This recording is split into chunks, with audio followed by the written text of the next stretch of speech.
All right, good morning and welcome to the meeting of the Tuolumne County Board of Supervisors. This is a special meeting for January 7th, 2021. I'm going to look to the board clerk to read the, I'm sorry, let's start with the pledge. Supervisor Goldenberg, would you please lead us in the Pledge of Allegiance?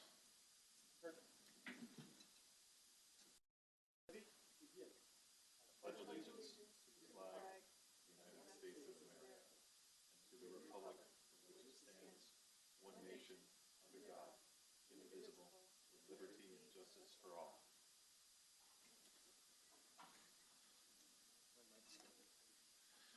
All right, so we'll have board clerk, would you mind reading the public participation procedures for today?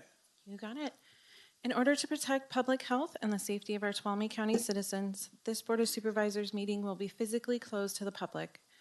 During the board meeting, citizens who wish to comment should be prepared to use our call-in line at 209-533-6581 to queue for verbal public comment. Public comment will be open and closed individually for each agenda item listed below. If you wish to comment on a specific item, please call in when the board clerk has read the item. The chair will ask if there are any comments from the public, and at that time, your call will be taken in the order it is received. The public comment time limit on each item is set for 3 minutes per speaker. The time limit does not apply to staff. Options for public access audio and video live streaming are option 1, our Tuolumne County website at www.tuolumnecounty.ca.gov/745/board-meetings. Option number 2, access Tuolumne County at www.accesstuolumne.org and click Watch Live, or you can watch on Comcast Cable Channel 8. Option number 3 is our Zoom webinar via your computer at https://zoom.us/j/987-3738-5155. And or you can call in at 1-669-900-9128 with webinar ID 987-3738-5155. Important public notice: under the Governor's Executive Order N2520, this meeting will allow members of the Board of Supervisors to participate by teleconference. And under Order N2920, accessibility requirements. If you need swift special assistance during the board meeting, please call 209-533-6581. All right, thank you very much for that. We have one appointment for today. Would you please read our 9 a.m. appointment? 9 a.m. board member orientation presentations by multiple county departments: County Administrative Office, County Council, Auditor Controller, Treasurer Tax Collector, Assessor Recorder, and Community Development Department. All right, thanks very much. So the idea for this, it's a common practice to do a board orientation for new board members, and we're fortunate enough now to have 3 new board members with us, and traditionally these orientations are taken, I guess you could say, behind closed doors with board members individually meeting with the different departments. And in discussing this with staff, we thought it would be a great idea to allow the public to see this process as well, so that we can all share in learning about the departments and how they operate in our county. I think especially in light of the violence and destruction that we saw in our nation's capital yesterday, it's extremely important at this time to understand the many public servants and the institutions that keep our local government functioning. And whether it's the deputies that protect us, that patrol our streets, whether it's road workers that are getting up at 4 o'clock in the morning to plow snow, or firefighters putting their lives on the line. There are many heroes in county government, but we also want to highlight the unsung heroes in our county government, people that you may not necessarily see very often in our community, but who nonetheless are truly dedicated to this community and who make things operate. And so I invite the board members to please ask as many questions as you have. And for the public as well, you'll have an opportunity to ask questions and be informed. And I'm very grateful that we have some of our departments here today, and we will again tomorrow, and then one more session next week where we will essentially be talking about the different county departments and what their functions are, and the people that actually make these departments function. So with that, I'll look to County Administrator Riggs to start us off. All right. Thank you, Supervisor Campbell. We are excited today to come before you and do this orientation in the way that we're doing it. We've never done this before, as Supervisor Campbell relayed. We did this in a more informal way in the past, but as we talked about having now a majority of the board coming in at once, and also the opportunity to provide information to our community who would like to engage in this process, we became more excited about doing it in this way. For those of you who've been watching, one of my first things when I was first appointed was I really wanted us to engage with our community more. We started doing some town halls. I started doing Meet the CAO. And then this year, we all know what happened. COVID happened, and it's really kind of closed it down again. So we've all been working on ways that we can still engage with our community, give them the opportunity to give us feedback and ask questions. So I am hoping that individuals will engage in this process this week and again next Friday. We are listing on the agendas which departments, and we do that so if someone is particularly interested in community development or in public works, or maybe it's public safety, they will be able to watch the agendas and see which departments will be presenting that day. So today we have your county administrative office. Really, it's this entire building, and the department heads will be presenting to you. And then we have community development at the end of the day. Then tomorrow we have your health and human services, public works, solid waste, airports, and then also ag and air pollution control.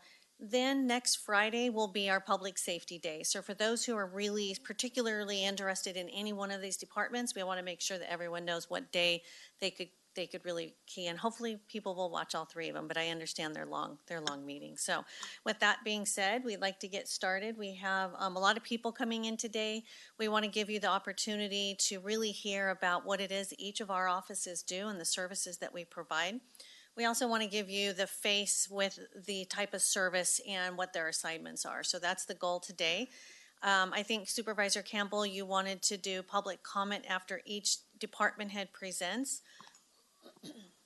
So for those who are watching and have questions, that would be the time that we can pause and be available for questions before the department heads leave. So we're going to go ahead and get started. So again, this is our 2021 new Board of Supervisor orientation, and we are excited to get this going today. So we have a mission statement that the board adopted some years ago, and it is: we commit to providing exceptional public service that creates a healthy and safe community, exercises natural, cultural, and financial resource stewardship, promotes economic prosperity, and enhances the quality of life. And this is where all of our staff try to make sure we're focusing as we are trying to be creative in meeting the needs of those who come to us with concerns or just in providing services on a day-to-day basis.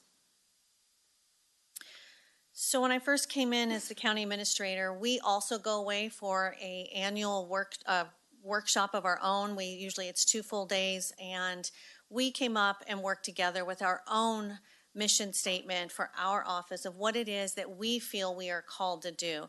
And this is what we came up with. We support the Board of Supervisors in achieving their goals through service, collaboration, with county departments and the community. So really an all-encompassing outreach effort of working with our stakeholders.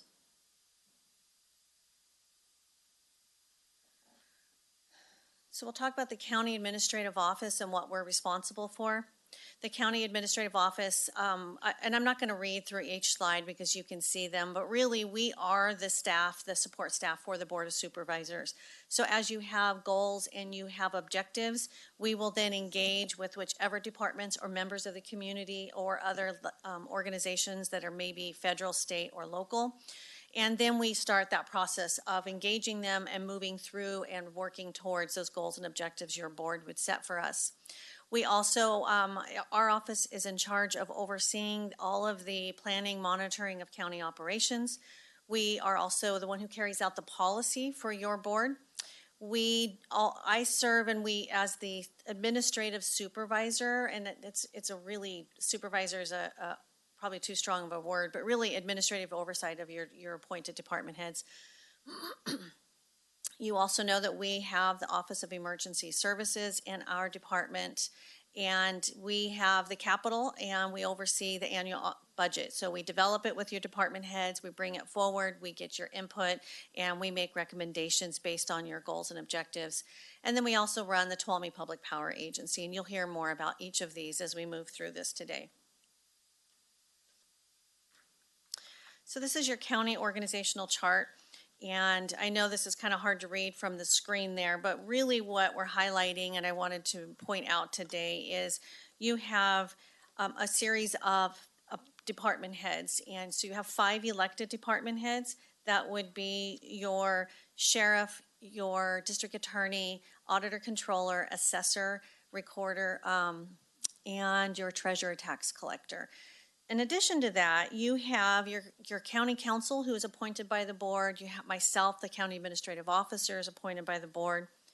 You have 7 appointed department heads. So that would be your public works, your probation, ag, community corrections, and I'm trying to think, human services agency.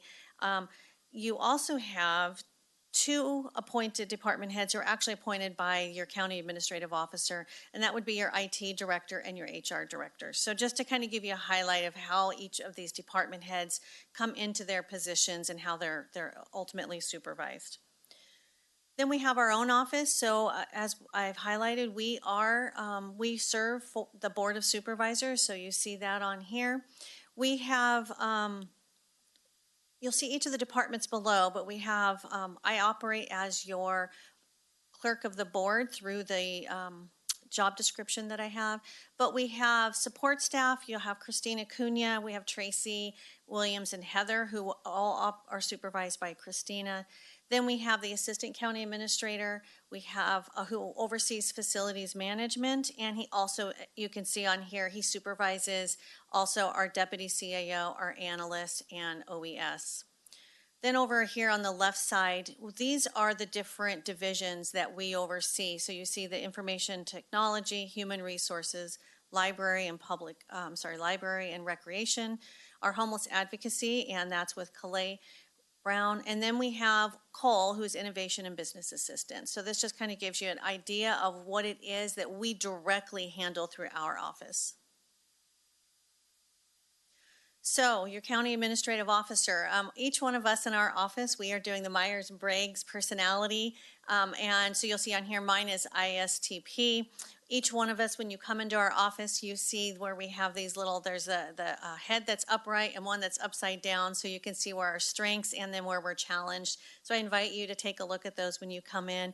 Also helps us know where we can provide support the best to each other. Where we might be weak, someone else might be strong, and we try to really focus in on that.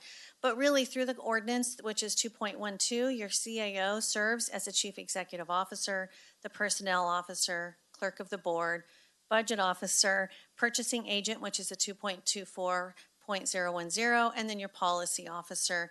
I already talked about administrative oversight of appointed department heads. We also work with the policy, county codes, ordinance, and regulations, all financial activities through partnership with our auditor controller, and then always looking at the most efficient economical performance on behalf of our board. And then we are accountable for establishing and accomplishing board goals and priorities, again, directly in partnership with our department heads and the community to ensure that we can make that happen. already kind of highlighted this, but our office does have oversight of many different departments. 2 of them have directors, and those are the ones I was telling you are appointed by your CAO, which is Human Resources and Risk Management. And then we have the Information Technology Department. Then we have some departments that don't have a director where we serve as the director. So as I had mentioned earlier, Eric Earhart oversees facilities management in partnership with Ed Hogue, our manager. Then we have libraries and recreation, which falls under me along with Eric Aiken. And then we have veteran services, and actually Jason Terry, who is also a veteran, works with Deborah over there to ensure that we're meeting those needs as well. From here, Eric's going to take it on, and then you will also get to meet each one of our staff as they come up and present for their areas. All right, good morning, Board. Eric Earhart, your Assistant County Administrator. So before we get into a little bit more detail, you're going to hear us refer to budget analyst throughout the presentation. For most part, everyone in our office is a budget analyst for some cost centers, and so we just want to kind of give you a list of what those cost centers are for and who's responsible for what. So in the future, if you have any questions, you know where to go and who's going to have the most reliable information, most up-to-date information for you. So that's what this list here serves as. Budget analyst really is, we work with the departments as they develop their annual budget. We help manage their budget throughout the year, analyzing the data, making strategic plans, and ensuring that we are staying on course with our budget and not exceeding our allocated amounts. So just real high level, that's the role of the budget analyst. And as we go through this, you'll hear more. So again, as our CAO said, we have the Myers-Briggs profile. I'm an ENTP, says I'm a debater. I don't agree. So some of the things that I do in the office, obviously I act as the county administrator when she's not around or she's unavailable. The budget coordinator, so essentially we have the budget analyst, which I serve as also. We work with departments, and then collectively in our office, we try to manage that and bring it all together to present to the county administrator, which is ultimately presented to your board for approval, changes, recommendations. Provide direct supervision is a maybe not the right term, but of administration and county departments and divisions. I do provide direct supervision of the staff in the office to make sure that the wheels keep rolling from day to day. Prepare different policies and procedures and try to stay up to date working with county council on the most recent laws to ensure that our policies are in compliance with the most current laws and that we are taking the most advantage of the new ones as they change and make things more efficient for us. Prepare reports for the state and the federal offices. Represent the county at different professional associations, groups, community settings, things of that nature. And also all the contracts that come through our office as well as county council. So work closely with them to ensure that we are meeting the policies from our perspective and as well as the legal aspect of the contracts, which falls under Sarah's office. Property management, the county owns a lot of property. We lease a lot of property, so that lands on my desk as well. I try to manage that, trying to do some work with that, looking at pieces of property that we can surplus that are really of no use to us to try to make better use of that land for the public as well as for the county. And again, as Tracy stated, I serve as the department head for the facilities management. And really what that means is I work closely with Ed Hogue, our facilities managers, who I'll invite up here in just a second to kind of share a little bit about our staff and what he does over there. So facilities is a general fund department. This budget for this year is just about $3.5, almost $3.6 million. But again, this does not include capital projects. This is just our annual maintenance, utilities, and things of that nature. So with that, I'd like to invite Ed Hogue, our facilities manager, to come up and share a little bit about his department.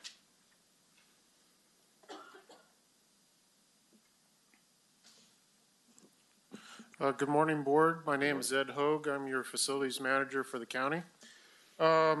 First thing I'd like to talk about is our current staffing. Our staffing is basically broken up into 3 groups. Our maintenance staff, our housekeeping staff, and groundskeeping. Our maintenance and housekeeping are basically equal, and right now we only have 1 groundskeeper for the whole county. And that's difficult for Susan Longeway, great employee, but when you have approximately 100 properties to maintain, she is stressed to the max. Some of our duties at the county are the normal fixing things, cleaning things, and the maintenance of the outsides of our landscape. But when we hire people and they come into my office, my orientation is that that's not what we do for a living.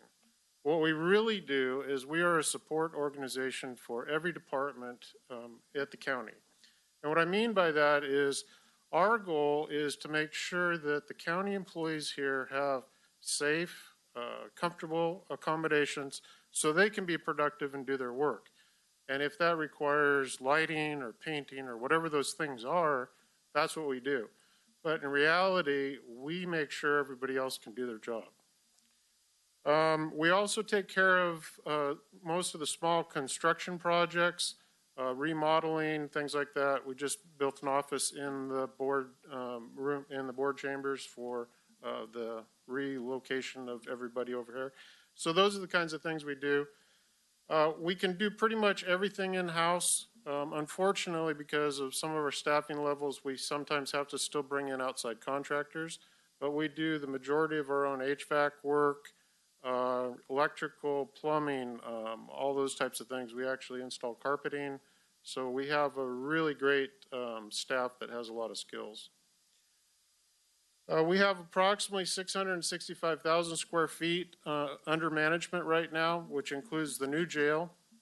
And that sounds like a really big number, but to maybe put it into better perspective, if you were thinking of residential homes in the 2,000 square foot size, that's over 300 homes that we take care of daily.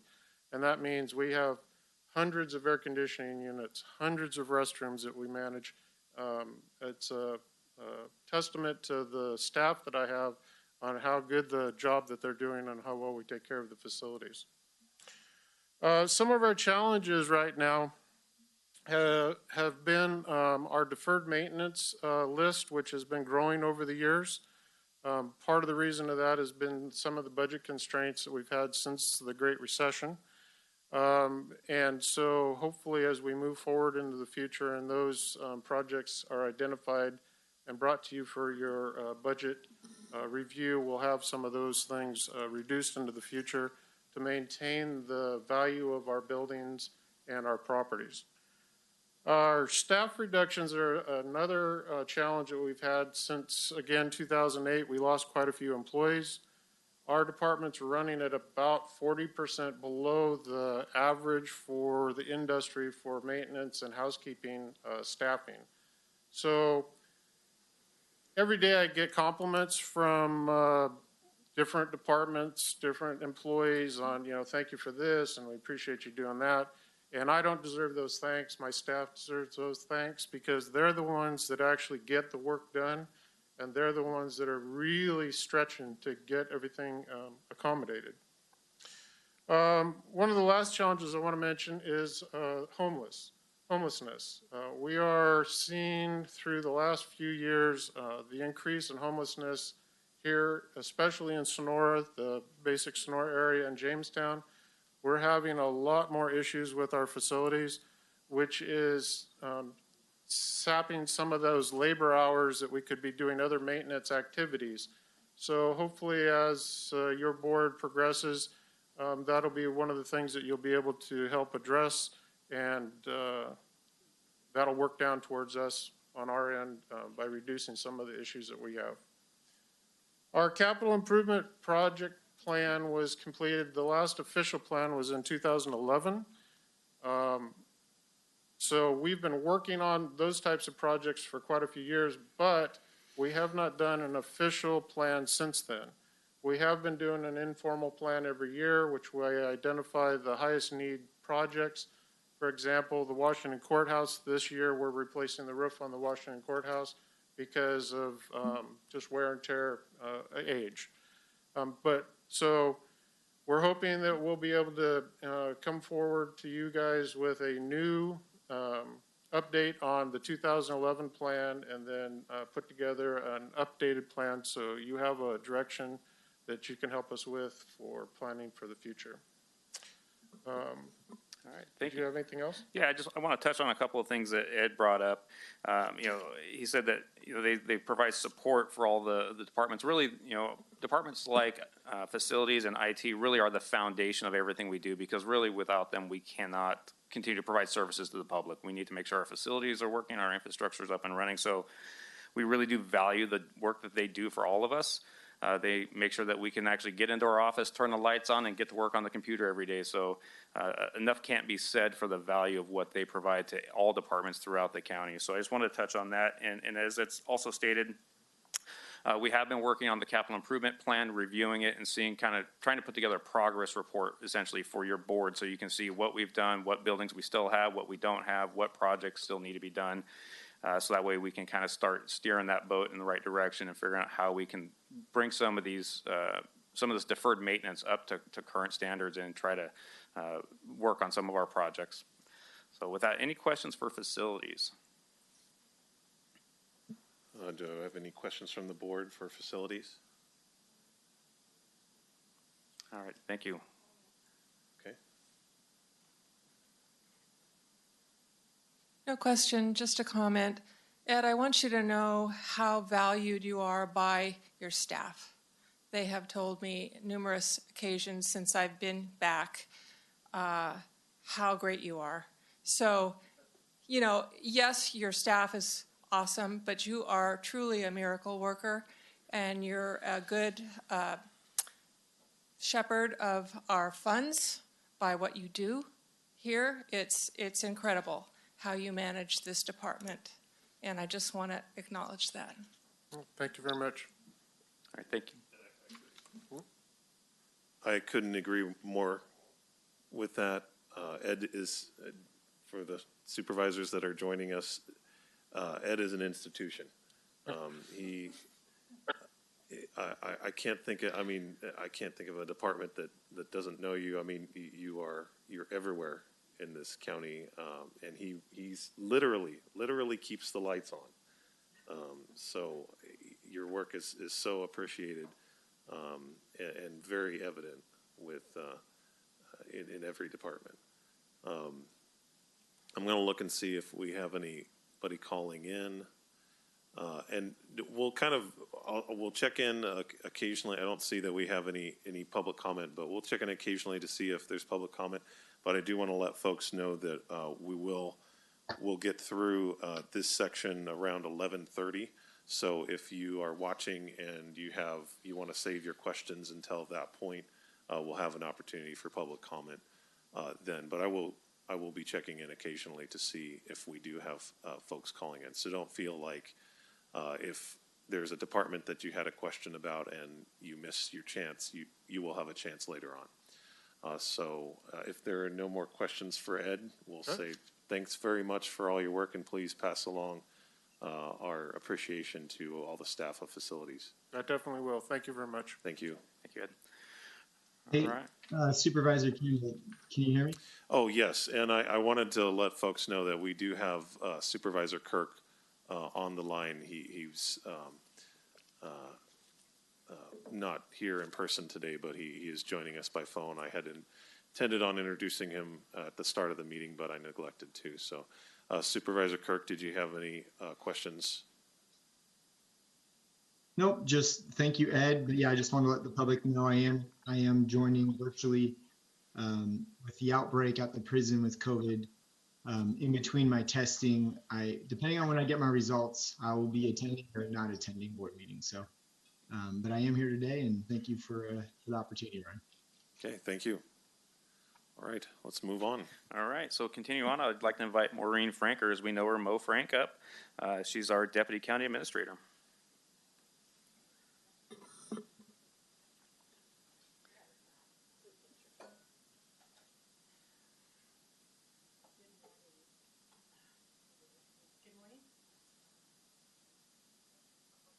Hello? There we go. Thank you. Okay. So again, my name is Maureen Franker. I go by Mo, as most of you know me. My Myers-Briggs is, I'm a little unique in the office. I'm an ENFJ.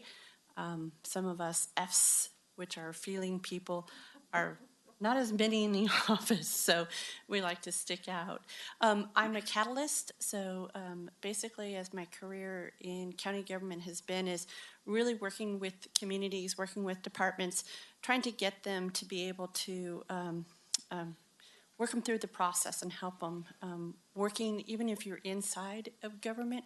Sometimes it's hard to navigate those waters and know who to talk to, and that's been kind of my behind the scenes kind of role here. As you can see, my assignments, I'm in charge of large construction projects. So right now, I'm in the process of finalizing the jail project on the Law and Justice Center campus.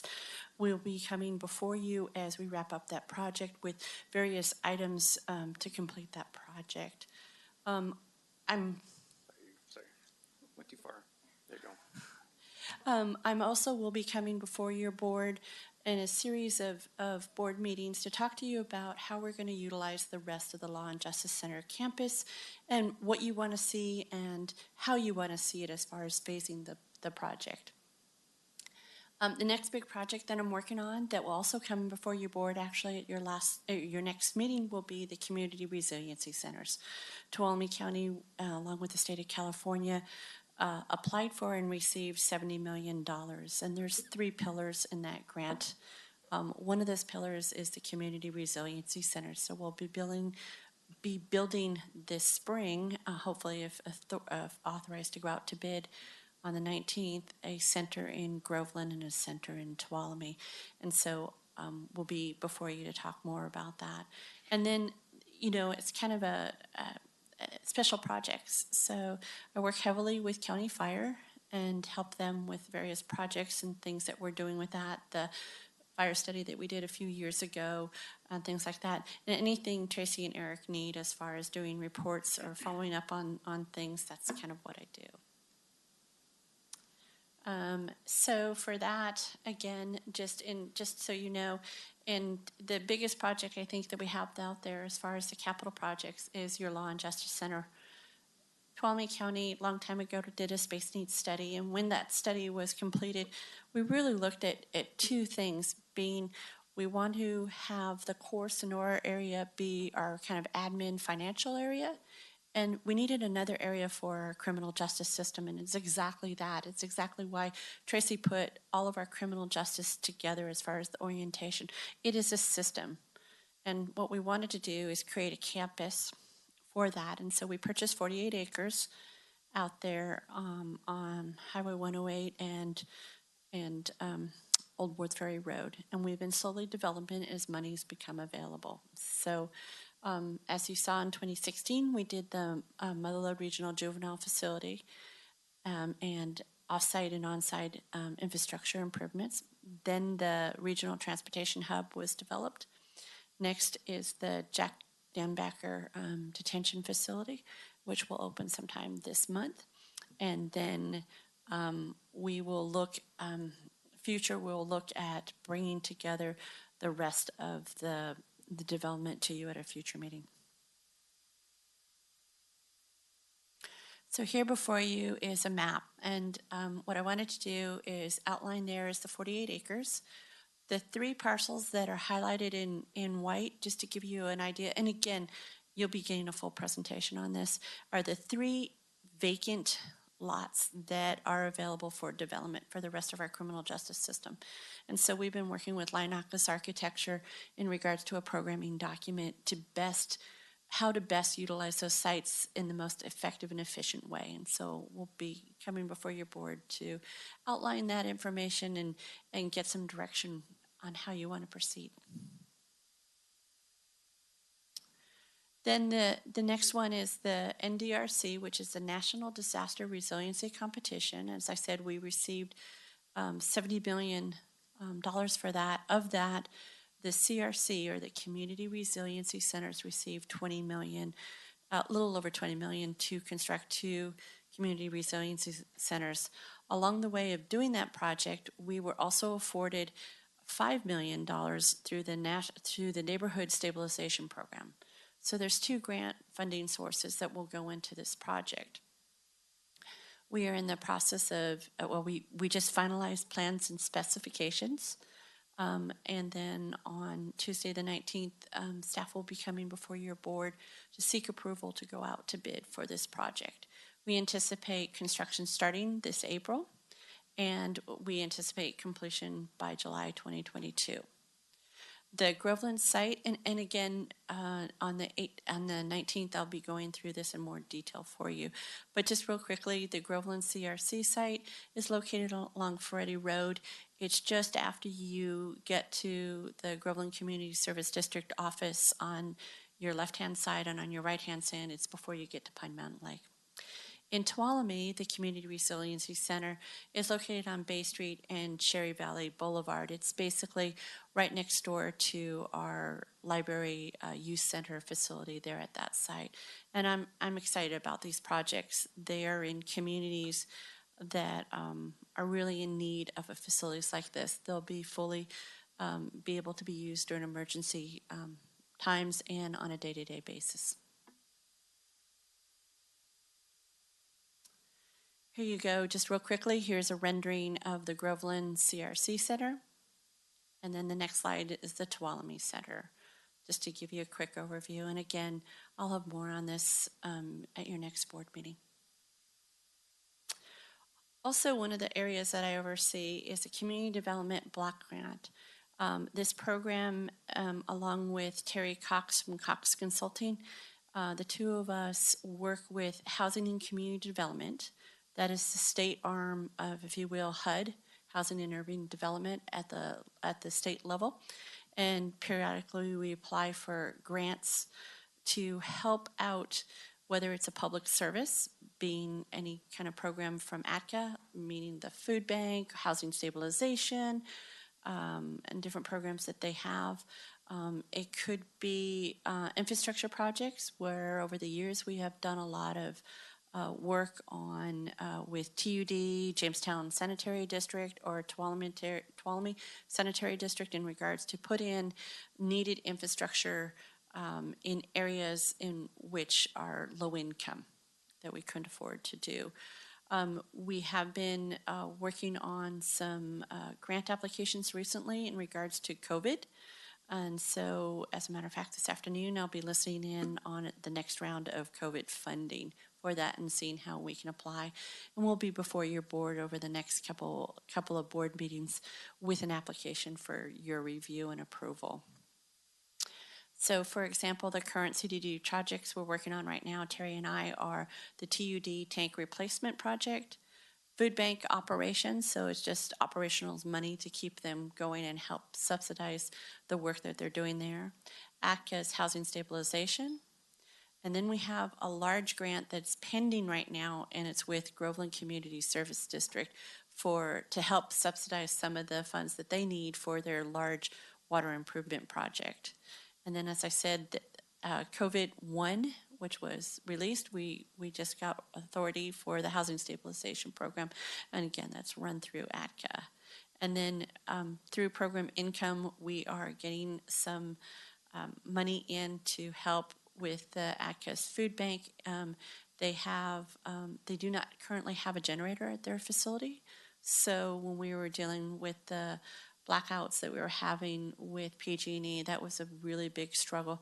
The other thing that we're paying for a generator, and the other thing that we're helping them buy is a refrigerated truck. So they can keep food stored, and they could go longer distance to be able to obtain food that maybe is surplus in other areas and bring it to us. And we primarily work with the ATCA Food Bank because they are the designated food bank for the county, and what they do is get food in there and then they distribute to other food shelters and pantries throughout the county. I think that's it. All right, thank you. Any questions for Mo?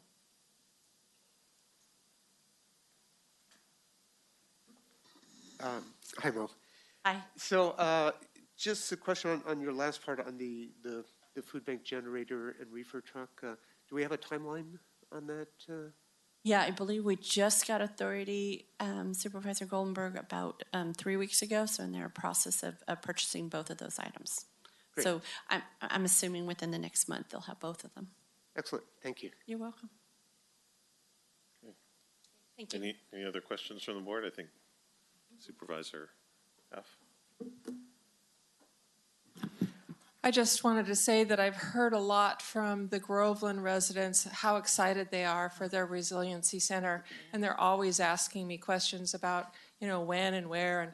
And so you've got a big, well, they helped with the, organizing of what's going to go in and everything. So it's kind of, it's your baby, but they feel it's theirs too. It's their baby. And so I just want to acknowledge that it's great that you're at the helm on this, and they're counting on you. Yeah, you know what? This is one of the neatest projects in my career that I ever have gotten to work on. Usually in public service, if we're fortunate enough to get grant money or money is available for us to do a project, we just tell the public this is what we're building. And these projects, as Supervisor Half was saying, it's incredible. We went out to the public. What do you want in these facilities? What do you want to do? What do you want to accomplish with this? What does the community need? Not us as a county organization dictating to them. And we went through several public hearings and to hear from them. And it's really, truly, as you'll see in the presentation next week, there were two different goals.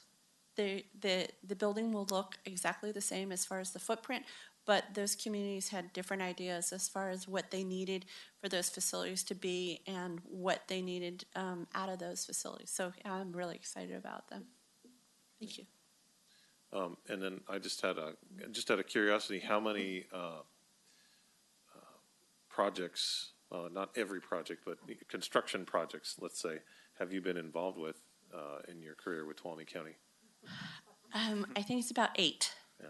So the Groveland Ambulance Station was my first one. The EOC Stryker Court, the Children's Shelter in the Sunshine area, the Hope House that was for a transitional for kids timing out of foster care, but now we're using it, repurposed it, and now we're using it for the DA's office and one of their programs, so that's really exciting. And then, of course, the list that you saw, the juvenile project, the jail project, the transit center, so those are the ones I can remember off the top of my head. Yeah. It's been exciting. Didn't go to school for this, but yeah. I guess what I was getting at is every new and good-looking building we have in the county, basically Mo is the one that built it. So, thanks. Not to disparage our older facilities, No. but it's been a pleasure doing this for the county because, again, with my Myers-Briggs, it's very important to listen to the customers and the people that are going to be using the buildings and design it not just for right now, but look for the future. So there's a lot of things that we're putting into the resiliency centers that, it's not just for the here and now, it's thinking for the future. For example, working with Roger and his team to put kiosks in the lobbies so our constituents don't have to come to Sonora for services. That if you're looking for a building permit, instead of coming down here to the building department, you could go to the Groveland or the Tuolumne CRC and go to the lobby, type in everything, put your information in, pay online, and get it. So we're really trying to think ahead. So yeah, thank you. all right. Just looking to see if were there any calls from, okay. Thanks very much. All right, thank you. All right, moving on. I'll invite up our most recent addition to our team, and very exciting to have her with us is Miss Dory Beats, our first full-time OES coordinator. Woohoo! So, yay! Yes, Supervisor Half, I can agree on your enthusiasm. So, pretty darn excited. Again, Dory Beats, your first ever full-time OES coordinator. I'm very excited to be here. I have been the Myers-Briggs ENTJ, so the commander. But, I got to say that when I took the test, I'm more aligned. There was a toss-up between one letter, so I'm more of a debater, as my husband would say. So maybe Eric and I will switch occasionally. But my assignments obviously are the Office of Emergency Services and also Natural Resources. even though I know Tracy has plans for other things. So I want to go through just organizationally the structure of the Office of Emergency Services. Obviously, the Office of Director of Emergency Services is served by our chair of the Board of Supervisors, and provides direction to our program, and then also assistance and control over to the Assistant Director, which is served by Tracy Riggs, our County Administrator. Then we get down to me, the Office of Emergency Services Coordinator. I'll talk a little bit about some of my roles and responsibilities. And then we also do have some grant-funded staff support, and you'll meet Simi, who will also present as well this morning. I will say that under the Division of County Administrator's Office and this program serves as the emergency management agency for the county. It is the lead agency that fulfills the county's requirements under the Emergency Services Act, so Government Code Section 8550. And it follows the County Ordinance Code Chapter 2.40. So the OES coordinator, that's me, some roles and responsibilities, obviously planning, organizing the county emergency management program before, during, and after an emergency. You will hear me talk a lot about what we can do before. I'm really a lot about preparedness, and I ask each and every one of us to take our own individual responsibility to be prepared. That's going to make our jobs a lot easier within the county, but that will come out in a lot of education throughout our programs. So I am there administering the day-to-day activities within the county's Office of Emergency Service in accordance with the county's policies and procedures. I am responsible for preparing and updating the emergency operations plan, which, by the way, you'll see that as a project for this year. The last one was done in 2012, so we are due. So I will look to all of you to assist in that as we get through that. I will also serve as the chair of the operational area committee chair when the director of emergency services, the chair of the Board of Supervisors, is absent. And I will say that operational area committee is comprised of many of the county departments and many of our stakeholders so that we can work together. The grants and programs that we oversee within the Office of Emergency Services, obviously everything that's related to FEMA and Cal OES, which is California's Office of Emergency Services. So Homeland Security Grant, Emergency Management Performance Grant, Category B reimbursements when we're dealing with disasters, as we are doing right now through the pandemic, federal public assistance, and also the California Disaster Assistance Act.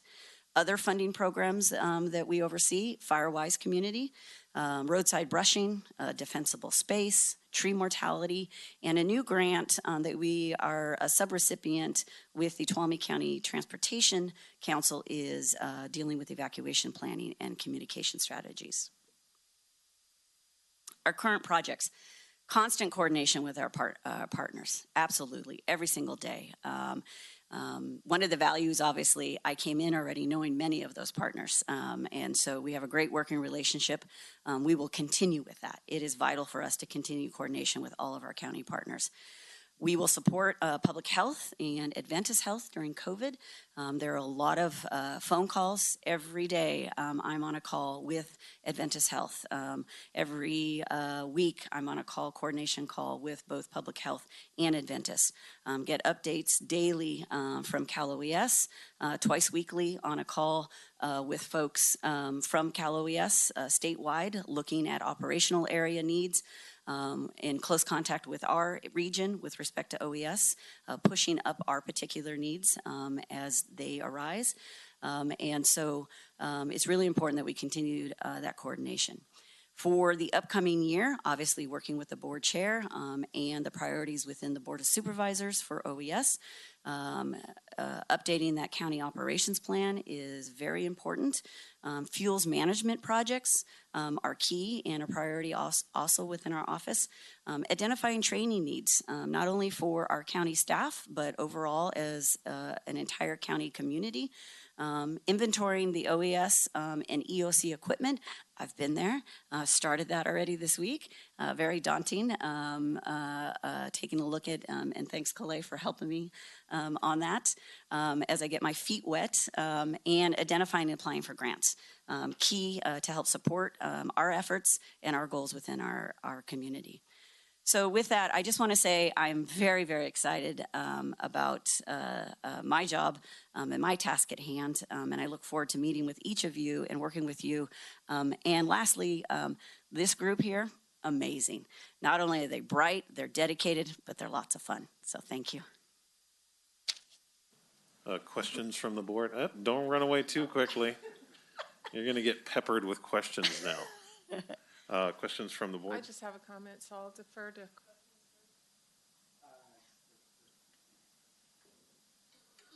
Okay, yeah.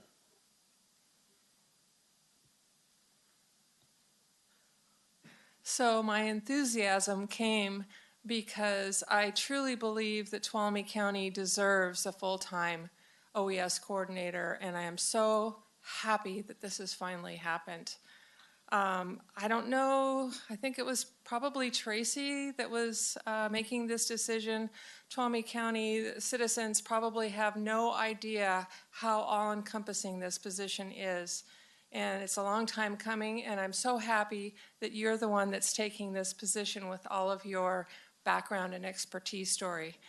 Thank you. And then another comment would just be that I would really, just as one person on the board, and hopefully the rest of the board will join me in this, I would like to see an emphasis on Firewise community. For those in the county who don't know what it is, hopefully you soon will, and you'll be developing your own Firewise community. It's something that we can all do to take personal responsibility. And so I look forward to working with you on that. Great, thank you very much. Yeah, and I have some opinions about OES. Sorry, Supervisor Kirk, you go ahead. Sorry, that's the tricky thing about being on Zoom. I'll just make it short. Again, I'm so excited, like Supervisor Hath said, to have a full-time OES. I think if anybody knows it better, it's probably Hath, because I think she used to do some of that back in the day. So, but it is a testament to our prior board and also this board supporting it moving forward. We talk about fire-safe communities and fire being our number one concern. This position is critical, and it's going to be very useful in the future moving forward with grants and other things. And so I'm just excited to have you on board. Dory, I've worked with you in the past, and excited to have you moving forward with Tuolumne County. Thank you, Supervisor.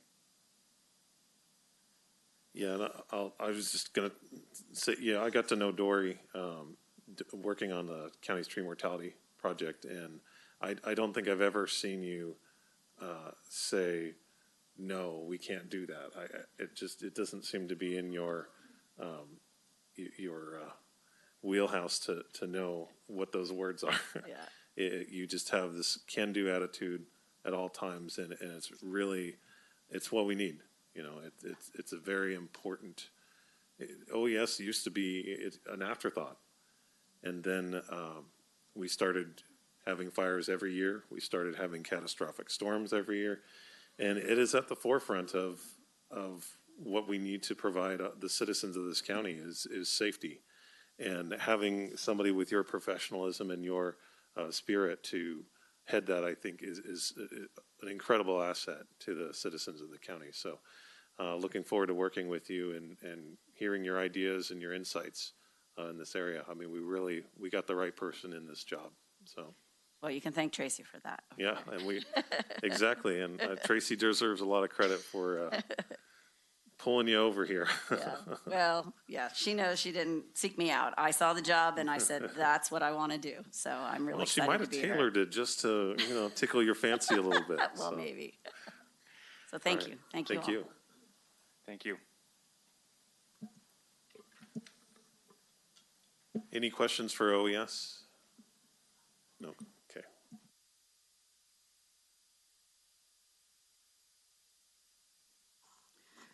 I would like to just comment real quick on OES. And for those of us who've been in the office and in the county for a bit, it was at one time, as Supervisor Campbell said, it was an afterthought. Maureen Frank did it for a while. Steve Boyack, who's our assistant HHSA director, Kathleen Haff, and then I actually came in and took over from Kathleen, who had gotten the grants to do the emergency operations plan and our hazard mitigation plan. what's interesting now and what I'm really appreciative and thankful for is I will tell you that when I came in, anyone who knows me, I wanted budget. I wanted numbers. I wasn't looking for OES. And when people would say, "How did you get into OES?" my response was, Craig made me do it. Now, OES, I learned so much and developed so many relationships, but it was always an additional assignment. So it's just something that was added on to something we all did. This is the first time we have someone who can fully concentrate on it. And really, since the rim fire, I will say that OES truly is full-time. It really changed from that point on, not just for our community, but I would say for our entire state and probably the nation. So there are so many things that we don't do that Dory will be able to take on. And again, I think the true difference with Dory is she loves this stuff. She lives it and breathes it, even at home. So we have the right person who stepped into this role, and I'm so thankful she came to be part of our team. So with that being said, we'll move on to homeless prevention. So some time ago, almost a year now, we had been talking about how do we take on this task. We have never really done it as a county formally. There were a few little subgroups that had talked about it and discussed it, but for the first time, we had brought forward to the board about having someone who could be that point person to coordinate with stakeholders and those who need services as a community. It is my feeling that dealing with those who experience homelessness is not a government problem, it's a community problem, and it's something that all of us need to come forward to help those who are experiencing this terrible tragedy of not having a secure, warm place to be able to lay their head down at night. So the board approved the position. We went out and recruited, and I'm very excited. We have Calais Brown, who is fantastic. She does not shy from anything in dealing with this topic, and we'd like to invite her up so she can talk about her work. Morning. Chairman Campbell and the board, and by the way, congratulations, welcome.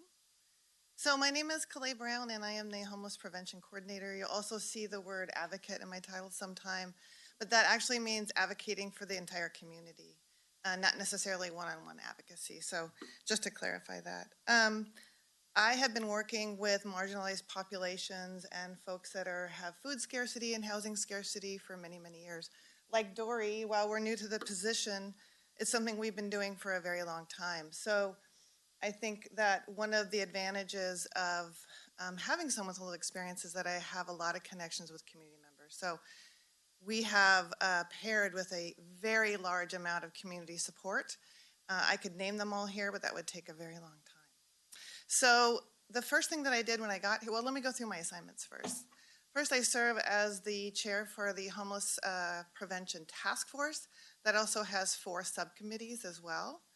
And I coordinate most of the projects that we're working on right now, which I will discuss in a minute, and then accountable also to the board and what your goals will be. And we'll meet more as time goes on to hear more about what you see in the future as well. And then coordinating and updating services, and that goes along with the task force main goal is to create a countywide resource guide that would be both digital, printable, and accessible to all people, including advocates, social workers, doctors, nurses, everyone. So we're coordinating with both public health, Sonora Area Foundation, and our task force to create that as one goal. The task force also has a goal, thank you. Let's see what comes up here. Okay, so we'll start there. I was hired on March 4th, and that was just before COVID hit. It was just a thought in the back of our minds, and so there was supposed to be lots of time to create all these programs. I was immediately tasked with, we were allocated Project Room Key funds, and that was $105,000, and we quickly created a program and supported 50 people through that program, found stable housing for about 28. I have also been providing support to public health with those that are homeless and are COVID positive, and then creating the task force. Our main goal this year is to do basically 2 things. We are going to do a countywide needs assessment.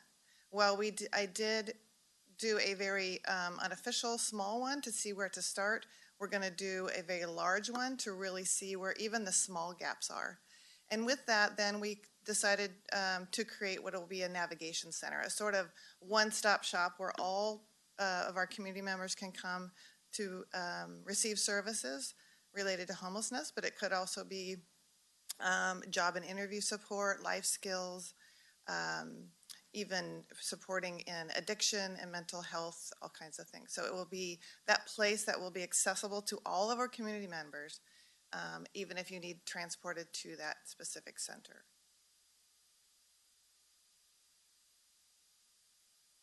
So here, the leadership is the top of the task force, and then one of our first tasks was to create a mission, values, and goals, and their first goal was to do that nation or county-wide needs assessment. And on that leadership are all the usual suspects. We have Joe Bors from ADCA, Heather Carter and Laura Sunday from CMVC, someone from the hospital. I mean, it's pretty much everyone you could think of. Public health, everyone. And then there are 4 subcommittees that look over, you know, sort of what are the 4 core things that we want to look at through homelessness. And then they're led through the leadership task force. Is that it? Oh, this will show you the 4 subcommittees there, so you can sort of see some of the goals and work that they've been working on. I made this about a month ago, so even that has somewhat changed because some of those we have already completed. There's a county-wide resource guide. We will be creating new beds through the navigation center. So. Funding has both been a blessing and a curse this year because of COVID. There's a lot of funding coming down. It's also a bit overwhelming because you have to find what's actually going to work for your community. What works in Monterey or LA or even Redding is different than what will work here. So you can look at other projects where they might have tiny homes or tent campuses, and I've looked through most of those, and they have $6 million budgets from their general fund. You can see here that that also, part of that is also my salary, but we have about $300,000 to create this. So it's going to be a large community project with lots of input from other community members. I think that's it. Okay, the pit count. So I want to be clear that there are 2 pit counts. There is a pit count done every year, and that's done through ADCA. Can you explain what PIT stands for? I actually don't know. I think it's point in time. And a little bit about what that is. So that's what I'm going to say. So there's basically 2 types of pit counts. They do an unsheltered pit count. That means that they get a bunch of people like myself, maybe even Dory, and we go out into the community. We actually say, okay, this Joe Smith, he is 28 years old and he is unsheltered. And we go find every single person that we can. And that is done on 1 year. The following year, then they ask every shelter or anyone who holds housing for the homeless to say how many people were in that shelter on one particular night. So remember, and even with the unsheltered, we have to do it all in 1 day in 24 hours. So it has to be done in 1 day. And it's hard because you don't want to duplicate anyone, but you want a proper number because now all of the grants ask what your pit count is. And the pit counts are actually put into a database for the entire state. So everyone can see what your pit counts are. Our unsheltered pit count per 100,000 equals San Francisco. That number is pretty astonishing. And yet we don't have the same resources as someone like San Francisco. So that's what my job is. So here you can see that on, this was the unsheltered pit count, and that 418 is combined with unsheltered, sleeping in cars, and also couch surfing. And then you can see the rest there. I think that is the end. Are there any other questions? Hi. Well, a couple of things. On the task force, if you could give us a few, the members of the task force? A few what? Who are the members of the task force? Who's represented? There's about 75 people on the entire task force. 75. So okay. you want hospital, public health, social services, Resiliency Village, ADCA, Interfaith, Lambert Center, law enforcement, both county law enforcement and city law enforcement, the city. I know there's a Okay. lot more. Community That's fine. members. Yeah, just trying to get a Sure, feel. faith-based, nonprofits, anyone can chime in here. I called in every favor I could think of, and everyone who ever said anything about homelessness and said, you're on the committee. I've also thought of the different districts and made sure that there was someone represented in each district as well. And when is our next pit count going to take place? They're always done at the end of January, and this pit count will be unsheltered. So this will be interesting because the state said that you don't have to do a pit count this year if you don't want to. So ADCA has chosen, they can use their 2019 pit count. I have to say I was really wanting to do it because I think the numbers are much higher. But it also depends on if it's summer or winter what the pit count is. So that does make a difference. Sure. Thank you. Other questions for Ms. Brown? Oh, Supervisor Brandon. Hey, Clay. Thank you for presenting, and I appreciate, this is both a chronic issue in the county and really an acute one that I think we've seen get worse and worse and worse over time. I think this is really awesome to have you here today. I'm really happy to see the task force. I know that I would be very interested in seeing this, as we know there's been a few task force in the past predating this that have also brought people together, had good ideas, but then dissolved. And that's, I think, a big concern in approaching this, because this is an issue close to my heart too. I really want to see us provide a long-term solution that hopefully lasts longer than all of us in our positions here. I would love to see this be, at some point in the future, a permanent committee, and also having, as I understand, there's no elected supervisor on this right now, right? Being able to, I think, bring in the political side of that to help introduce something direct to the board or have those discussions. I did have a question about the PIT study. If I'm remembering correctly, it's been a little while since I've seen it. The ATCA PIT study had somewhere, I think, 50% more than this. It was in the 600s, around there. And then there was one related to Jamestown School. I believe it was latchkey households or kids going to different stops. And even at one school district, it was it over 100? So yeah, what that was is they collaborated that with those that were applying for subsidized food in the cafeteria. So I think what is difficult about the PIT study is you have 24 hours to find every single person. And also understand that sometimes the homeless they don't want to be found. So for an example, youth or even teens between the ages of 13 and 25, they don't want to be counted because they don't want to go in the system. And also, some people maybe with mental illness or addiction, they don't necessarily want to have any interaction with county officials or someone in a suit and tie, right? So they will sometimes, there's lots of nooks and crannies in our county to hide. So I don't think 418 is anywhere near what it actually is, but it does provide us the ability to get a lot of funding. So that is the important part. But I think you're very much correct that it isn't even close. If there's any way that I think members of the board be able to help, since this is coming up potentially at the end of January, to increase our grant eligibility by getting a more accurate number on that, please do ask, and anything, you're the expert on how we could be able to provide some value to that, but well, that I can could tell you, really they're mean a not going lot. to do it this year. They're going to, Oh, okay. The state has given them the ability because of COVID, because it takes about 25 or 30 people to go out and do it, and you're really interacting quite a bit with people, so they want to lower that. But I think the biggest part is not so much getting this number any higher. We have a high enough number to get enough funding. It's getting enough staff. So for example, the reason I was also helping public health is they were running out of staff to support their efforts. So if I need 10 people to go out to camps to maybe distribute hand sanitizers, there's no one to do that due to COVID. You can, oftentimes, like we went out to Camp Hope to do a pit count just to chat with people and ask them sort of what did they want to see as far as services provided and chat with them. And it was very difficult to get 3 people to do that. So it's more of a staffing issue and getting enough resources for those kind of things. Great. I think my last thing is just any documents on this. I think Supervisor Goldenberg mentioned the list of the members on the task force, Yes, minutes from past meetings, just as much as possible, since this is such a pressing issue. And that, thank you so much for working on this. I really appreciate it, and I look forward to working with you on it. Well, I think the other thing that's really important to say is there's about 3 or 4 of us that are sort of heading this, including Mark Dyken from Resiliency Village. And we are really passionate that this will happen, that this navigation center, there's no not doing it. We're not in that position. We are going to do it, and it will happen.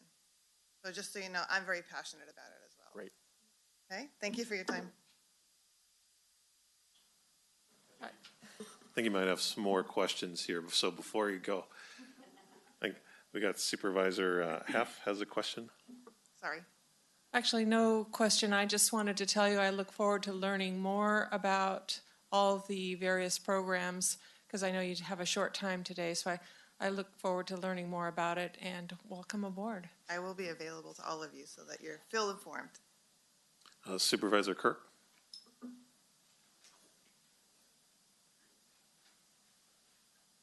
Anaya, did you have any questions for Calais?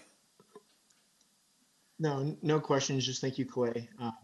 I think I just want to reiterate what Tracy said. This is more than just a government issue. It's a community issue. So that's going to be key moving forward to get the community's buy-in intake. And we're just part of the puzzle. So I'm glad to be a part of the conversation moving forward.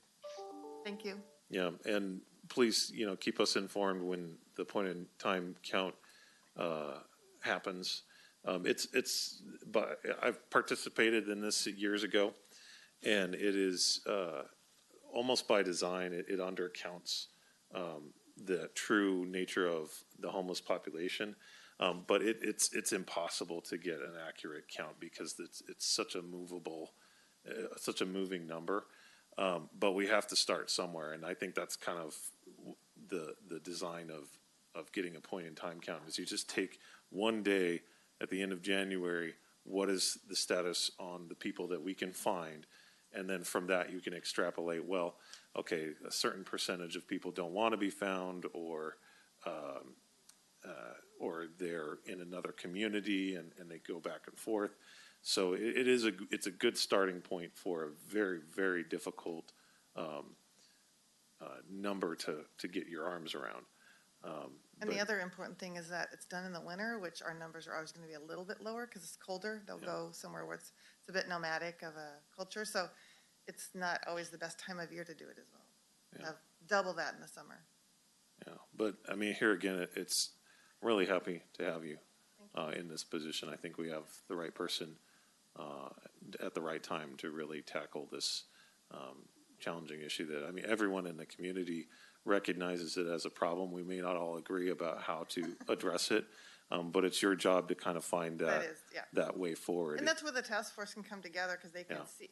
When we got together, everyone's like, I want to do this and I want to do this and I want to do this. And I said, well, let's do a little small needs assessment and kind of see what we feel like are the primary things.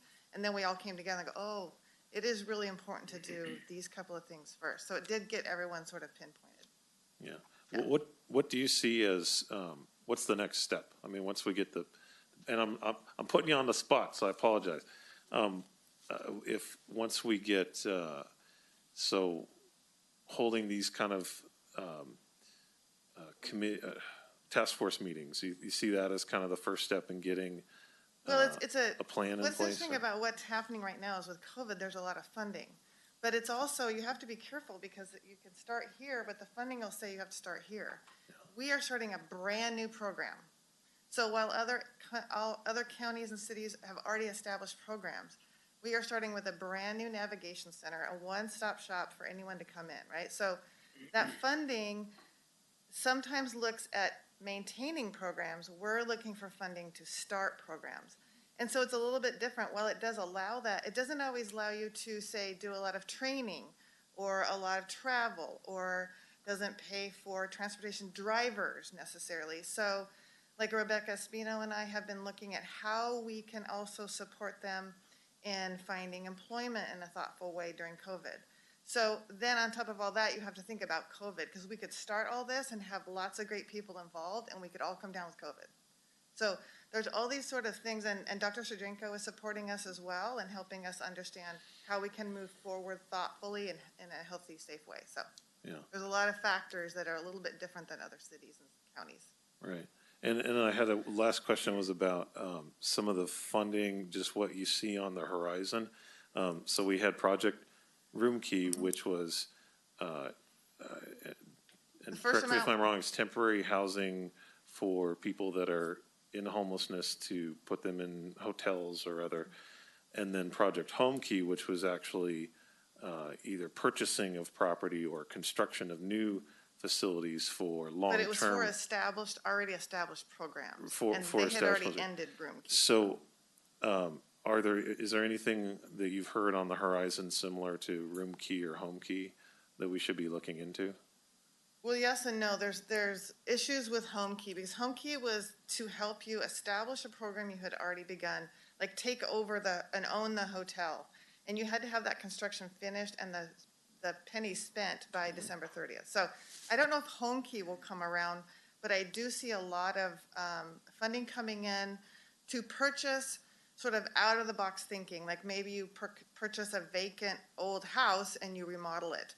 Say you purchase a hotel that has gone out of business and then you put kitchenettes in them. So there will be some funding like that. Okay. I'm hoping it will come with a lot less strings that we saw in Home Key. Right. Home Key had to be run very specifically for a specific amount of time. And the thing that really got us is it had to be really small spending and then it had to be maintained for 50 years. So we would be responsible to maintain that program for 50 years when most of us wouldn't even be here for that program when it's completed. So I think they're gonna get rid of some of those tight strings. Yeah, that's great. And I'm really looking forward to talking with you about it, and I'm sure you'll keep us all informed as these things come up. I think it's one of those things that's gonna move slowly and then it's just gonna burst. Yeah. So we have to be ready. Great. Thank you. Well, thank you very much. Thank you. All right, moving right along here, I'm going to introduce Liz Peterson, one of our senior admin analysts. She's actually on Zoom, so hopefully she can address your board via Zoom. Liz, you there? Yes, I am here. Not sure you can see me, but I can certainly see you. So I think you all know what I look like. Again, I apologize for not being there in person. And especially I apologize for not being there with my team. But nevertheless. So I am, as Eric mentioned, a senior administrative analyst in the office. I am an INTJ, which I stands for introvert, which might be maybe surprising to some, but that's the reality. And we have a little, back and forth about our introverts versus extroverts. Anyway, my assignments. Eric mentioned the role of the budget analyst, and I just wanted to add on a little more about what that looks like. So not only is it assisting our departments with the budget, but it also is supporting them with projects or questions. We also act as sort of facilitators for their success. And that includes working with our departments to implement your board's priorities and goals. So we act as a liaison. As you heard from Tracy, our office really is your primary staff support. So we act as a liaison to the departments that we work with to support them. As you heard on Tuesday, I also am the Tuolumne Public Power Agency Coordinator. We will again go over what TPPA is in just a bit. I also currently work as the Master Stewardship Agreement Administrator. We're going to talk a little bit more about what the Master Stewardship Agreement is. And then I am a general analyst. And so that means that I provide department support, not only to my departments, but other departments who may need some additional support. I also work on various special projects. So that's what the role of the general analyst is, kind of the catch-all random stuff.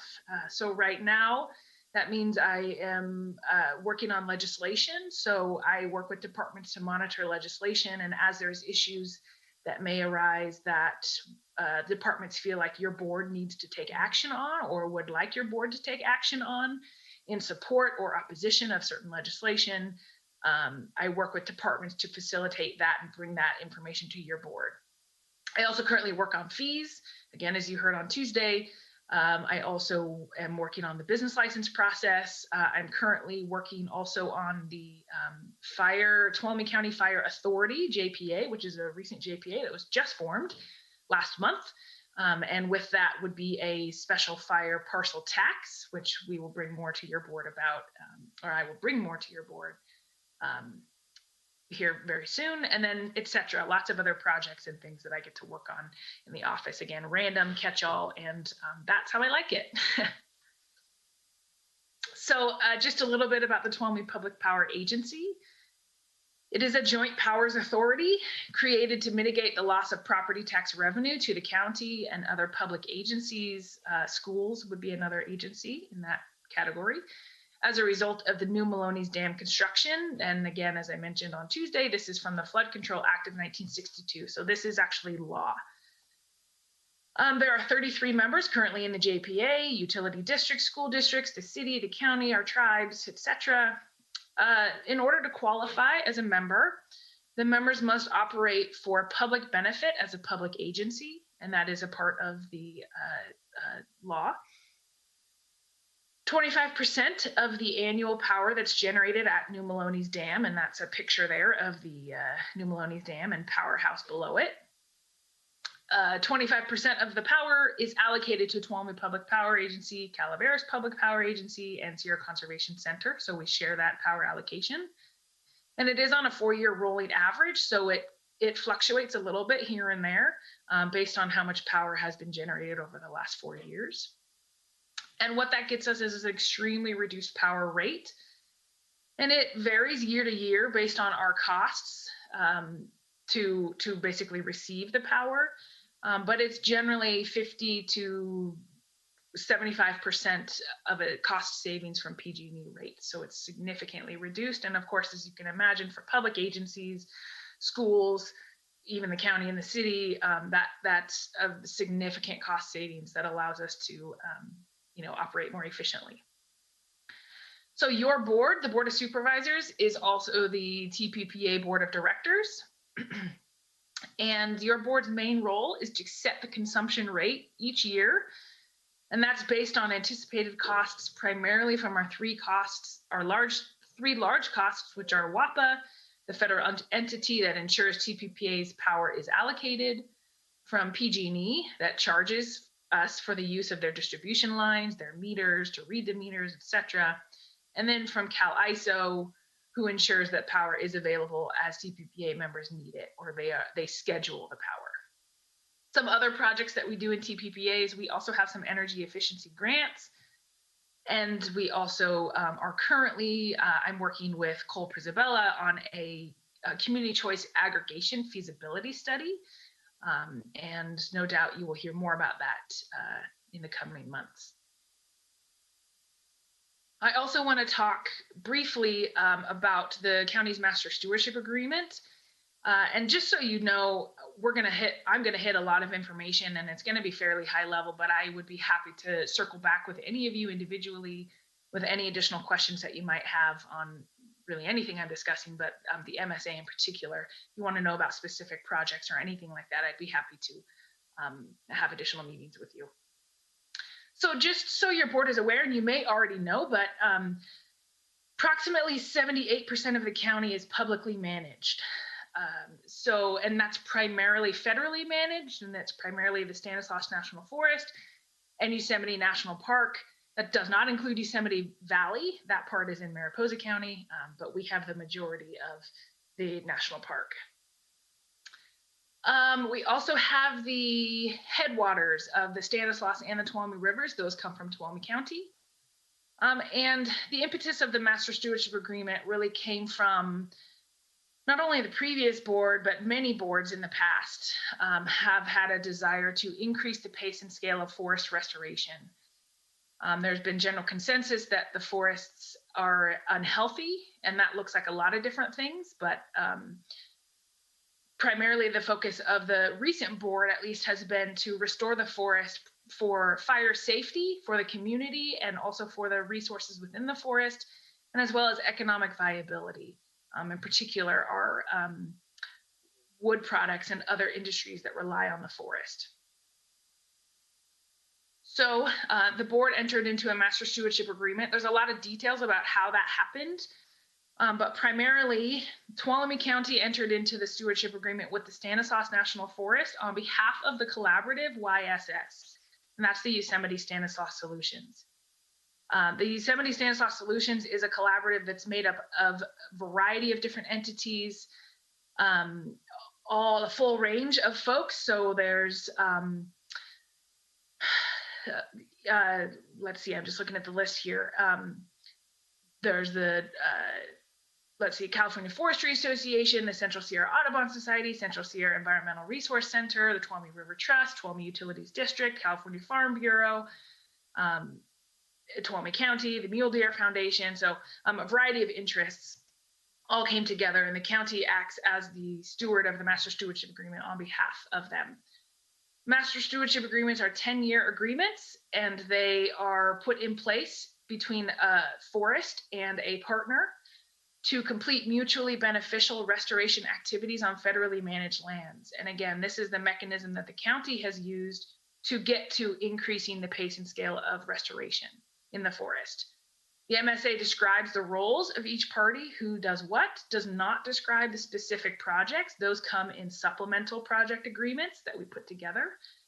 The MSA also identifies the broad area where treatments take place. And so you can see in the map here, you can see the 4 different colors. Those are the different ranger districts in the Stanislaus National Forest. And then the red part is the boundary of YSS. So it's the combination of the red boundary as well as those 4 colored areas. That's the boundary of the MSA. Or more specifically, it is the entirety of the Stanislaus National Forest that falls within Tuolumne County. And then an MSA has a cost sharing component where the partner puts in at least 20% over the duration of the agreement, and then the Forest Service puts in 80%. So I just want to talk briefly about the roles and partnerships. So the county is the partner with the Forest Service on behalf of YSS. So YSS, in particular, the leadership team, meet with the county, and we put together project ideas, often with the Forest Service, often projects that have already gone through the environmental review or the NEPA process. And so then we develop project ideas and we put those forward, and then the Forest Service puts an agreement together. The county works to put together a request for proposals. And then Tuolumne River Trust works on behalf of the county. So we have an agreement with Tuolumne River Trust, or they are our contractor. So they manage the projects on the ground. They also do a lot of the fiscal management, and they also apply for grants on the county's behalf. And so then once we have a project in place and we have a contractor on board, then the contractor goes and does the work in the forest. And so that would be where our subcontractors come into play. So it's a very collaborative process. This is the list, and I'm sure it's a little difficult to see, but again, I'd be happy to chat further with you at a different time if you'd like. This is the list of projects that we currently have undertaken or have completed under the Master Stewardship Agreement. Again, the agreement was signed in December 2017, and the first project was signed to get started in June of 2018. So this is what we've been working on since then. We've received approximately $20 million in grant funding. We've done a variety of some layout for timber sales. We've done a handful of mastication or fuel reduction projects. We've done and are in the process of doing some reforestation projects. We have done some surveys. This is a unique piece where the county is able to add capacity to the Forest Service, where we conduct archaeological and botanical surveys on the ground so that the Forest Service staff are able to continue their normal program of work, but we can hire private companies to go and do these surveys in order to get more work done. And then we have some more fuel reduction projects in the Cedar Ridge and Cold Springs area that we will be planning here this spring and implementing here in the very near future. And this is just some before and afters for your board. So the one on the left here is the 2-mile fuel reduction project. That was a mastication project that we did Again, that was a private, and it was actually a local contractor who did that project. Tuolumne River Trust managed the contractor, made sure that they were doing everything that they were supposed to do in the scope. And then on the right, that is a project that's ongoing. That is a reforestation project. So first, I know the before up top and the after may look a little grim, but in order to plant trees, you first have to get rid of any of the weeds or brush that may have grown. And this is in the rimfire footprint, so you can see some of the dead trees scattered around. So first you have to get rid of the fuel, and then you plant the trees. So we will be planting trees here this spring in this area. So that's all I have on the MSA and then my projects as a whole. And I'd be happy to answer any questions, or again, schedule further time to follow up if you'd like more detailed information. Okay, I'll start over here with Supervisor Half. Any questions for Liz?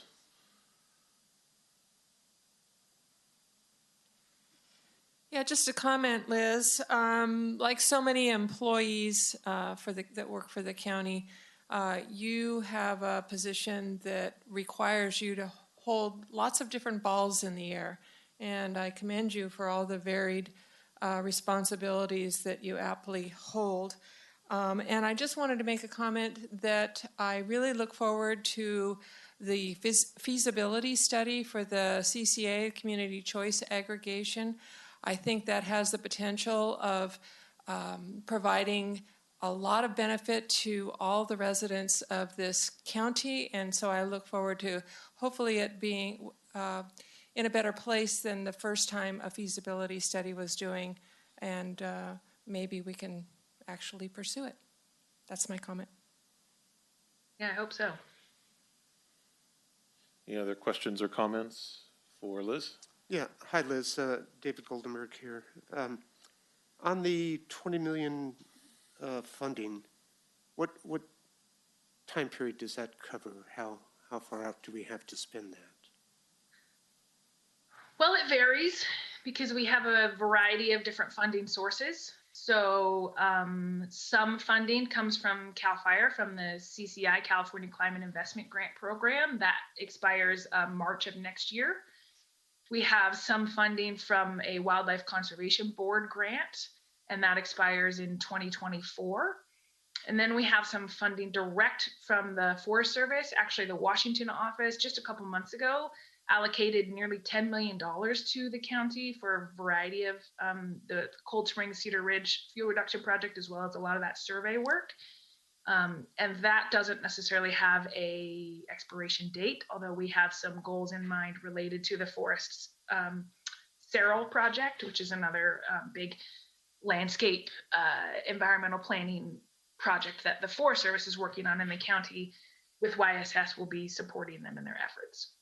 Okay, and most of this work is all being done by contractors. Then I guess I was just wondering about the situation with the baseline camp crews, with the camp shutting down, if that's going to have effect on any of these projects. Yeah, so they haven't been working on any of the forest work at this point. They had been assisting us actually with some of the projects Dory had mentioned, the roadside brushing in particular. We had actually, just before they shut down, we had transitioned the program to working also with private contractors. So at this point, that hasn't been an issue. Although I have been working with our sheriff, and he might speak to this more about developing his own fuels crews. He currently has one, but growing that program, and maybe his crews doing some work here on these forest projects. Okay, very good. Thank you.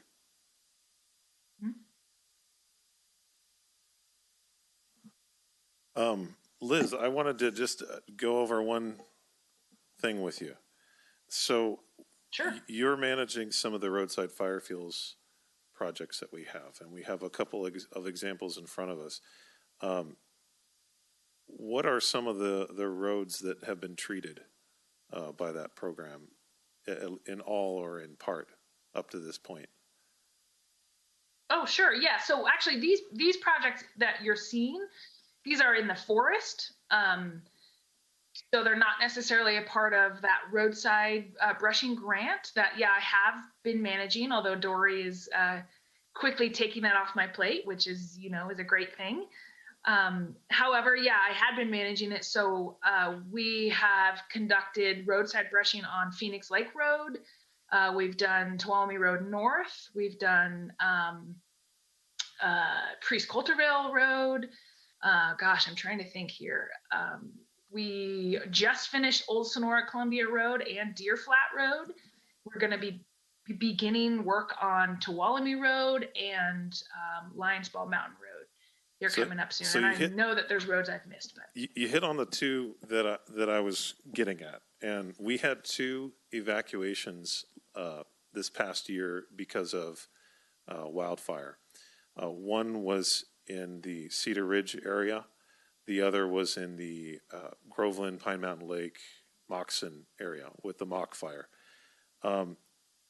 Where one of the evacuation routes for the quarter fire, which is the fire that resulted in evacuation for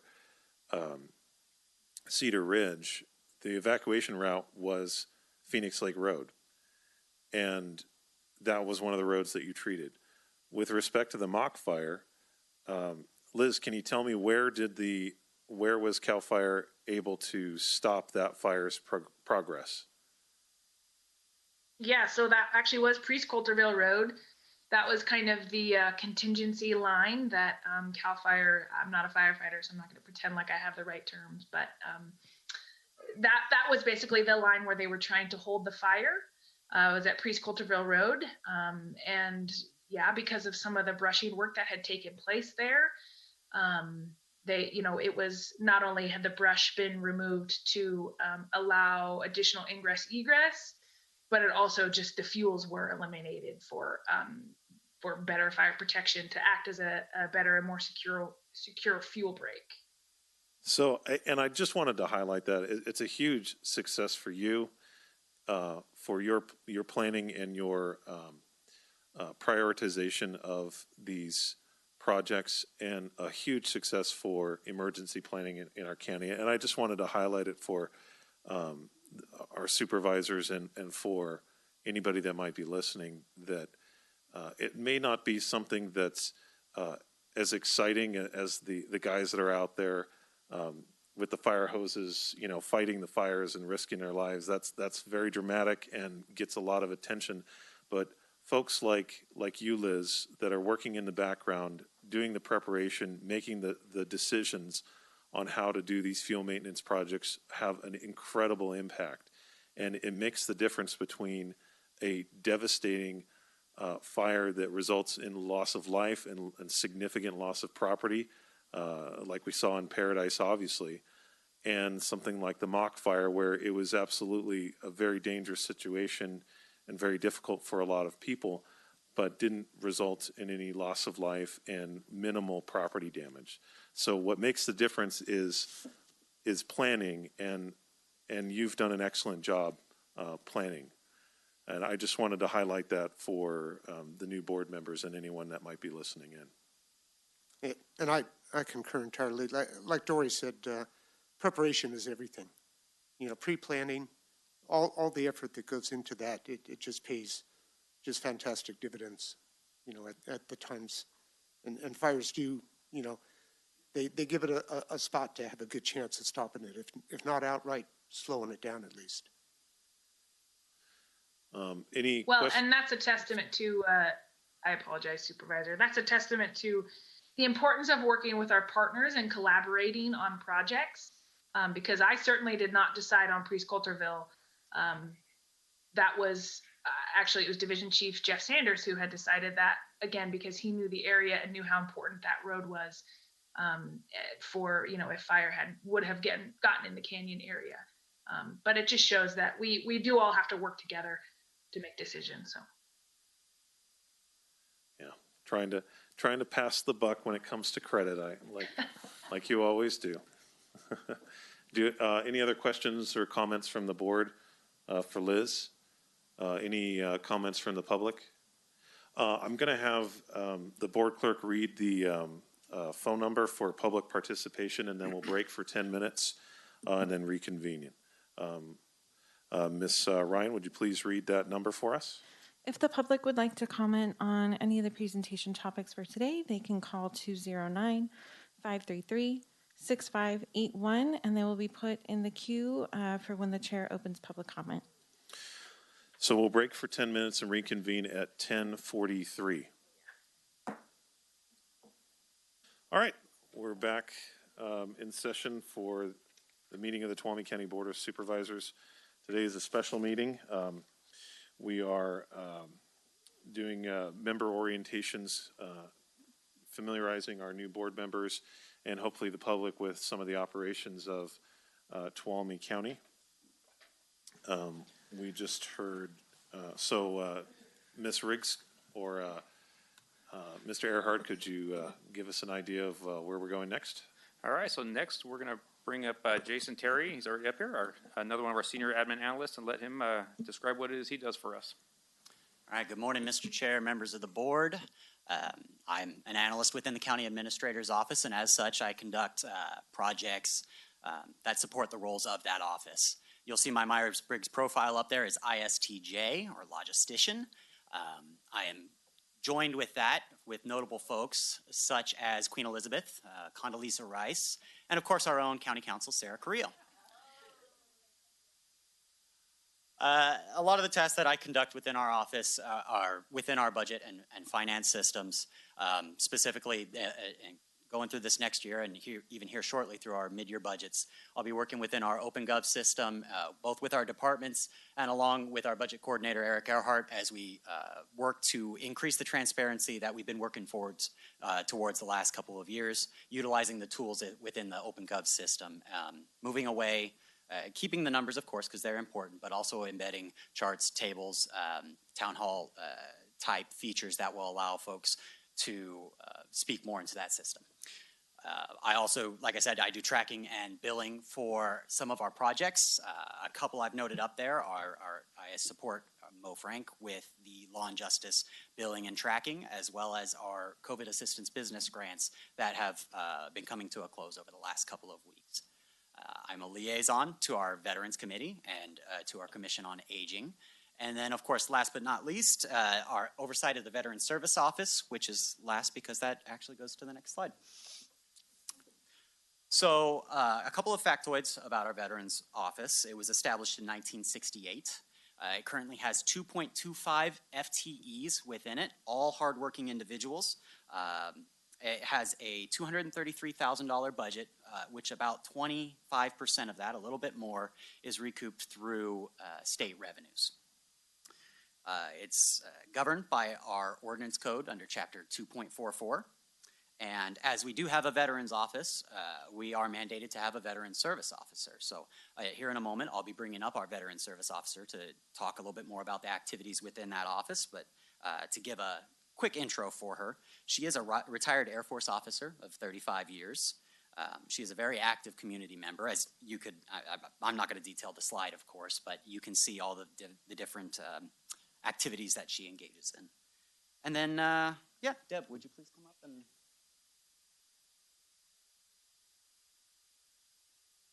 Before that, any questions for Mr. Terry? Any questions or comments? Okay. Oh, that was easy. All right. Morning. Hi, good morning. I'm Deb Askew, as Jason mentioned. This is our list of your Veteran Service Office. And I'd like you to know that we deal with a program called VetPro, and California Veteran Association actually funds that and manages it for us. Within that program, we have 13,000 veterans. And out of those, 6,600 we currently work with. Next slide, please. These are some of the services we provide on a daily basis. Now, during the pandemic, we had to change the way we did business. It used to be we'd have appointments Mondays and Fridays and walk-ins Tuesday through Thursday. But due to the pandemic, we do strictly appointments only. I'd like to say and give my staff kudos, because talking to the other organizations within California, we're one of the few that have kept our doors open during the pandemic, working with our veterans. And this does not reflect also, we don't just work with the veterans, we work with the widows, their children, and sometimes even the parents. We do a lot of homeless outreach, and we'll talk she's gone. We'll talk about that a little bit in the next slide. Next slide, please. As Jason mentioned, here's some of our funding issues that we have. Prop 63 we've used for our outreach, and we just received $2,500 this year. And the Medi-Cal cost avoidance, for every Medi-Cal cost avoidance, we actually give back $3,700 per person. Next slide. This is kind of a compacted slide. You can see up in the top left-hand corner, these are our encounters. So roughly 4,000 encounters this last fiscal year with just our office staff. But we brought in over $80,000 to this county with veterans money. And this is the ongoing awards, the retroactive awards, and lump sum awards.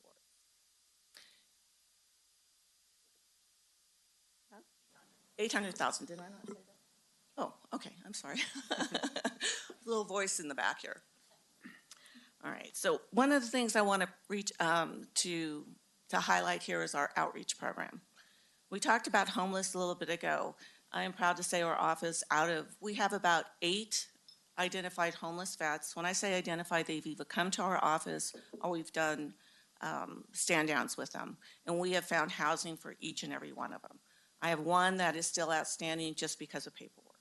But we do outreach from, with that monies that we receive, building ramps, transportation, food, and again, not just to the veteran itself, but the veterans' widows and their children. Next slide. I think that's it. I think that's it. Do you have any questions for me?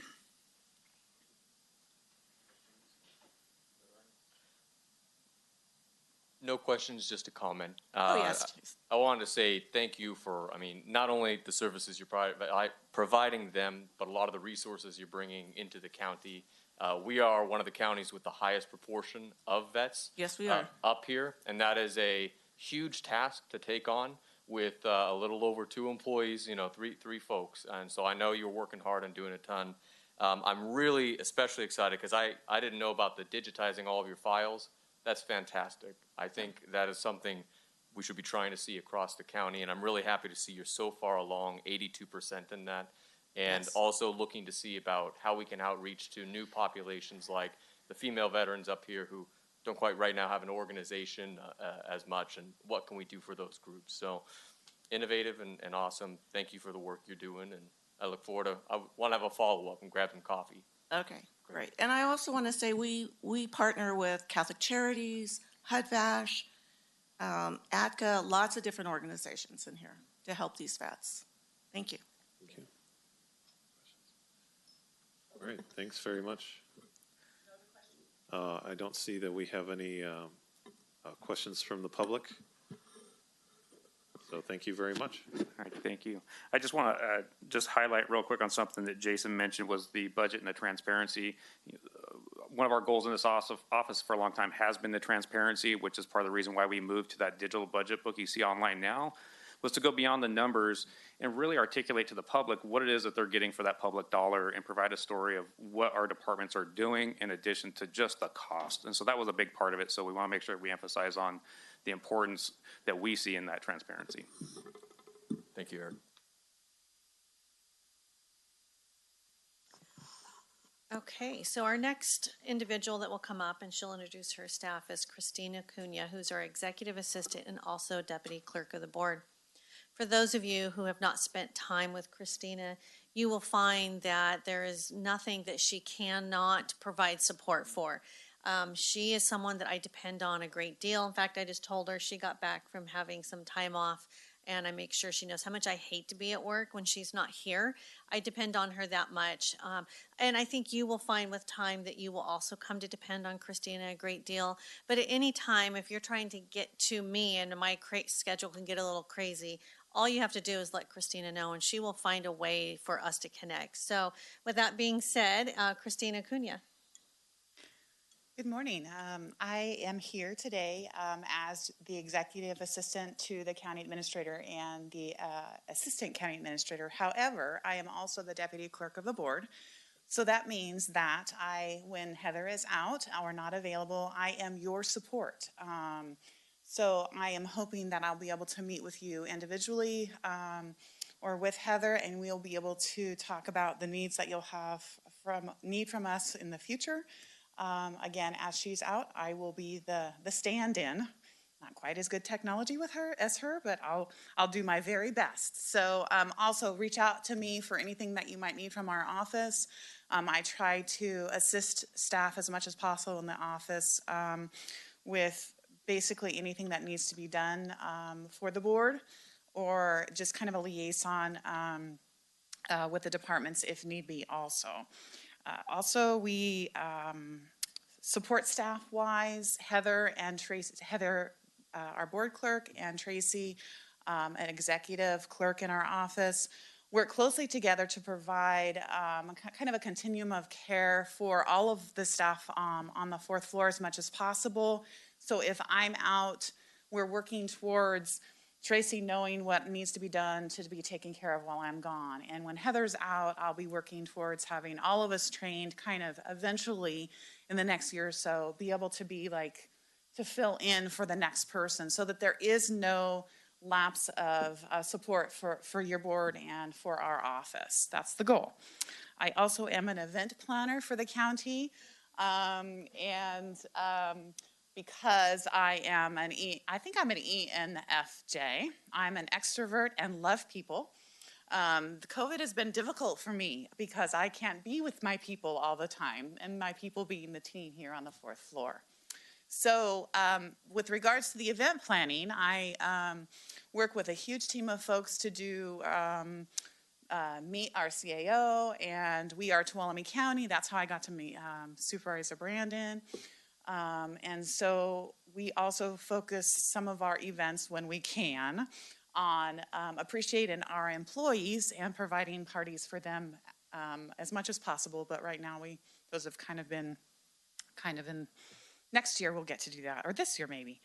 And I also take pride in another title that I'm often called is the cat herder, professional cat herder, and I like that task. So of course, you can always come to me and ask anything that you might need, and I can find documents or find answers or find the person that can find the answer for you.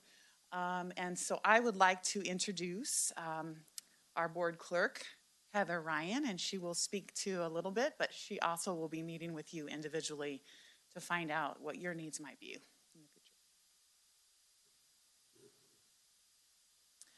Okay, good morning, board members and any Tuolumne County citizens who are watching. My name is Heather Ryan, and I have been your board clerk since the end of July 2020, so just 6 short months.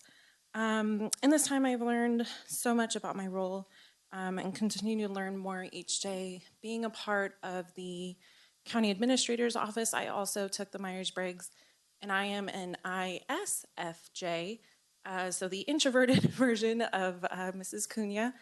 And my description is helper, which to me is very fitting. That's kind of has been and always probably will be the focus of my work on a day-to-day basis. I take a lot of pride in supporting others. I do not like to be in the spotlight, which is why I turn all sorts of different colors when I have to speak. But the big part is, I take my job very seriously, not just helping you all with your administrative work, but helping my community, providing them services. As you can see here, I work on the board agenda process. That means assisting all the departments with building their agenda items to bring to you in order to do their jobs. Excuse me. I take board meeting minutes, so that's why I'm typing away furiously over here. I also support the community with their property tax assessment appeals. I support all of our committees and commissions. There's a little over 60, I counted. Excuse me. I manage board office records. My job is to be, in some ways, a historian, manage everything that comes to your board and make sure that there's a copy of it somewhere, a record of it somewhere, and that's one of those services I provide to the public, is make sure if they need anything, I can provide that to them. My position is neutral. There's 5 of you with lots of passion and desire to support your districts. And my job is to stay neutral and help all of you as best as I can. I'm also transparency focused, so part of my job is actually our social media. I try and, excuse me, as you can tell, I'm very nervous. You're doing great, and I was thinking, I don't think you have enough to do. We should find more jobs to add on top of that. Don't worry, I find lots of additional things for myself to do as I continue to learn this job. I know that. You always have a way of adding to anything you work on with us. So, well, thank you. I really do appreciate the positive comment and the break from speaking. So, on top of that, I do sit out in the lobby. I am, in many ways, reception for your board. I'm the first person that people see when they come off of the lobby elevator. That's something that is actually really important to me. As much as I like to hide and not be front and center, again, I am driven by kind of an overwhelming desire to help people and be that support. Most of the time when people come here looking for one of you or help in any way, that's truly what it is. They're in a need, and excuse me, I really like to be that person for them. Sometimes, unfortunately, I just don't have the power or the knowledge to do what they need us to do, but I do like to be that listening ear. And that was one of the things that, if you hadn't said it, I was going to say it, is that you are the front person in a lot of ways for not just the board, but for the whole 4th floor of the county. When people come to visit any one of the board members or anyone in the administrator's office, you're the first person they're going to talk to, and you're the first person that people see when we have these board meetings. So it's really, you're the tip of the spear for a lot of things. Well, thank you. And you do a wonderful job at it. This position is definitely something I take very seriously. I take it to heart. Some days are tough. Like I said, there's lots of days where I can't provide what the public wants.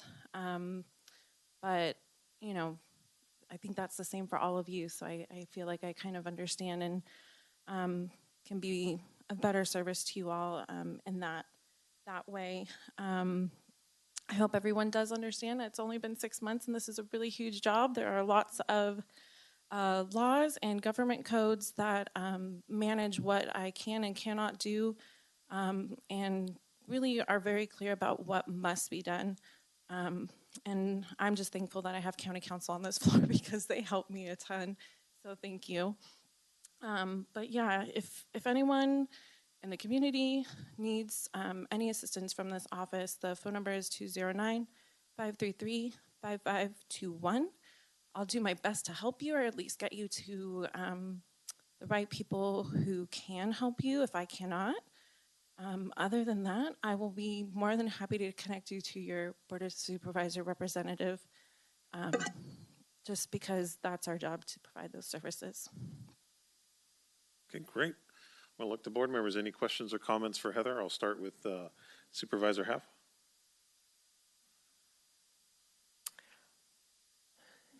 Take a breath.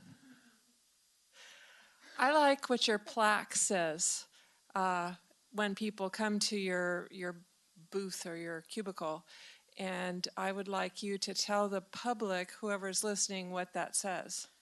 My boss, Christina Cunha, gave me a wonderful gift for my new job, and that was a name plaque, Director of First Impressions. And you are that, and a really good one, so thank you.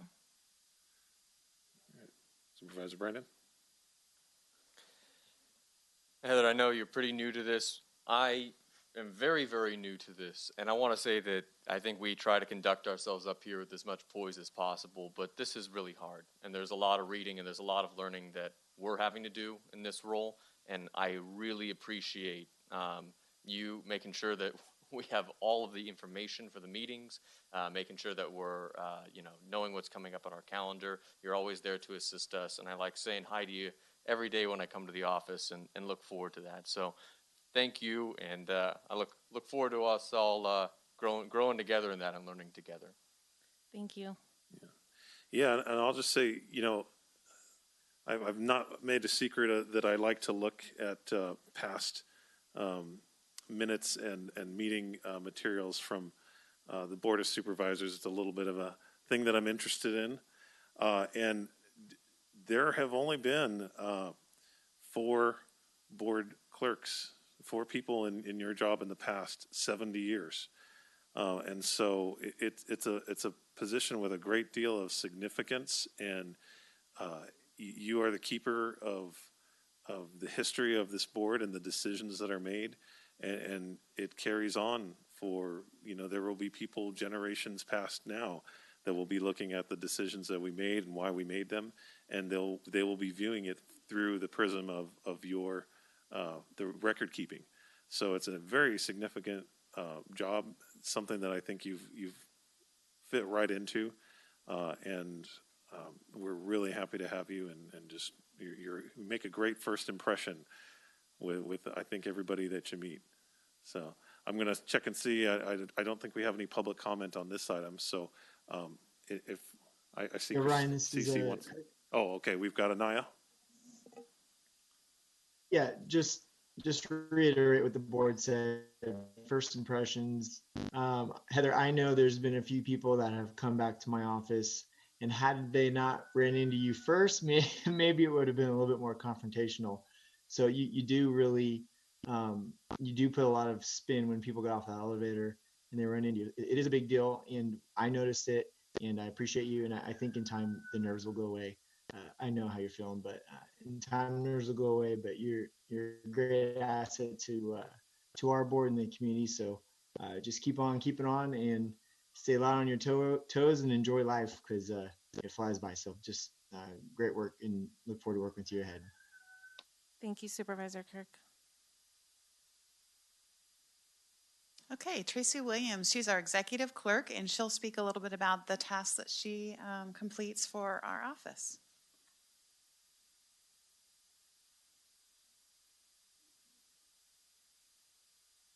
Good morning, Board. Tracy Williams, Executive Clerk. I am an ISFP. I'm noted as an explorer, adventurer. I also am a little bit of an extroverted introvert. Christina says that I play more as an extrovert.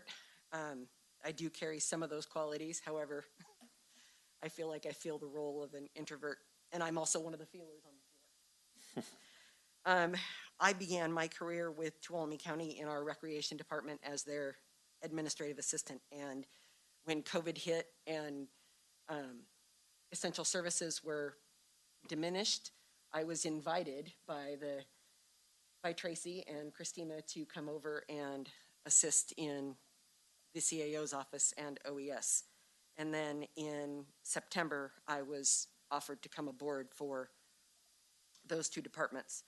And in my role, I provide administrative support to the CAO and the OES.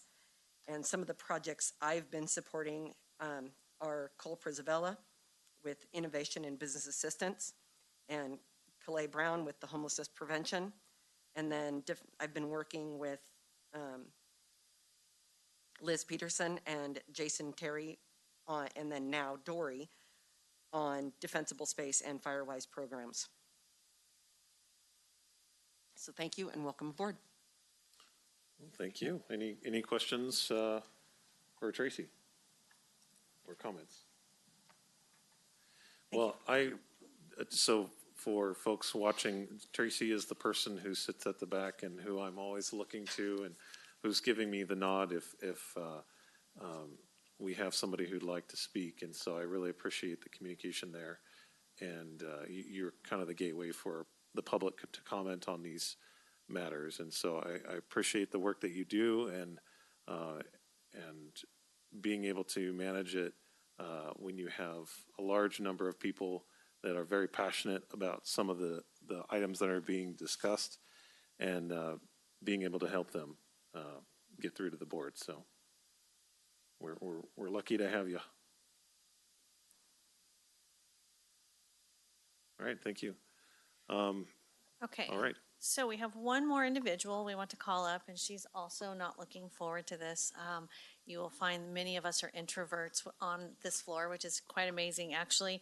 But Simi came to us when we have lots of, as you've seen, lots of grants that our office manages, and we're very creative with the administrative portion of those grants that we can pull down. And with that is how we hire individuals like Simi and Tracy. So we'd like to introduce Simi. She had applied for the job when Jad Curdy left to take a position, a permanent position with public health. And I still remember interviewing Simi, and I remember asking her if I could step out, grabbed Eric. I really want you to meet Simi. She's been a breath of fresh air. She is, she's incredibly bright. She has great ideas. She's creative and quick-witted as well. She's already coming back at us with some things because our group can be a little crazy at times. So anyways, we'd like to introduce Simi to you. Hello. Hello. Can you guys hear me? You might move a little closer to the mic there. Okay. Well, I guess you guys know my name is Simi. So I came here 3 months ago. I'm an admin analyst, and I'm working under OES. A lot of my work is under the grants for CCI MSA. I've been helping Jason a lot with the COVID assistance grants lately. My key responsibilities are to communicate those projects and what we're doing with the public, and then preparing contracts and all necessary documents for any grant administration. And I'm looking forward to keep learning and getting to know you guys, so welcome. Well, welcome, and we're really happy to have you there, and I'll look to see if any questions for Simi. Okay. Thank you. Well, thank you very much. It was quick and painless.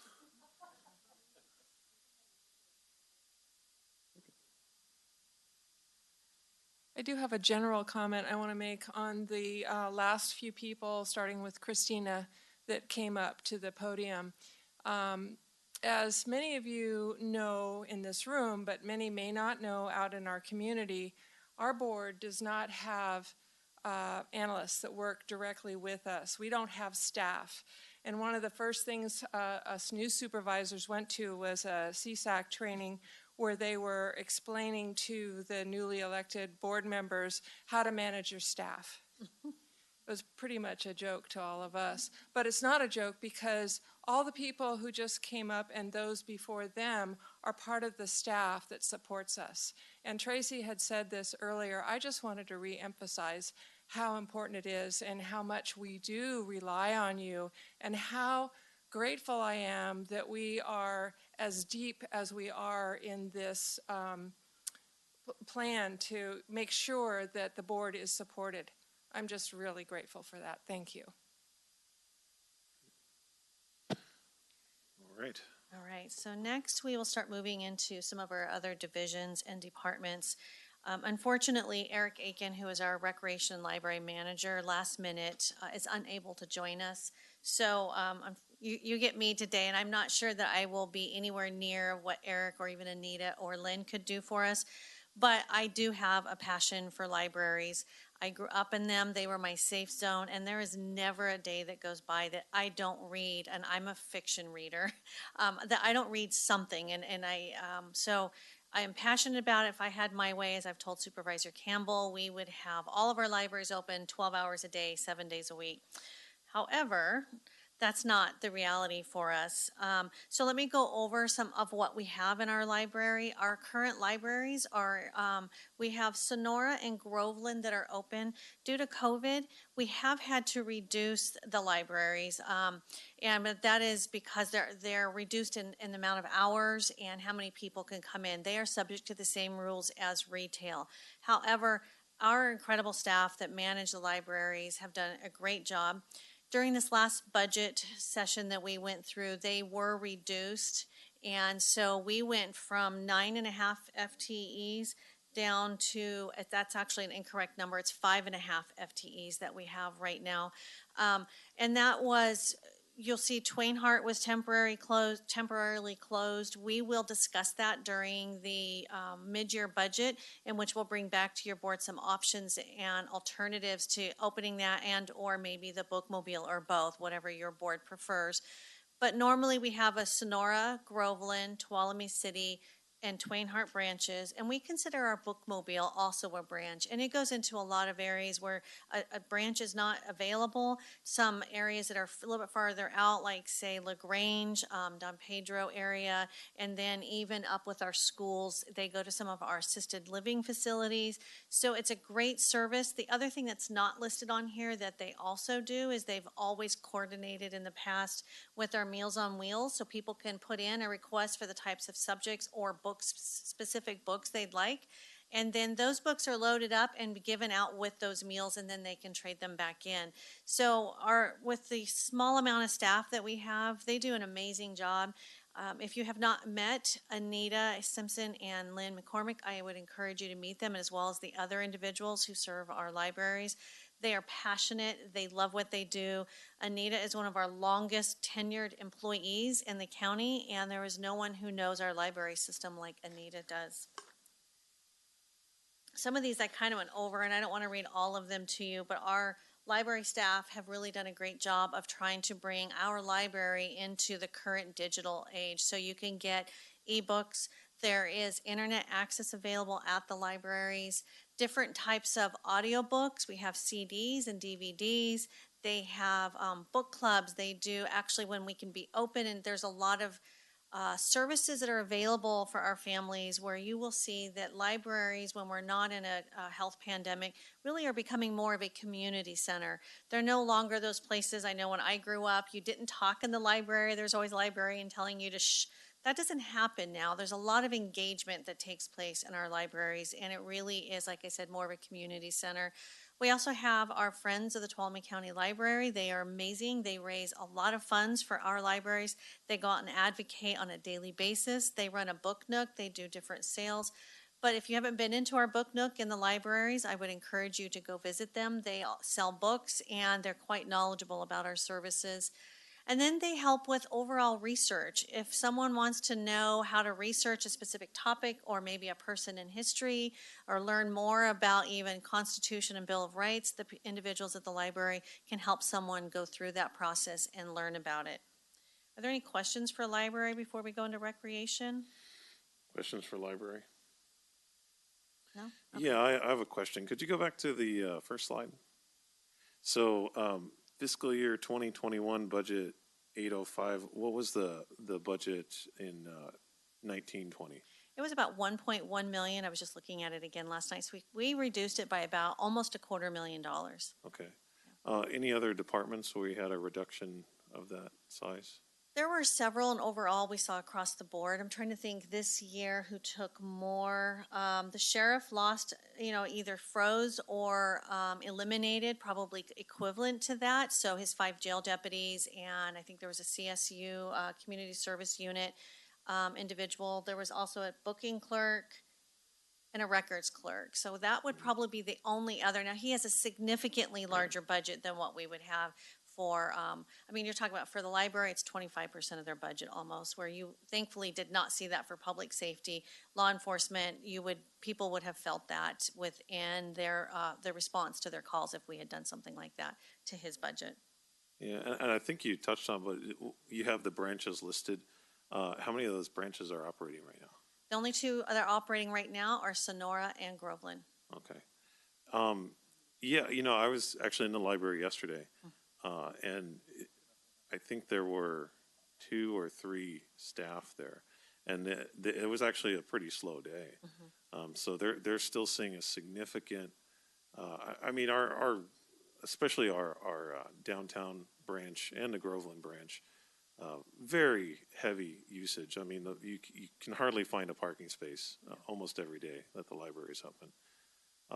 And I just really want the people that are working there to know that their work is very valued, and it's a refuge in our community. I mean, if libraries are more than, it's not just a place to check out books anymore. You know, and I'm obviously biased on anybody who knows me knows I have a great affinity for the library. I volunteered there, worked there for a period of time. And what I saw was people coming in using computers to fill out job applications. I'm very good at filing job applications for any business in town because I've helped several people do that. And then I would see teenagers that probably didn't have the best home life come into the library after school and hang out. And it was a safe place. They wouldn't be bullied. They wouldn't be exposed to drugs or any of those other influences. And they had a safe place to stay until closing time. And so just to kind of emphasize the importance of the library and how hard and dedicated the staff there work and how much they believe in their role in the community. Yeah, I wish we had somebody from the library here to speak about it because they could kind of talk to what it's like and sort of the day-to-day efforts. But the way I see it is there were two reductions to the library that we had in the past year. One we had no control over. It was COVID-19. We wanted to be to reduce the risk to our community and limit interaction in large groups. And obviously, large groups of people interact a great deal in our library, and that's one of its functions. The other is we needed to shore up our budget, and so the library was, it was decided that was the place to do that. And so I hope, going forward, we'll look at that decision and see what options are available there to make sure that we can secure these resources for our community. Anyway, I'm going to look and see if we have any public comment. Okay.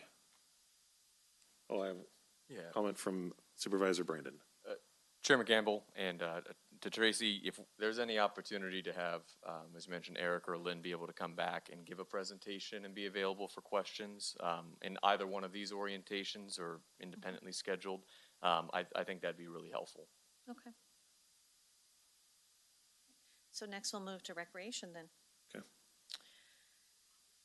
So someone, I think it was Tracy actually came from recreation as she had spoke to, and when COVID first hit us and we started trying to figure out all the rules and the restrictions, it was very clear from both federal and state level, not just government, but all of us had to determine based on their classifications what were these necessary services, and I'm not coming up with the right word.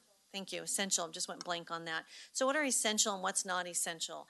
And unfortunately, libraries and recreation were not in that list of essential services. So we saw those staff really, as a whole, really significantly impacted through furloughs or unemployment. And then our recreation, some of them are still on furlough.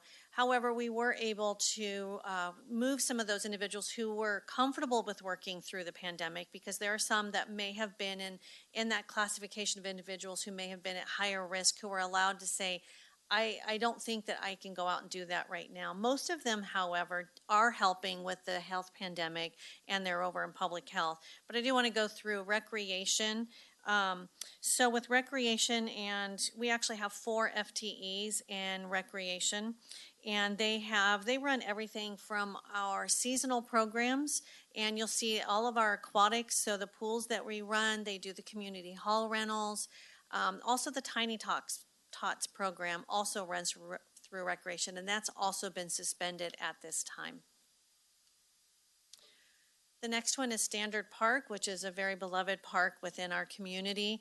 And we have 1 full-time equivalent, and then we also have relief staff who help out in that complex there. 12-acre sports complex. Normally would be open 7 days a week, and it's everything as you see from softball, baseball, soccer. We also do some special events, that Santa Fly-In. We hold some of our events as we do the, normally we have a annual holiday barbecue to just recognize our employees and their staff. That's another location that we use, and unfortunately, we've not been able to do that in this last year as well. As you can see, they estimate about 100,000 visitors each year, and then we do have food service that's available on site, and that is through a concessionaire. And this park, because live action sports have been actually restricted and we're not allowed to have them, that's one of the reasons, the primary reason that you see that the Standard Park has not been reopened. And we are waiting for, if those, as soon as those regulations change, I know Eric is really anxious to get that park up and running again. And I know we have a lot of the community who feel the same way. Anything on recreation before I go to youth centers? No? Yeah. I had one question about it. So obviously with the regulations under live action sports, I see why it's closed, but there are still events of some types, outdoor street fairs, farmers markets that have been occurring. Is this a potential to be able to utilize the park for that? Is this been something that's been explored or looked into to some of the local farmer markets vendors? We have not talked about that, but one of the reasons we wouldn't is we don't do anything that might cause damage to the turf out there. So like, for example, putting tents and other things and pounding the stakes into the ground. You will find that our facilities, our landscape, I'm trying to think of what is groundskeeper, thank you, I'm going blank every time I start talking now. They're very particular about that. So when they get out there, even when we've had our holiday luncheons or our annual barbecue, that he's very picky about where we would put those into the ground. And so we have not talked about that. Doesn't mean that your board could not consider it. And then we'd have to talk about all the other things that would go along with it just as we work through the policy and process. Yeah, and I can say we actually had been looking into those types of utilizing the park in different ways than we had in the past prior to COVID-19. And, you know, a lot of that, you know, the usage of the park and different ways we can get the public in there and utilize it and make use of, a lot of that stopped with COVID-19. And so I'd be very, you know, eager to get that started again and start that discussion. I know, you know, it just doesn't feel right that we didn't have the county picnic. It just feels strange, and I know a lot of county staff were really disappointed that we couldn't do that. And so I think at our earliest possible opportunity, we need to have some kind of appreciation for the staff and utilize Standard Park in that way. Yeah, I'd just like to add real quick that we are, you know, although it is closed right now, we are trying to take advantage of that time, and we are trying to make some improvements to the field, removing some roots and stumps and things like that around the park to make it a little nicer when we can open up in the spring. So we are trying to make some good use of the time that we do have. All right. Okay, so we'll move on to our youth centers. So we have 3 youth centers. There's Groveland, Jamestown, and Tuolumne, and there are 3 FTEs that are allocated, so 1 for each of those locations. And our youth centers, another thing we didn't get to do this year is when we have kind of this art contest and poem contest that goes through our youth centers, and your board gets to see all of those, and we put them on this wall, and then you'll vote on some of them. That's another thing we didn't get to do this year, and it really is one of those fun things that your board gets to participate in and engage with the youth who participate in those programs. But as you can see, the spring activities, I mean, they do a lot. There's a spring daycare camp, the child abuse prevention activities, firefighter training, the fall activities, you see turkey trot, an annual health fair, and then track activities. So these individuals who run these serve a lot of our families, a lot of our risk who are probably most at risk, a lot of our youth who are most at risk.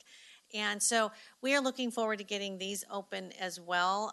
We do have one of our locations, which is in Groveland. That's a really difficult position to fill. Most people don't want to drive up and down to Groveland. It's the same thing with our librarian up there. Those are 2 positions that we have difficulty in filling. In fact, that Groveland position is vacant. It has been vacant for some time. So we may be reaching out through Supervisor Half and just maybe getting a little more interest of those who might be able to fill those, because it's a gap and it's a need that we have.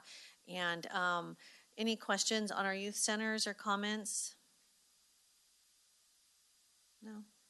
Okay. So this is the staff who actually live on this floor for your CAO's office. This is, we're completed with that portion.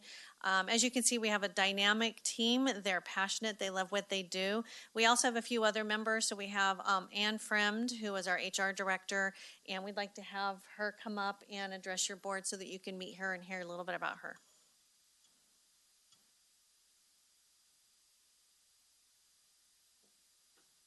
Good morning. Good morning. Gonna wait till Eric cues the slides. There we go. So I am Ann Fremd. I'm your HR and Director and Risk Manager. And as everyone probably knows, Human Resources has services to do anything to becoming an employee, and while you are an employee, your benefits, your new hire orientation, any sort of disciplinary actions, performance evaluations, all ongoing employee activities for promotions, step increases, demotions, anything that has to do with employment. We also do policy development and administration. As you'll see in a couple of slides, we have some really old policies that really are in dire need of updating, and we are working on that. But we have the personnel rules. We work with departments when they write their own specific policies, because anything that has to do with the terms and conditions of employment, you have to meet and confer with the bargaining units. So we spend a lot of time with those departments writing those rules and coming to consensus with the bargaining units on those. Organizational development, we're involved in a lot of different reorgs and brainstorming with departments and CAO's office on how we can get things done and how we can change class specs and make things function at a better level. We administer the classification compensation plan. The last time we did a study was in 2014. And obviously the budget hasn't been real conducive to really making major changes, so we are just kind of still trickling along and dealing with what we can. Affirmative action and employment, we ensure that we're EEO compliant and all that. We deal with unemployment insurance for people that have been laid off, terminated, furloughed, whatever. We do all the labor and employee relations, so any sort of labor contract negotiations, your board will soon be getting a big time education on that as we enter negotiation season. And we advise and do advice and consult on any and all personnel matters. And obviously I worked a lot with Tracy and Eric, and it's a big team is what it is. We also do risk management. So that is all insurance services that is required for the county to run as a business. So we have property insurance, general liability, our excess workers' comp insurance, surety, watercraft, airports have insurance, cyber, we have different pollution coverages, and the SLIP is a special insurance. There are, back when we used to have events, where you could get private insurance to cover your events that were being held at county locations. Also, IRWIM, it's the water management, they go through that to get insurance for their board. We have workers' compensation insurance. That's obviously for any employee that's injured at work. We deal with those type of services. We have disability management, FMLA, CFRA, pregnancy disability. We do ADA and FEHA for that also. We do a lot of interactive conversations for people who need to come back to work and possibly aren't able to come back full duty because of a disability or an injury, to help them to see if we can allow them to work while they're in their recovery. We have the safety program. This took on a life of its own, obviously, with COVID. Thankfully, we did get a new risk analyst last year. It was our first risk analyst since 2009, and it was very timely because, boy, COVID caused a lot of risk and safety issues. We do annual training, ergonomic studies, We have Cal OSHA compliance, the IIPP, of course, in a couple slides you'll see some of those, and we also have the DOT program for all of our commercial drivers in the county to stay in compliance with the California DOT regulations. Just some statistics. From January to November of 2020, we did 179 recruitments. We received over 4,800 applications. That is a lot of reading for Aaron Cunha. For most of it, we've hired 131 relief employees and 79 permanent employees in that time period. We did over 2,400 personnel actions. That is actual data entry into the system. So 2,400 things have happened to all of our employees. That could be step increases, new hires, rehires, terminations, negotiated changes, obviously furlough. All of that has been input into the system.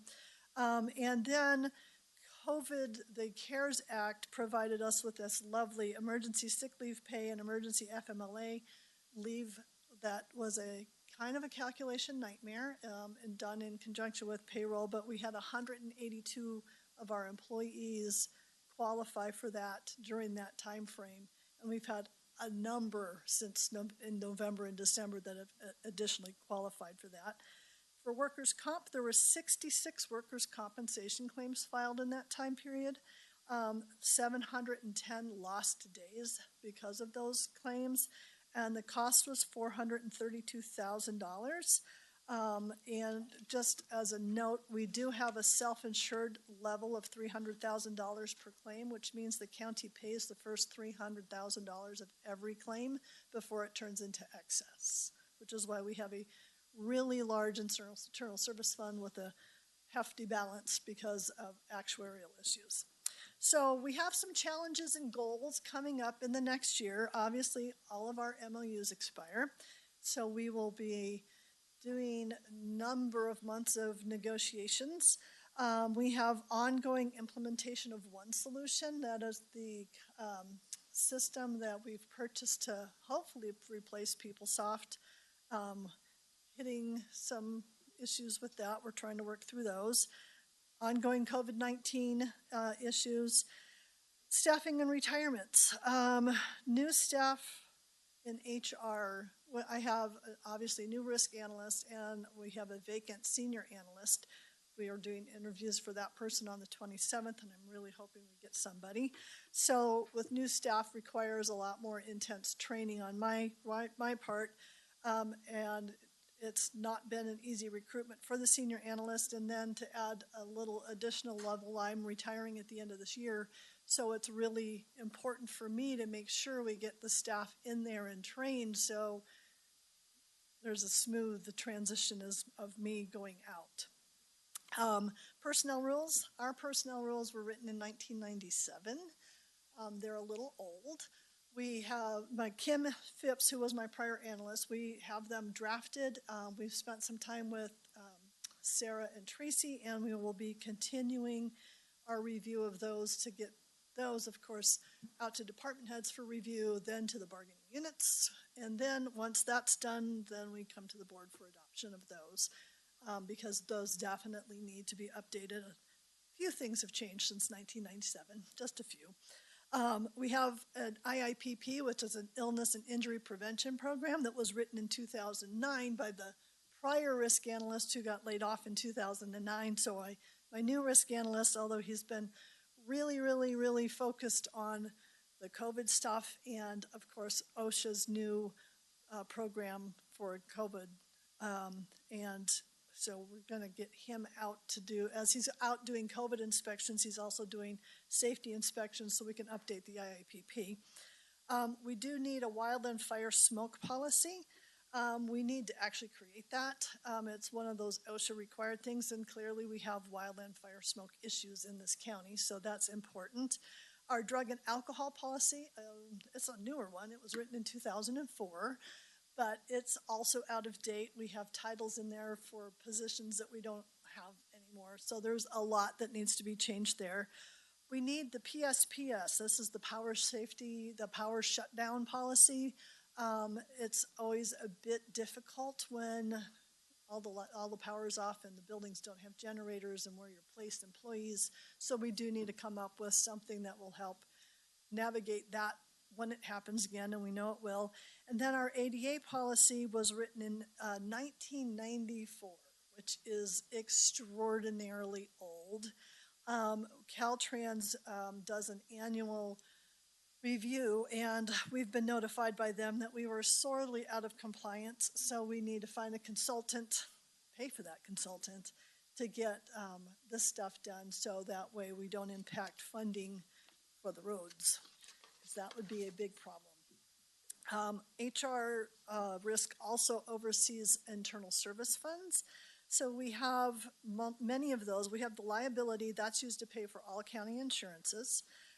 It's funded by charging departments using their exposure, which is their salaries and benefits, and their experience.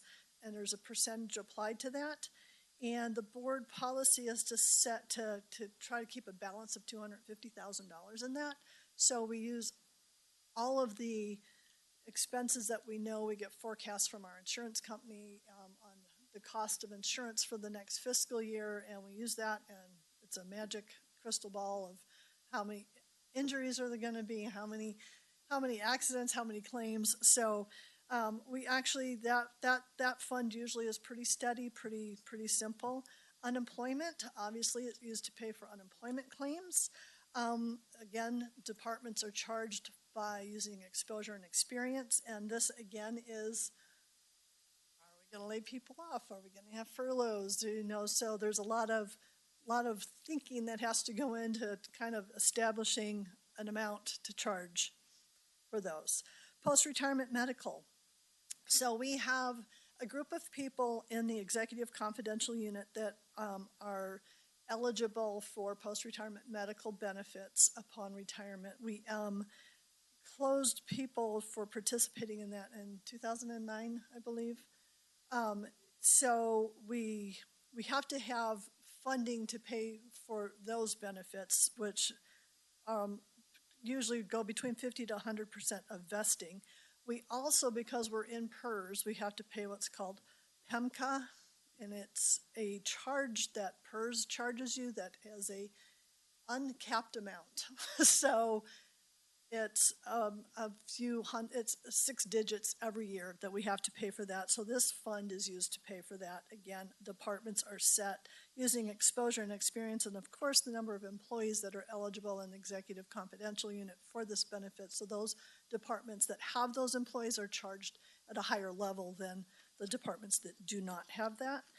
We do get an actuarial done on this every other year. The estimated liability as of June 30th, 2019 was over $30 million for this. And our fund balance is just over $7 million. So we have a little work to do on that, but it has been growing slowly. And we will see how that all goes. Workers' compensation. As I stated before, we have a $300,000 self-insured value for all claims. So our actuarial has to make sure that, one, we have the money to, we have the money to pay for that in our fund, but also to pay for future claims. There are many people that get injured and they don't have to have surgery, 10 or 15 years later. So you have to look at that. And so the actuarial, we've actually been growing this one quite well. The board policy is to try to get to the 70% confidence level, which means 70% of all of those cases are paid for. On June 30th, 2020, the confidence level is 9.7 million, and our estimated fund balance at the end of this fiscal year is 9.4. So we are really darn close of attaining that and then just maintaining it. We have the employee group insurance. That's for your medical, your dental, your life insurances, and all that. That is paid for. It's funded through 2 different mechanisms. One is the cafeteria amount that is done through labor negotiations, and the rest, the employees bear the cost for anything that exceeds the cafeteria amount. And employee sick leave and vacation. I've worked with Debbie on this. Debbie, we we don't, this is used to pay for any sort of terminations, vacation, PTO, sick leave. You have, a lot of the MOUs have cash out provisions. So we have to kind of make an estimated guess on who's going to retire, who's going to terminate, who's going to cash out during the fiscal year. And then Debbie comes up with a lovely magical percentage, and that's how we charge the departments to figure out how to fund that. And finally, this is our org chart of my really, really wonderful team. Without them, none of this would be possible. And without them, I would be a failure. So they are fantastic and wonderful and support everything and keep me in line. And we group think and we brainstorm and try to do the best we can to take care of the employees and the county.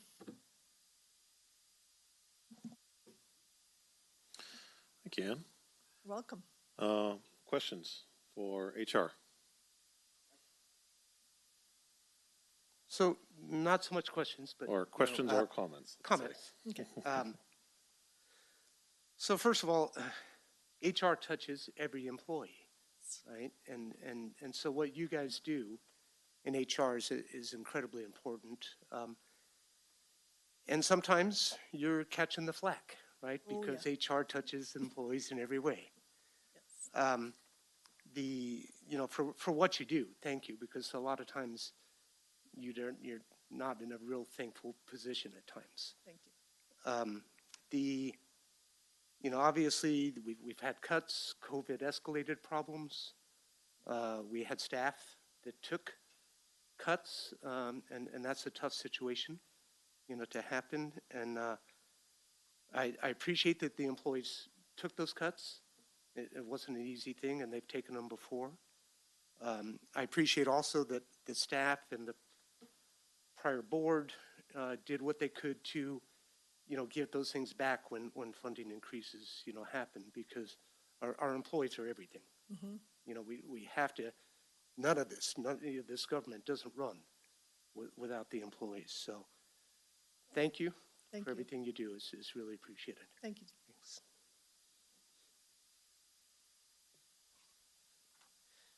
All right. I just had a few questions. So you mentioned that we had a lot of HR policies that were out of date, needing to be relooked at. It seemed like the process was to be able to write that with staff, bring it to the bargaining units, have a consultant look at it, and it finally comes in a draft to the board for review. Would it be helpful, or is it at any point an opportunity or useful to be able to have a supervisor in on the discussion to see it see it earlier on than that? Provide any feedback, for example, on personnel policies before it hits the board, or are we mostly going to be waiting just till it's presented in March? Probably just mostly waiting. Okay. Yes. We try not to have the supervisors involved with anything to do with negotiations, other than giving staff direction on where you want it to go and not actually being involved in the front line discussions. Great. Okay. And there are legal reasons for that. Yes. And those will all be when we'll be doing closed session labor negotiations, and there will be an attorney from Liebert Cassidy, which is one of our law firms that we use, who will be doing some really in-depth training to the board on all the rules of the conduct and everything that guides and how things happen. So I'd also be interested in getting a little bit more information on the workers' comp claims, just over time, whether that was relatively high, was it a few people taking a lot of time, or was it fairly spread out, what type of injuries they were, and maybe if there's something that we would be able to do about that, or if they were just, luck of the universe kind of things happening.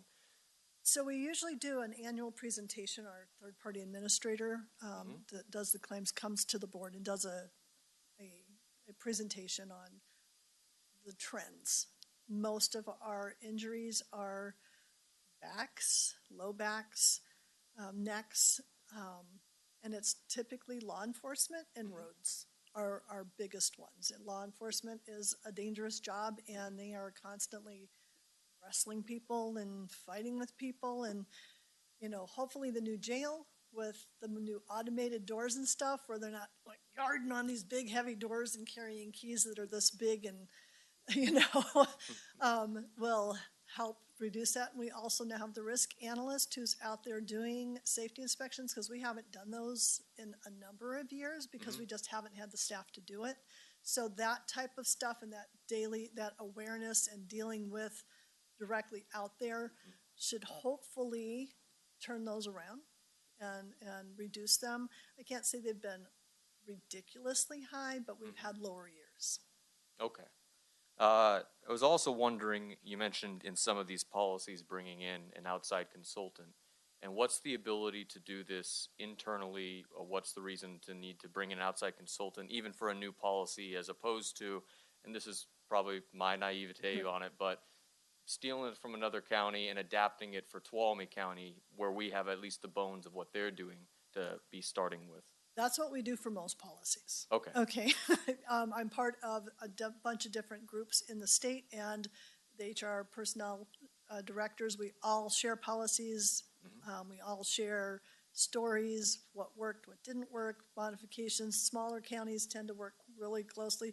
We steal from larger counties all the time because they have the staff to do that. It's the ADA compliance. That is highly technical. It requires expertise that we do not have in the county, and that's the one that we would need a consultant for. Okay, thank you for explaining that. Sure. And fully agree. Anything we can grab. Oh, I'm all Fill the about bag. getting free stuff. I love free stuff. Great, and I think that was my last question there. Oh, with the unfunded liabilities, you mentioned that was growing from 7 million. Do you have a projection on the current growth rate of when you think it will hit the full amount? The 30 million? You're talking The about 30 million on the current very, path. very long time from now. Okay. Yes, I mean, we're growing $250,000, $300,000 a year max. Okay. So it's going to be So about 80 or a 90. very long time. I will probably be dead before the thing is fully funded. Okay. That's how long it probably will take. Well, thank you for thank you for all the always a positive but very informative information. Sure. And I really appreciate, as Supervisor Goldenberg mentioned, just reiterating those comments that keeping the county running and all the people happy and safe. It's so incredibly important. So thank you. Thank you. I did have just one quick follow-up too, and is the IIPP. I think you said 2009. So I was involved in that, with CAL FIRE before. Did it for a couple of counties, Tulare County and Tuolumne and Calaveras counties. There's a lot that goes with that. It's not an easy program. I understand that. Very critical, for the safety issues and the inherent, risks, that are there to the county. So everything that we can do to get that going and get it up to speed is covering ourselves. Yes, absolutely. So we need to do that. Absolutely. Thanks. Thank you. Yeah, and it's already been said, but yeah, I just really appreciate the work that you do. It's probably one of the most technical and difficult jobs in the county.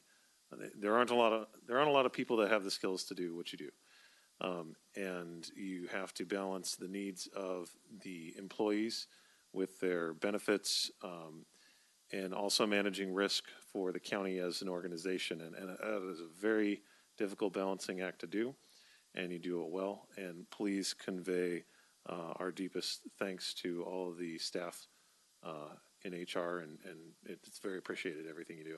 Thank you. Appreciate the kind words. Thank you very much. Thank you. Supervisor Campbell. Yes, Supervisor Kirk. Hey, just real quick, Ann, thank you. Thank your team. If you or Tracy just could real quick, high level, and then we'll move on. What is the percentage of the budget that is spent on employees? And the reason why I say this is because I believe it's 70%, somewhere around there, of county budget goes towards payroll. Do you kind of have an estimate what that number is? I would say you're probably right between 60 and 70%. It just also depends on the year. Obviously, this year would have been less with the furloughs.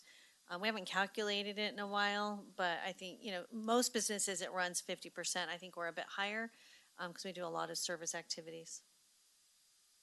Right, and I'm just bringing that to the new board because I know when I was a new supervisor and I was running the charts and looking through the budget, anything that we do in HR, whether it's increase or decrease, it's a very it changes numbers quickly. Small amounts change quickly because of that. So just keep that in mind moving forward. Okay. And I have one little niggling question. In your presentation, you had mentioned the PSPS, and it reminds me of the Continuity of Operations Plan. I'm not sure if that's in your area or another one. That is OES. Okay. Just curious, Yes, and that's I'll OES, follow up. right, yes. I'll follow up. But it does need to be. Yeah, PSPS would need to be integrated into that. So, yeah, we don't do anything in a silo. Because I've actually talked to Dory about that. So. And we don't have one of those. Is that correct? Okay, thank you. Oh, we do. Okay. We do have one. It just needs to be updated like most of our other plans. Okay, thanks very much. Thank you. All right, so I'm going to look to our board members. This has been a very good discussion, and as often occurs with good discussions, we are behind schedule. We have two more presentations that we had planned to make by this point. I'm going to look to board members. Would we like to continue on with those two presentations and then take the lunch break after that point, or break for lunch right now? Are we okay going ahead? I'm fine going ahead. You want to take a 5-minute break? Yeah, let's Okay, do that. let's take a 5-minute break real quick. Reconvene at 12:10.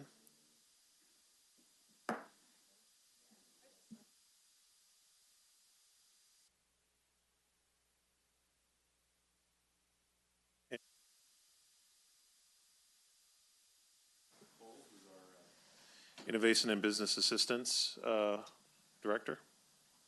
Correct. Well, good afternoon, Board and Welcome. Chairman. I'll be right before your lunch, so I'll make sure to take an hour or two. I do not have a Myers-Briggs. Oops, let me share my screen. But I was going to share that I could.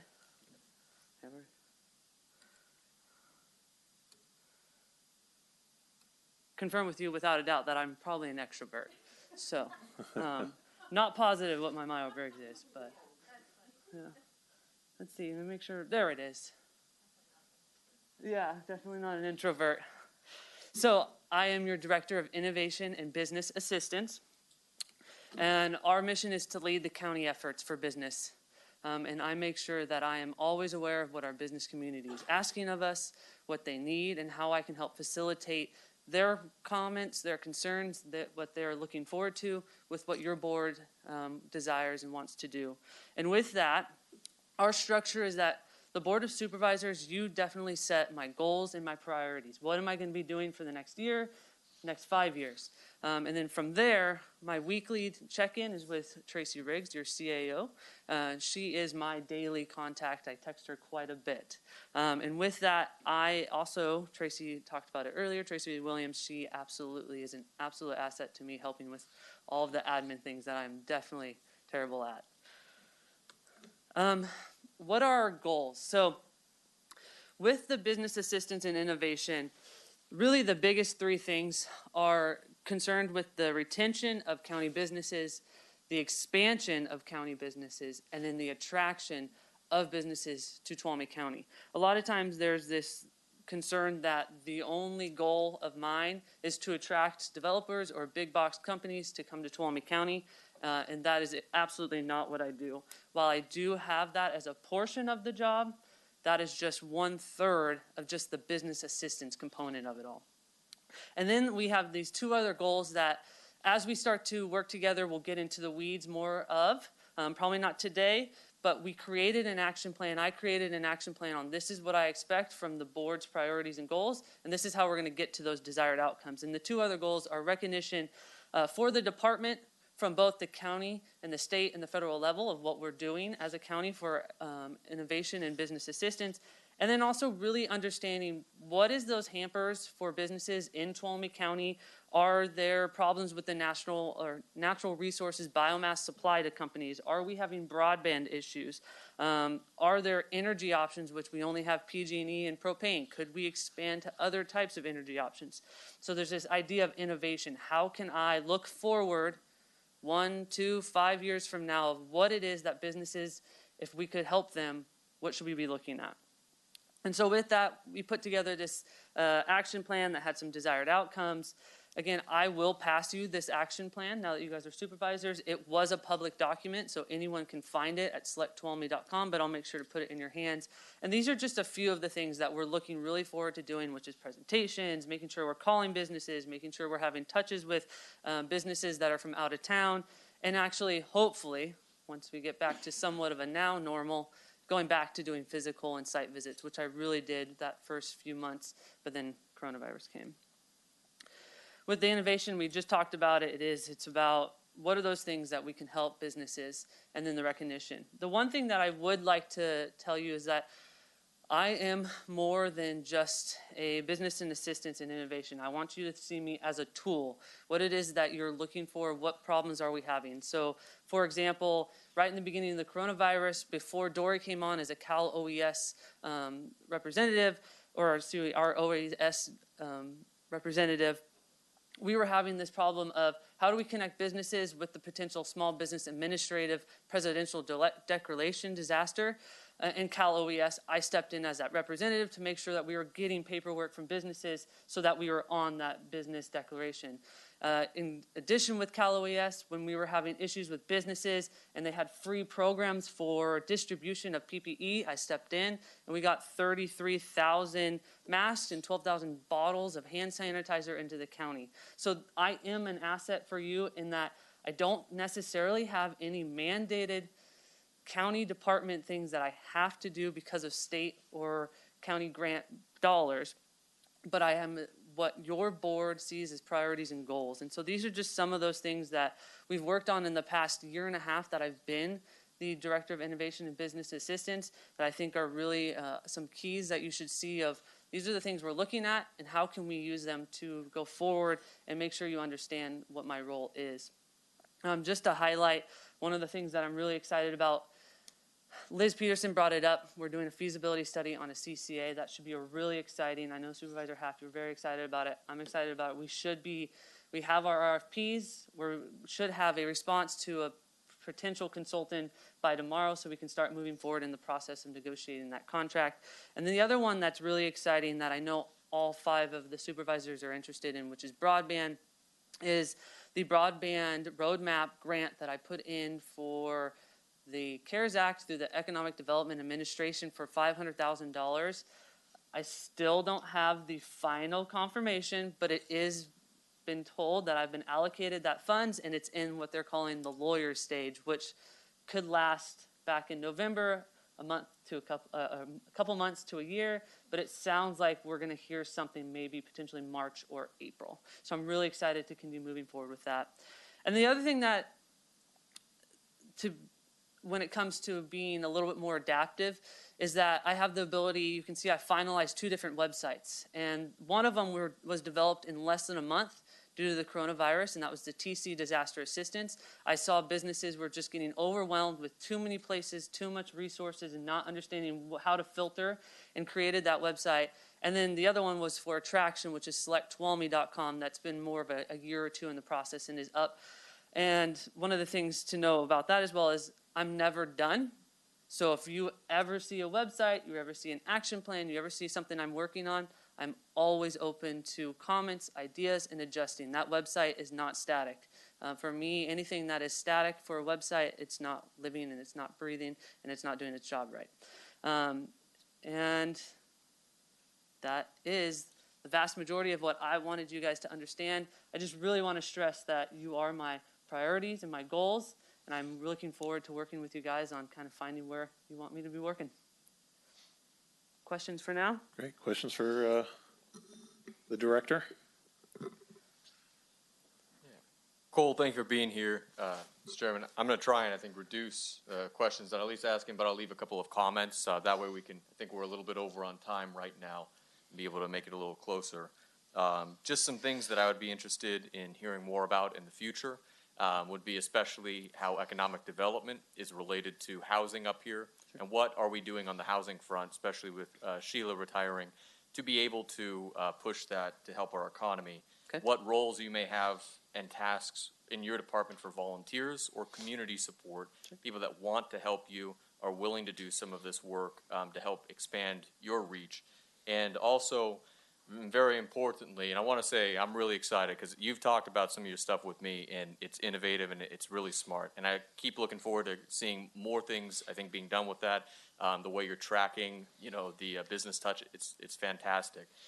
But in the wake of TCEDA, accountability is extremely important. And how are we being accountable, besides just being good people with good ideas, in a structural way to the public? And I think that is something that we need to also, I think, in the future, have a discussion about.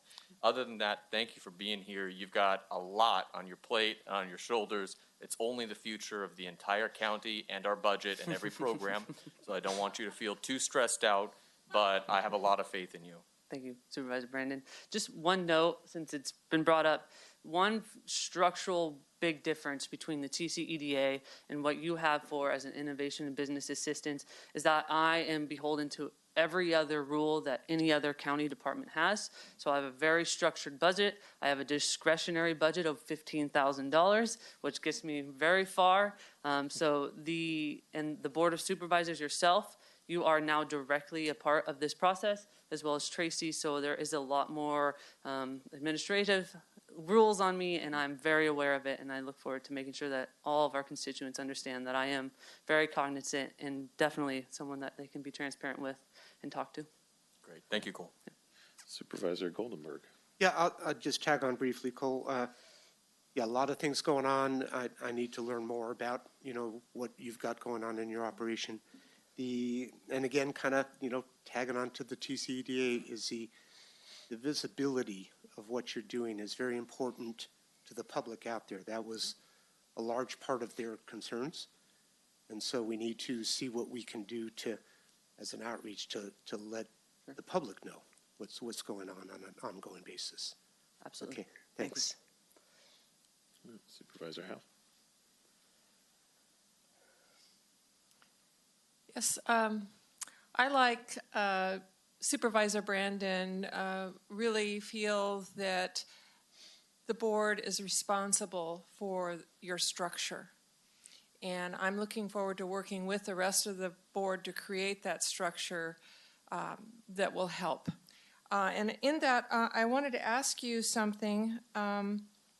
You listed your recent accomplishments, and I wanted to know, and you said you have the outreach. Where do you have that published? That's the first I've seen of those things that are in the works right now, and it's awesome. It's really great, but I want to make sure that the public has a way of getting this information. So how do you push this information out? Yeah. So recent accomplishments. I'm an extrovert, but I'm terrible at bragging about myself. So this would probably be the first time that I've put anything in the public view about some of the recent accomplishments. But the action plan that I have referenced, where we start talking about the desired outcomes, what are those goals, that is all public on the Select Tuolumne website. And I definitely have neglected to make sure that the county version of my webpage, which exists in the county government website under the administrative office, needs to be updated. I've actually been working with Roger to make sure I can get back in to make sure that that is talking about some of the accomplishments and getting those documents right there on that website. So I agree there are some missteps that I need to make sure that I'm addressing and working towards showing exactly what it is I'm doing and how I am benefiting the county. So thank you. Supervisor Kirk.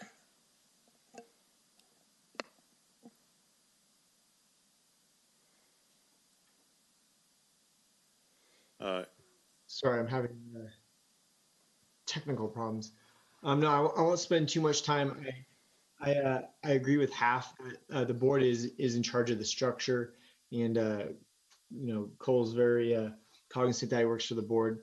I would just like to reiterate with COVID, I think it just really spun that office for a loop this year. I know he's been responding and reacting. I know I have some plans that I'd like to address, and we've discussed it, but also been very cognizant of COVID and his efforts to assist, really just getting information out to businesses this year and assisting them with those loans. So as COVID kind of winds down, it will be good to collectively as a board look at that department moving forward, and I think it's going to be a great conversation.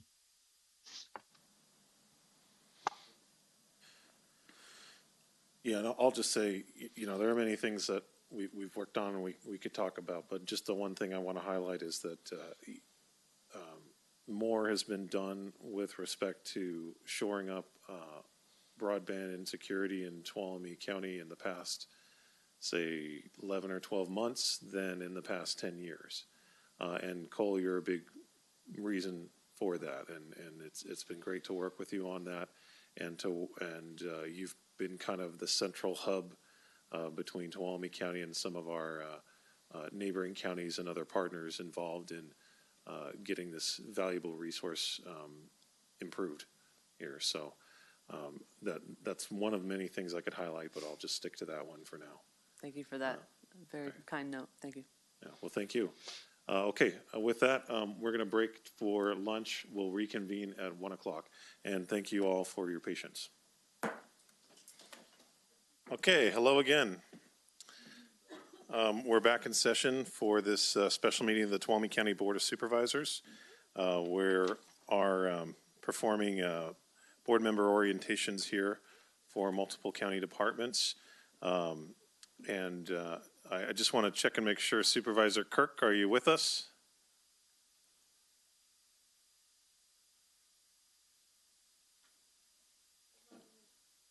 On mute. There you go. Can you guys hear me? Yep, we can hear you now. Okay, so let's get started. So All we right. have Roger Root, who's our Director of IT, here to give us a presentation on all things technological. Yes. Oh, and actually, before we get started, Clerk, would you please once more read the just the phone number information for the public if they'd like to call in? If the public would like to call in to provide public comment on any of the topics discussed today, they can call 209-533-6581, and their call will be taken in the orders received. All right, thank you. All right, take it away, Roger. All right, thank you.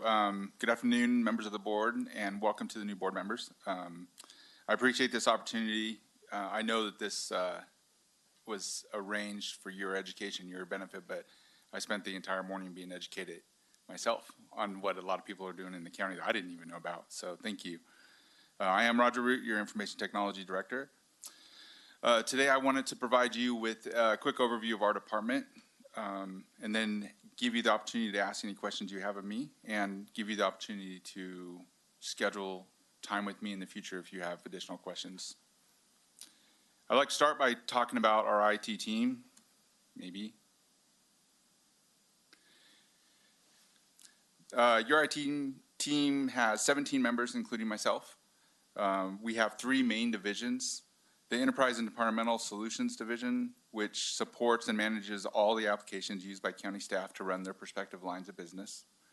We have our Communications and Infrastructure team, which manages all the communication needs for the county, which includes phones, network, the radios that are depended upon by many of the departments. This team also manages and maintains all of our infrastructure, which is the servers, the backups, the firewalls, all the switches, and even the network cables and fiber that runs throughout the county. Although security is everyone's responsibility, this team leads those efforts for our department. The third team is your service desk team, which I believe a lot of you got to meet on your first day here. And this team is the true face of our department. The technicians and their supervisor handle the day-to-day support needs of the entire organization. This includes the tickets for any kind of issues, and you'd be amazed at the type of issues we get, computer and printer deployments, and much more. We have a very dedicated and a very talented team. So I have been with the county for about, I'm going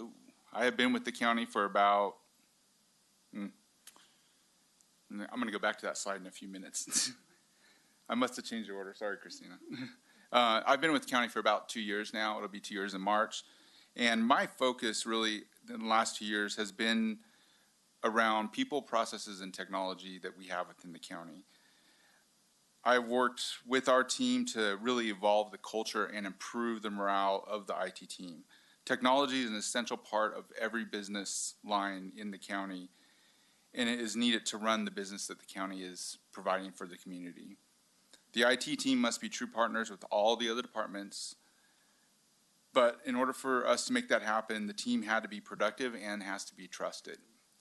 So that's really where my focus has been for the last 2 years. We have encouraged the team to take ownership of their areas of responsibility, to take accountability for their roles, their decisions, and the actions that they take. And we want them to be trusted partners within not just within the county departments, but within IT itself.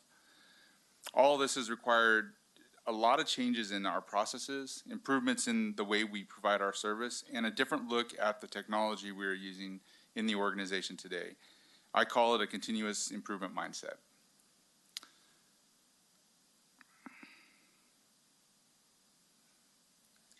So, as you've heard from many of the other departments, you know, the missions, visions, and values are important.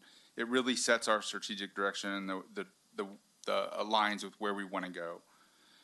Our mission statement in IT is to empower the county to provide exceptional service to the community through technology and customer service. Our vision consists of 6 key points. We want to deliver exceptional customer service, provide reliable, secure, and modern infrastructure, improve the business process through technology. We want to value the IT staff development, knowledge, and the individual needs of the IT staff. We want to seek out collaborative solutions county-wide, and we want to embrace the best practices in the industry. Our 6 key values which we wish to attain is that we are considered trustworthy, competent, positive, respectful, resourceful, and accountable for the decisions and actions that we take. Okay. Our department is consisted of 8 core services that we provide to the county. User support and service desk is one of those. I'm not going to go into the details of each one of the items within each category. I'm just going to go over the categories as a whole. Infrastructure, communications, security and compliance, training and education, policy and leadership, business operations and applications, and citizen engagement. I believe I heard some comments about some things that are on here in other departments. One of them I'll talk about is business continuity.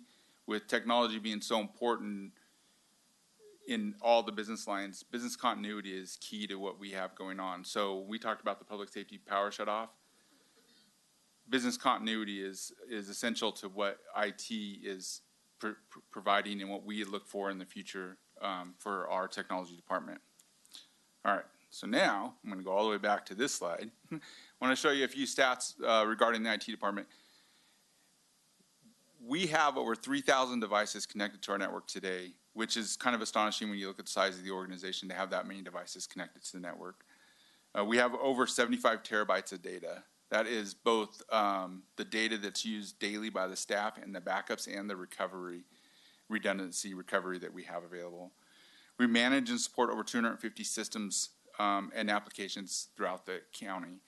And those 250 could be one application that multiple departments have, but they're using different versions. And one of my goals long-term is to get those consistent to where we're not supporting 4 or 5 versions of the same application. We provide and manage network access to over 30 sites throughout the county, and these sites are all the way from Groveland to Twain Harte and beyond. We maintain and support over 400 radio subscribers, and we have 7 sites that we maintain and support throughout all over the county also. And our department processes approximately 3,500 plus service desk tickets a year. Those are calls that we get coming into our service desk. I heard earlier mention about someone had asked about what percentage of the cost of staff is for the organization. And one of the items I had on my presentation previously was that the Department of Labor had stated that technology is only second to staff in costs in organizations today. All right, now we'll go back here. Here are some of our recent accomplishments. I'm not going to go through all of them. I know there's a lot of words on here, but I'm going to highlight a few of them that I think are pretty important for our organization. One, in the last 24 months since I've been here, we implemented Microsoft 365. We moved all 800 plus mailboxes from county employees to the cloud. I was very excited about this when I came on board. This was my second full deployment of Office 365 in an organization, and the benefits with the flexibility, the mobility, the increased capacity, and the improved compliance and security features of Office 365 are phenomenal, and they really do benefit the organization. We also migrated a more than 2-year project of moving to a new VoIP phone system. We had a lot of challenges, but our previous phone system was over 20 years old. Most of the infrastructure was not supported, and replacement of those parts were very scarce. The new VoIP system increased staff efficiency and provides us greater flexibility. We've seen that during this last few months with COVID also, repeatedly, that those two projects alone have provided us with some flexibility to address COVID. Last was remote telework that I wanted to mention. With COVID-19, the county was basically impelled to provide staff with means to work outside of the regular office. We had to be very creative, very flexible, and very speedy in making this happen. It was basically something that just happened on the drop of the dime. As you've probably heard, we didn't have a telework policy, which meant that we didn't have a lot of the hardware, software, and procedures in place to make that happen. But we did it. So some of our priorities moving forward, aging technology. We've made great strides in the last few years in replacing a lot of older technology that had been in place for sometimes up to 20 years. And as most of you know, technology just doesn't last 20 years. But we still have a lot of infrastructure and a lot of technology that is old and needs to be addressed. I mentioned the continuous improvement mindset, and this is for my entire staff and for the processes and our way of doing business. If we see something that just doesn't make sense, we should be looking at how we could do it better. And then staff professional growth. One of my biggest concerns is we spend millions of dollars on technology, and then we spend very little money training the staff that has to maintain that technology. And that's one of my biggest concerns moving forward as we continue to grow with our technology need throughout the organization. Security, I'm going to talk a little bit more about security. Security is going to be something you're going to hear a lot about from me and from my staff, and hopefully you'll be aware of many things that are going on and what we're doing to help mitigate those kind of things. And then technology governance. This is another passion of mine. I came from an organization where I really felt technology governance was key to managing a workload that has been pushed to its limit, and the demand is very high. And so implementing a sound technology process in the organization is very important to me.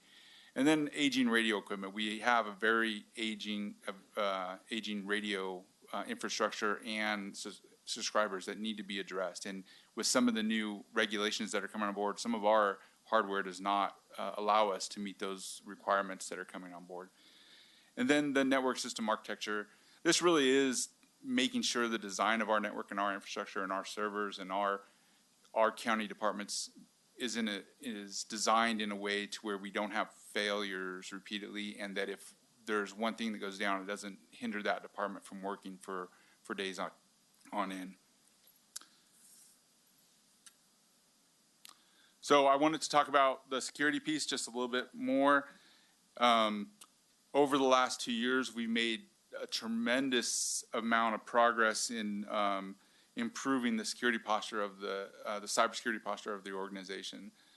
We've upgraded and improved areas in each of these 4 areas I focused on, which was the network monitoring.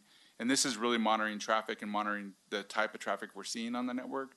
the email monitoring, and this is, I believe I mentioned to department heads, if not the board previously, that less than 50% of the email we actually receive is legitimate email. Most of it is phishing email. It's malware. It's just email that's just not legitimate.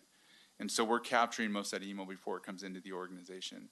And then our endpoint protection, we've implemented some new solutions for endpoint protection, and that's really protecting all the devices we have on our network, not just your computers and not just the servers, but everything that we have in our network. And that environment monitoring piece, which is just really learning how the entire environment works together, and then identifying abnormalities in that environment and identifying things that are known in the security world as threats. And this is one of the key things to prevent something like ransomware. It's an automated solution that will monitor that, and if it sees something like that, it stops it, and then we have the chance to address it before it becomes organization-wide and just cripples the organization. And as you probably are aware, ransomware has cost organizations millions of dollars. In some cases, I think Atlanta was over $200 million to recoup for their not willingness to pay, I think, $100,000 originally. So, but for some, it's a matter of principle. And today, the law has changed, and we're not allowed without penalty to pay for ransomware. So we have to protect ourselves even more. We do have some things we want to focus on in the next couple of years. We really want to focus on solidifying and renewing our cybersecurity strategy. We want to establish a cybersecurity committee within the organization from multiple departments to work on things. And then we want to continue to work closely with other organizations and leverage their expertise on the security arena. All right, so with that, I would like to say thank you again for giving me this opportunity to come in front of you today, and I am available if you have any questions. All right, thank you, and thanks very much for your patience hanging in with us all morning. I'll look to see if there are any questions or comments from the board. I think so I'll start with Supervisor Half. I don't have any questions. I just want to thank you and your team for all that you do for every single department in this county. It's a big job, a lot of responsibility, and I just wanted to acknowledge that. Thank you. And I'll mention something too, Supervisor Campbell. Yep, go ahead. Yeah, just to let the board know, I really appreciate this department. They really do touch everything that we touch. And just so you know, Roger, as you'll learn, he has saved the county quite a bit of money going into that department, getting rid of contracts, things that were bloated, things that we didn't need. So, you know, as a new board member, you kind of you learn the department heads, you learn their styles. And Roger, I just want you to know that I really appreciate you. I really appreciate you coming in and tightening the ship. And you have my full support on things that you think need to be addressed moving forward. So thank you for what you do and your team. Thank you. Yeah, excuse me. Echo those comments. You know, I've only been here a few days, but already had opportunity to use the help desk services, or people just showing up on my doorstep with things and saying we're here to help and do this, and much appreciated. And 3,000 devices, wow. Yeah. It's a lot.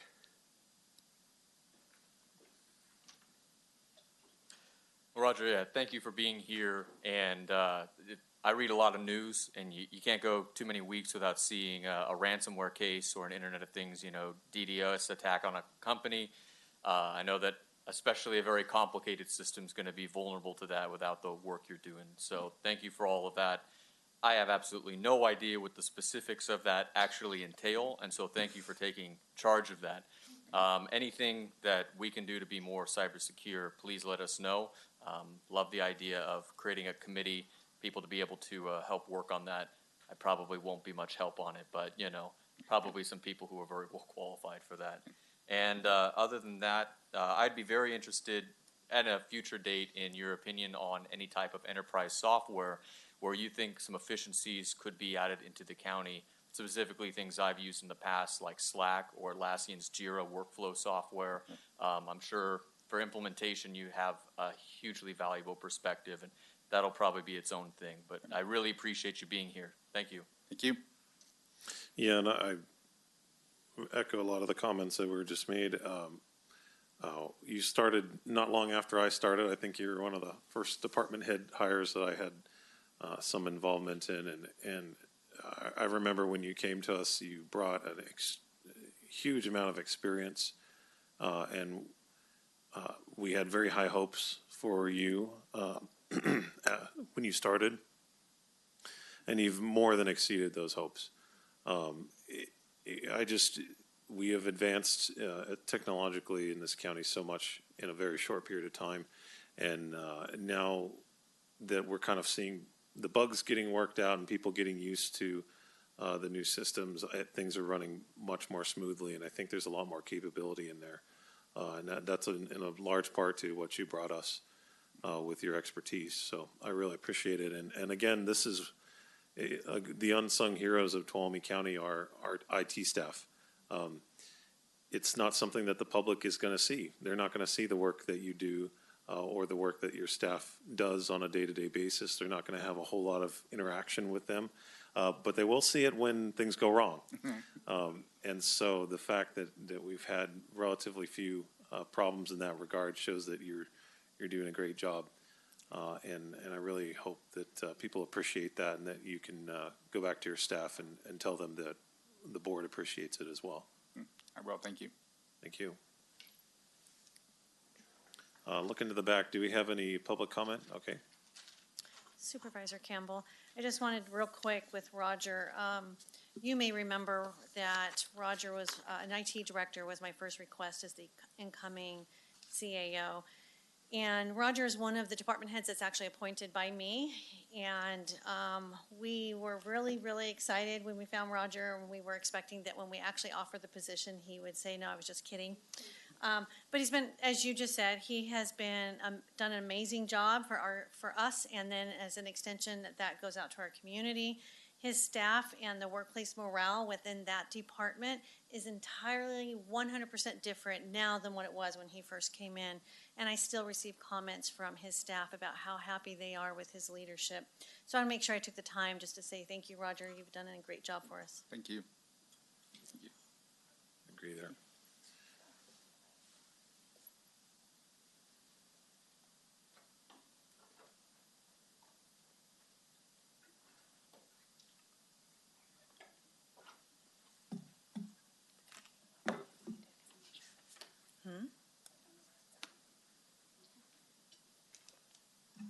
Oops.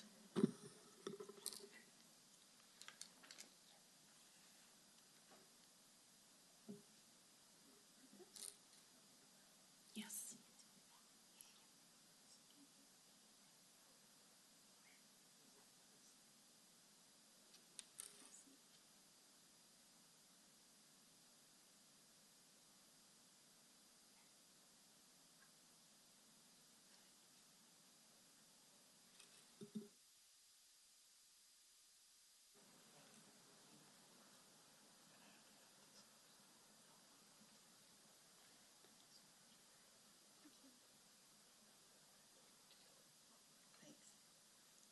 Okay, ready? Okay. So good afternoon, board members. Welcome to the new board members. I'm Sarah Carrillo. I'm county counsel, and I'm here with my assistant, Leah Marolis. The rest of my staff is back here, and they're going to briefly present to your board. Okay, so this is our mission statement to provide quality, accurate, and reliable legal services to the Board of Supervisors, the County Administrative Officer, all county departments, boards, agencies, and special districts in a manner which is cost-effective and promotes excellence in the delivery of government services to the public while maintaining the highest professional and ethical standards. We are a full-service law office that handles civil matters for the County of Tuolumne. We support every county department, and that includes our elected offices.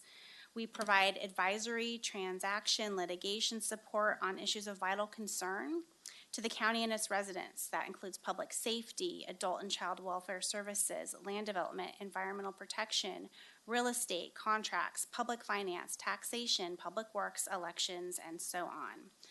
Our work includes legal opinions and advice, preparation of contracts, ordinances, resolutions, representation in court, and administrative proceedings. Our office is mandated by statute. The government code provides that we are the legal advisors to the Board of Supervisors and other county departments. Decades ago, throughout California, district attorney's offices actually handled the civil matters for the county. But eventually, all counties in California separated the civil legal advisor duties from district attorney's offices, and boards of supervisors created the Office of County Counsel. Once the office is created, the civil and non-prosecutorial duties that vested with the district attorney were then transferred to this office. And of course, there are specific duties mandated upon us by various statutes. This quote here, it's from the United States Supreme Court, and it says that there are few of the business relations of life involving a higher trust and confidence than that of an attorney and client, or generally speaking, one more honorably and faithfully discharged, few more anxiously guarded by the law or governed by sterner principles of morality and justice. I like to use this quote when talking about our office because it reminds us of the significance of the attorney-client relationship, and that's the relationship we develop with your board and all of our clients. So we are an internal service providing services to the county as the entity. We don't provide private legal services to the public, but that is a question that we often get asked. Our service ensures that the various departments can conduct their business and adhere to the law in doing so. The client is the entity itself, not individual board members. The entity is considered to act through its highest authorized officer. So sometimes that is the board, sometimes that is your auditor or your sheriff. So it just depends on the specific duty. And then this is from the Business and Professions Code, and it requires attorneys to maintain inviolate the confidence and at every peril to him or herself to preserve the secrets of his or her client. And the reason that I like to present this to your board and to all of our clients is that it makes a distinction between our office and the relationship we have with our clients compared to other county departments. So I like to say that we're special, and the CIOs would agree we're special, but really we are the only department that there are strict laws that govern the communications that we have with our client, your board. So we have to adhere to the Business and Professions Code and the professional rules of conduct. Just like any other private attorney in private practice does, we're licensed by the State Bar, we are held to those same standards. And the language in this code section is particularly meaningful because it mandates that we maintain the confidences of our clients at our peril. So if we fail to do that, we could actually be disciplined or disbarred for not doing so. So you can see that these words are a powerful reminder of how the law perceives the significance of the attorney-client relationship, and it is the weight of this obligation that we carry with us when we perform our duties. We do not take this lightly. So who we are. A lot of people do not know what county council does, or they have very little understanding of who we are. And so this is our opportunity to provide your board, but also the public, a little bit of a glimpse into who we are. So this is our org chart. We have myself appointed by your board, and then I have my amazing, right now she is actually an assistant to the county council, but soon she'll be moving into the attorney assistant role, and we're going to be hiring an executive legal assistant. We also have 3 other attorneys. They're behind me, and they're going to present to you soon. So we do have some changes in our office. Within the last year, we lost a very experienced land use attorney who went to private practice, but we gained a really great, energetic new attorney who took over the juvenile dependency caseload. And the former juvenile dependency attorney moved into the role of the land use attorney. So we're in the process of hiring our new executive legal assistant. She should be starting hopefully by the end of this month. And your board can probably imagine, but anytime there is a new department or a new mandate on a department, that directly impacts the work that we do. But what I think is most important for your board to know is that we all feel called to public service. It's really important for us. We did not enter into these positions lightly. We all absolutely feel a passion for the work that we do. So for me, I was appointed to the role of county council in 2013, but I've been with the office since 2005, and I've worked in almost every assignment in some capacity in our office. For many years, I did the juvenile dependency assignment, but I've also done conservatorships and litigation and code compliance and probation, and the list could go on and on. But right now, these are my current assignments. I spend most of my time working for your board with our CAO, Human Resources, Office of Emergency Services, Business Assistance and Innovation. I represent the grand jury at times and the health department.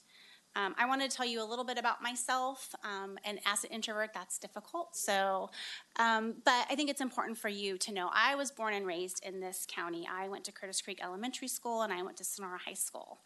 And I was actually the first person in my immediate family to attend college and graduate school.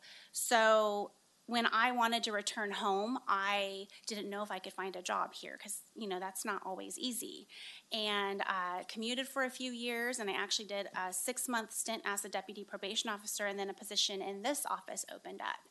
And it really felt like a blessing because all of the areas of law that I gravitated towards in law school, they all sort of converge into what this office does. And it felt like a true homecoming. And honestly, coming from my background, I've definitely surpassed my goals in being an attorney and ascending to this position and being able to serve this community. It's really an honor for me. I'm also committed to public service. I spent over 5 years as a member of the Sonora Sunrise Rotary, and then most recently I'm volunteering for the State Bar as part of the Judicial Nominee Evaluation Commission, where we evaluate candidates who want to be appointed to judicial office for the governor, and we report to the governor. And then I'm also really active in our County Councils Association, and I serve as the treasurer right now, and that gives me a lot of insight into what happens in all of our other counties, and I have really great resources that I can reach out to when we have issues, because as a small county, we absolutely need the resources and help of other larger jurisdictions. And then, of course, you know, being a local, having many family members here, raising my own family member here, it's truly an honor and a pleasure to serve your board in our county, and I feel very, very blessed. And then I want to go ahead and turn it over to Chris Schmidt to come up and introduce himself. Good afternoon. As a very brief introduction, I grew up in Southern California, specifically the Temecula area, which was very rural in the 70s and 80s when I grew up, much like Sonora is now. This gave me a great appreciation for rural life, and I was close enough to the coast to spend a lot of time at the beach, leading to the love of any water activity in the ocean. After college at UC San Diego and law school at Southwestern in Los Angeles, I was in private practice for about 6 years, practicing areas like civil litigation, probate, and family law. Given my wife grew up in Modesto and we wanted to raise a family and move north, we're now raising 2 daughters, by the way, I gladly took a position with the County Council's office in 2006.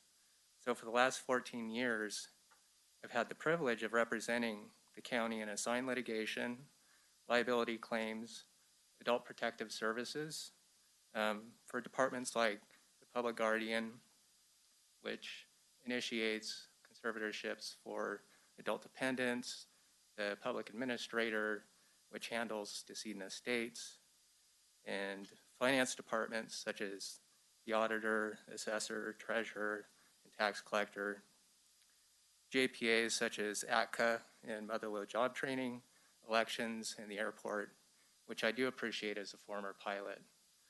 So I'm also like a jack of trades too, and I look forward to working with the new supervisors in any of these areas.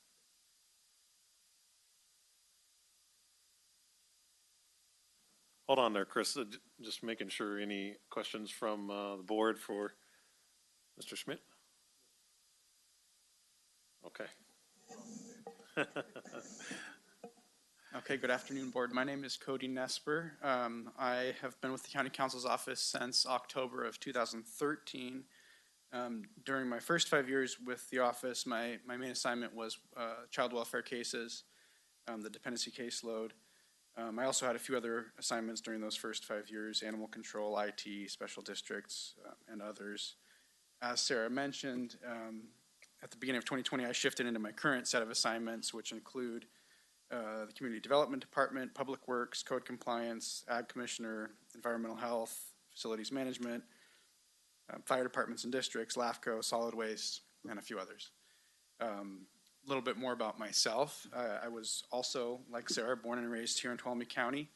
I was born at Sonora Community Hospital. I went to the Sierra Waldorf School and Sonora High School. After high school, I attended NYU and UC Santa Cruz, traveled in Europe working on organic farms in Italy, and then went to law school at Golden Gate University in San Francisco. While at law school, I focused on public interest law and environmental law. I wrote and edited for the Environmental Law Journal and edited for the annual survey of international and comparative law. I worked through a number of legal internships, was a research assistant, teaching assistant. After law school, my wife, who was also born and raised here in Tuolumne County, and I decided to move back to start a family, move into the next chapter of our lives, and I was fortunate enough that there was an opening in the county council's office at that time. My free time, I enjoy spending time with my family, playing and listening to music, hiking and backpacking, and I look forward to working with your board and continuing to serve Tuolumne County. Any questions for Cody? All right. Hey, thanks very much.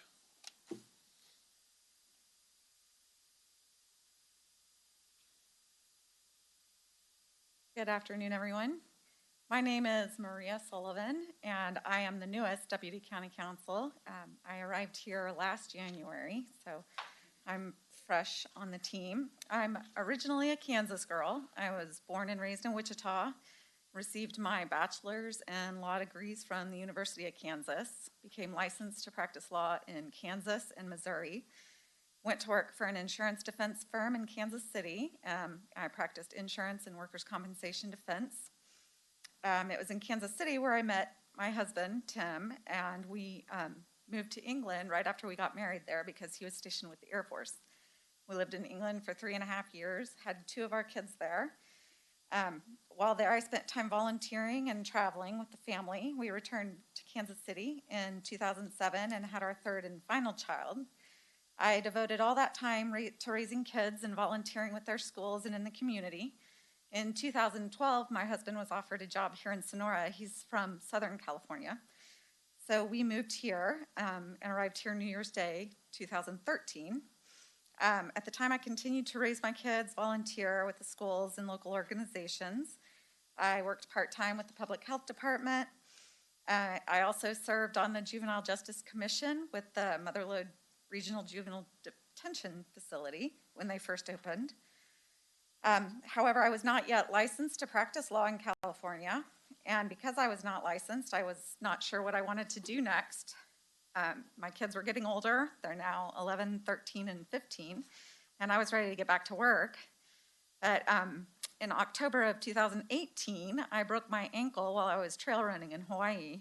I flew back home, and the doctors told me to spend 3 weeks resting up in bed, so I decided that that would be the perfect time to take the California bar. So I studied up that fall, took the bar exam in January, passed it in the spring, and then that summer of 2019, Judge Donald Segerstrom swore me in to the California bar here in the courthouse next door. I was very fortunate with the timing because it was at that time that I found this position with the County Council later that year. And my assignments include air pollution, animal control, Department of Social Services, IT, The biggest portion of my time is spent representing CWS in their juvenile dependency matters. And I believe that getting this position here was a God thing, because I've been able to continue doing here what I was doing before in my volunteer work, just now I do it in a different capacity. So I feel very fortunate to be a member of this team, and I enjoy being in service to the community, and I look forward to getting to know all of you better. Thanks. Questions?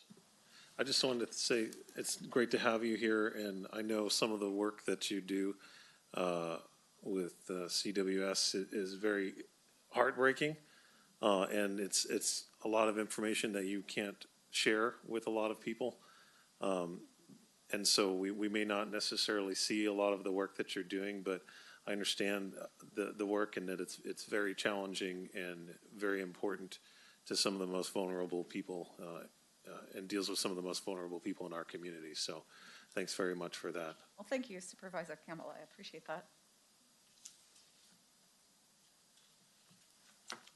Hello, I'm Leah Morales. I too am an introvert, so. You're an introvert with a mask like that, huh? Well, you gotta have some bling. I was born in Alameda County in the East Bay area of the city of Hayward and was raised in Niles. Niles is an historic small town very much like our Sonora area. I moved to Sonora as a teenager and graduated from Sonora High. My childhood experiences inspired a drive in me to serve others and to strive for success. I embarked on my path to government service when I joined the United States Navy in 1994.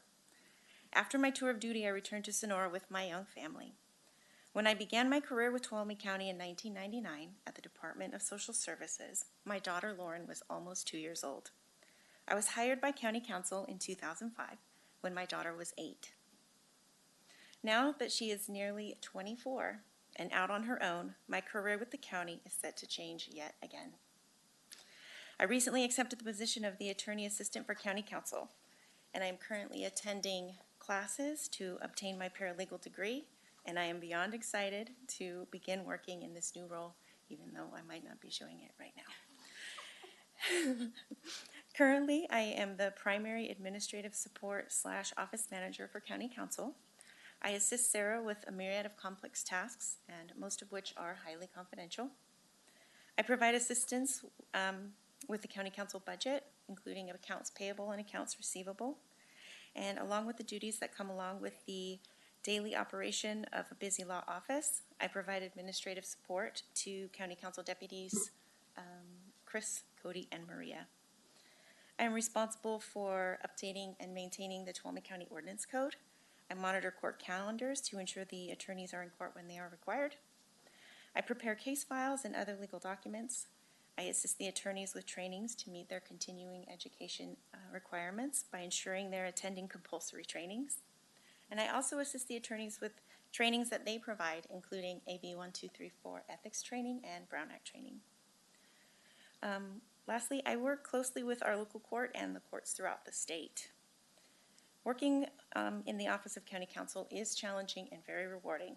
I love observing and assisting in the process of law, seeing how it impacts your board, our local government, and ultimately our wonderful, wonderful community. Thank you. Thank you. Any questions for Leah? We have a few more items. Okay. I only have one quick one. The city of Niles, is that not the smallest city west of the Mississippi? Right, 400 people incorporated? Could be, yes. It's very small. Okay, Lovely place to live. very cool. Okay. See, I grew up in a thriving metropolis with 820 people, and it was an incorporated city, so almost double the size. So this is the big city. Okay, well, we consider ourselves part of the larger county team because most of our work is not directed by us. It is directed by our clients and the mandates that they are directed to carry out. And of course, the board direction that your board sets. So we don't have an independent policy agenda. our agenda is, again, the mandated duties either in the code that's mandated by our clients or that's directed by your board. So this slide just shows the types of services that we provide. And as your board knows, being a political subdivision of the state of California, our role is to deliver services mandated by the state and federal governments in many instances. So sometimes even your board doesn't decide which services are mandated. For instance, health, welfare, criminal justice, elections, recording of documents, weights and measures.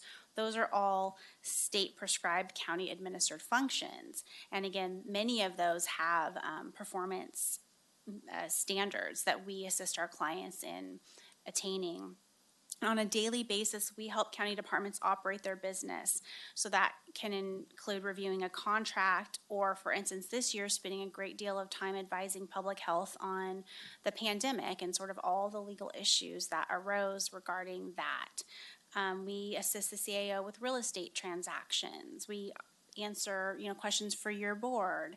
The list can just go on, but every single county department there are some legal issues that impact them, some more than others, and we are responsible to represent our clients and answer their questions. This chart shows we broke down where we spend a lot of our time so you can see it, and we sort of did it in chunks with departments. 36% of our time is dedicated to representing social services in some capacity, and that's the larger social services. That's child welfare, behavioral health, adult protective services, public guardian, health department, and veterans. But a large part of that time is representing child welfare services in court. So those are cases where children are being abused and neglected, and child welfare needs to intervene in some capacity. And we represent the social workers in those cases. So a lot of the work that we do, that's the work that you won't get to see because the juvenile dependency laws require strict confidentiality. But it is to protect the most vulnerable of our population, and those cases often correlate with criminal cases sometimes, but sometimes not, because sometimes, in the criminal world, the burden is a lot different and higher. And so there may be instances where a criminal case will never be filed, but we will be the ones assisting child welfare and making sure that those children are protected and the family receives services to prevent that type of ongoing abuse or neglect. This caseload is intense. There are weekly court hearings. Right now, I think Leah told me we had 180 open cases right now. And we have many appeals to our 5th District Court of Appeal, which we work on and appear in court, so in appellate court. And then, of course, daily advice to child welfare services. And as you know, Maria is the attorney assigned to that caseload. Also, another vulnerable population that we assist in protecting are adults who can't care for themselves or people who have mental illness, and we do that through assisting the Public Guardian's Office with conservatorship proceedings, and that's something that Chris handles. We also devote 26% of our time, and again, this is for fiscal year 1920, and it changes a little bit every year. But to your board, to the county administrator, and to human resources. So obviously we appear at every single board meeting. We look at most things that come before your agenda in some capacity. And then when it comes to human resources, you heard from Ann Fremd earlier, but we are required to review the policies that Ann drafts to make sure that they're compliant with the law. As she talked about, there might be labor and negotiations. We're also involved in that, assisting your board, the CAO, and HR with making sure that those are handled and carried out. And then the same thing with employee discipline. We're required to review every discipline that goes forward to make sure that we are, again, complying with the law. Protecting not just the county, but also the rights of the employees. Then last year, you'll see it says OCC, that's county council, that's 12%. That actually is, our staff time where we are attending trainings. Last year, I attended the Senior Executive Institute, and with some other folks from the CAO's office, and then high performance organization training. That's a once in a career type thing. But what we also do is every year we're required to attend continuing legal education, and we do that frequently as well. We also spent 10% of our time assisting the development department. So that's all of the land use departments, CDD, Public Works, solid waste, etc. And then 9% of our time representing public safety. Most of that work is for the sheriff's office. That can be contract reviews. We get a ton of records requests, so we assist with that, and then pitches motions where we appear in court. Okay. And if you have questions, I'm certainly here, and so is my staff, to answer any of them. And then one other thing I wanted to just share with you, and these are some funny slides of hijinks in years past. This is pre-COVID.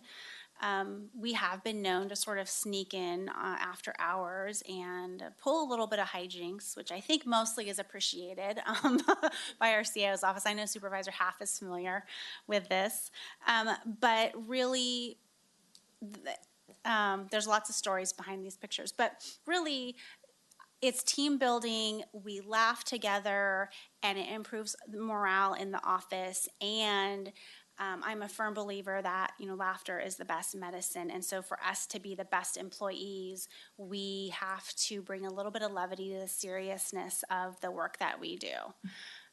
So thank you very much. I think that was Jason Terry's office there with the soda cans hanging, right? Questions for county council, comments? Supervisor Half? Supervisor Brandon? I'll say so far the award for the most entertaining best presentation right now. So that was really great. Yes. Love the team building stuff. We like to win, if you didn't know. Attorneys like to win. So. And thank you for being our shield. I appreciate it. And Leah does have the best mask. Hey, since we're all cracking jokes, I just want to invite Cody over to my house because I'm trying to do an organic farm and maybe he can give me some pointers there.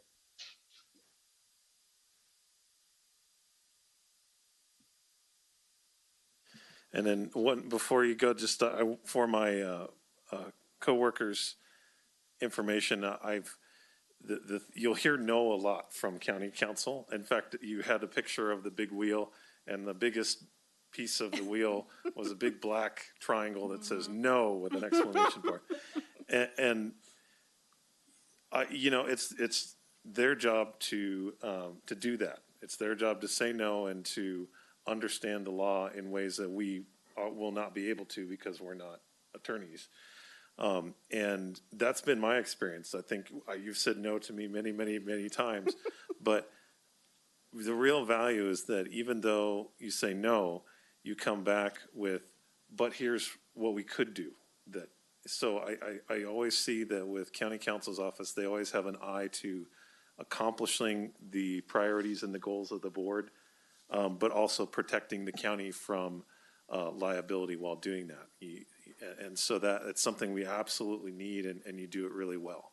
So I appreciate all the no's, and there more than once you've said no, and I've gone home and been angry, and then I'll look on the internet and I'll say, I'm going to show her, I'm going to look this up. And I think just about every time I've seen, oh, I guess she was right. Thank you. When that happens over and over again, you really start to trust the advice that I really have started to take a great deal of trust in the advice from county council from that process. So I'm hoping our board members will get to that point as well. I appreciate that, Supervisor Campbell. We do try to always help you and the client get to where you want to go, and it might not be that direct line that you want to go, but we'll try to find another way to do it. And the law is always changing, and we do our best to keep up with it and to make sure that we're serving you in the best possible manner. So thank you. Thank you.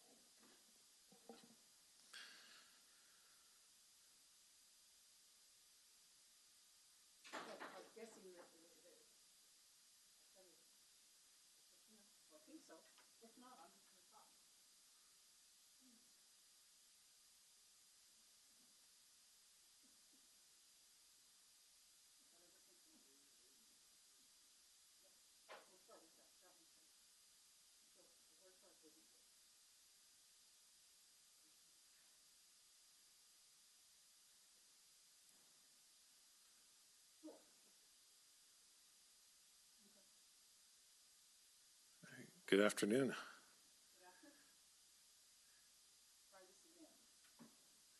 There we go. Ooh, I don't have to talk that loud. Hi, my name is Debbie Batista. I'm your county clerk and auditor controller. The county clerk and auditor controller is an elected position. Every 4 years, the citizens of Tuolumne County get to decide whether or not they want to maintain the current auditor controller or not. For the last 4 times, they've decided, if that's right. No, the last 4 times they've decided that they do want to keep Debbie Russell Batista as your auditor controller. The auditor's office is the fiscal arm of the county of Tuolumne.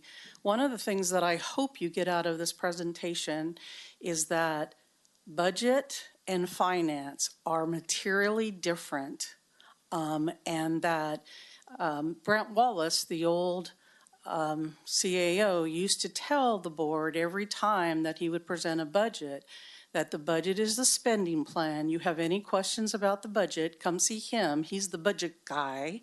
But if you had any questions about what actually was spent and how it was recorded, come see Debbie, because Debbie is the financial person. There are some nuances between budget and finance, and I'm going to try and stay up at the 30,000 level and kind of talk about that.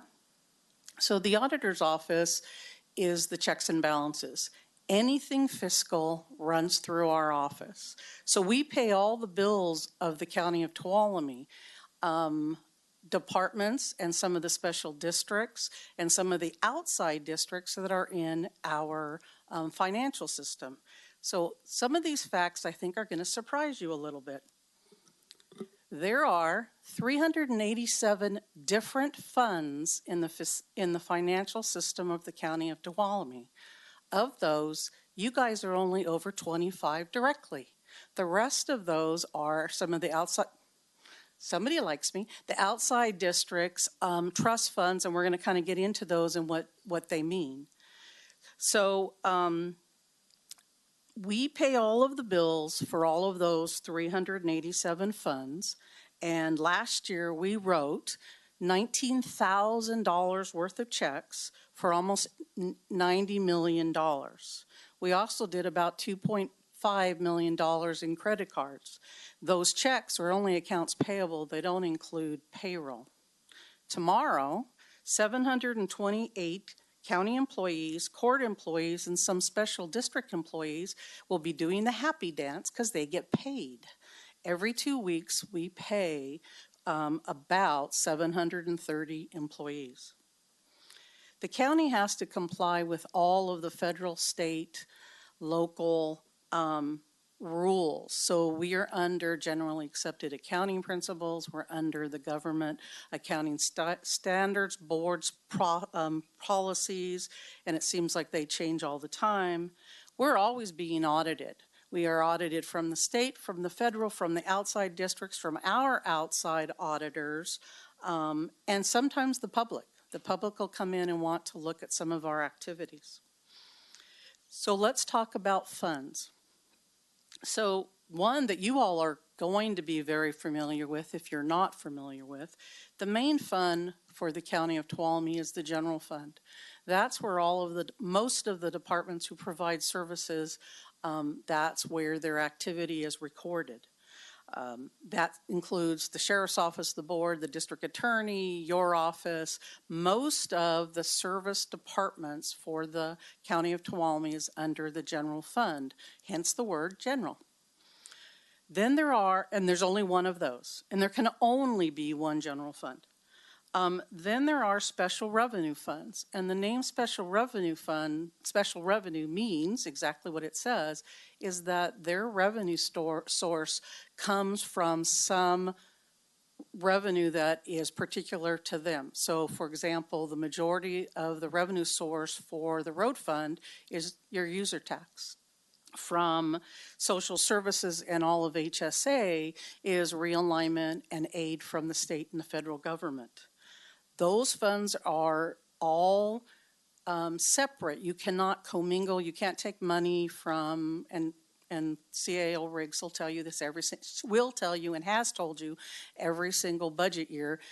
You cannot take money from the road funds and give it to DSS. You can't take money from DSS and give it to the airport or anything like that.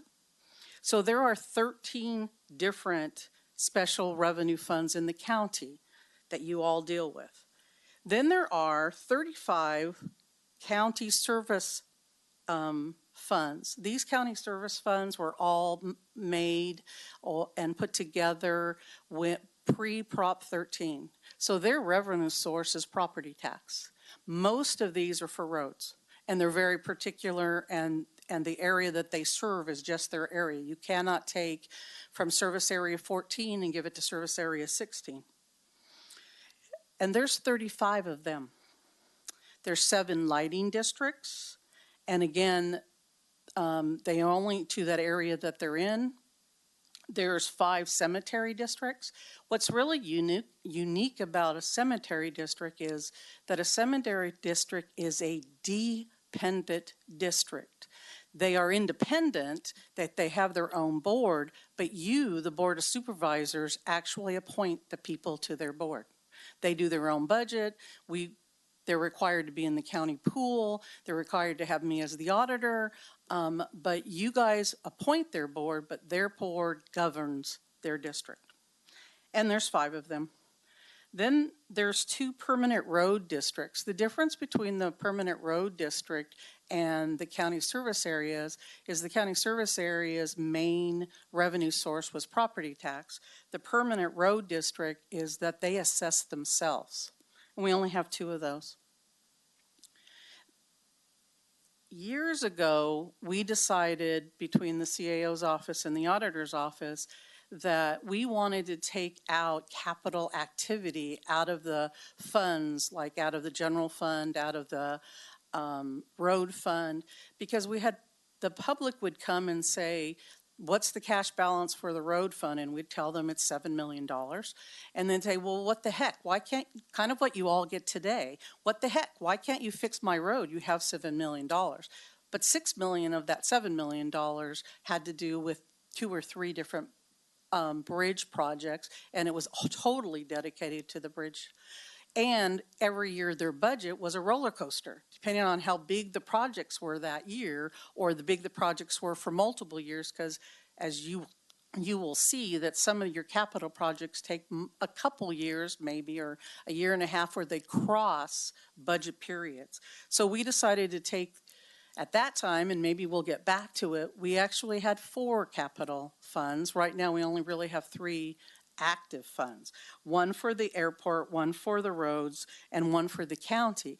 But there's a dormant, and maybe we'll be able to use it, there's a dormant county fire capital fund. Then we have enterprise funds. And what the difference between an enterprise fund and a governmental fund, everything I just talked about, the general fund, special revenue funds, and capital funds are governmental funds. The difference between the governmental funds and the next couple types of funds I'm going to talk about is that the governmental funds are, I don't know if I can make you see this, but they have about a year life. They have the life of a budget. They have no long-term assets. They have no long-term liabilities. They have that budget year and the activity of that budget year. And then, of course, cash and receivables flow from one year to the other, but it pertains to the previous year. An enterprise fund is a fund that somebody in the private sector or nonprofit could actually run. We are not required to have airports. There are some counties who don't have airports. We're not required to have an ambulance service under the county or TCPPA. These funds are long-term. All of their long-term assets, all of their long-term liabilities are recorded on the funds. And they should be self-sufficient. They shouldn't be, there's always exceptions, but they should be able to live on their own and not get contributions from the general fund. There's always exceptions, and sometimes in order to run the function, the board decides, and again, it's a board decision, that they want to contribute some money to make sure that happens. Then we have internal service funds, and Ann spoke to you today about that. And I don't know if I said there's four enterprise funds. For the internal service funds, those are the funds that actually do the service, the internal funds of the County of Tuolumne. And they're the unemployment, workers' comp, liability, telecommunications, purchasing, employee leave, and leave liability. All of those we don't have to have. One of the things that I also hope you walk out with today is, and I say this a lot, and hopefully someday other people will say this a lot, there's 58 different ways to do everything in the state of California because there's 58 different counties. We have these liability funds. If you go talk to Calaveras County, they don't have these. They have some other ones. They have a few of these, but not the other. Some counties, IT is an internal service fund. Some counties, the liability is under the general fund. It just depends on what the board wants to do. Then we have my favorite, the county trust funds. In the county trust funds, those are usually required for us to keep some money either permanently, not permanently, but keep some money to record.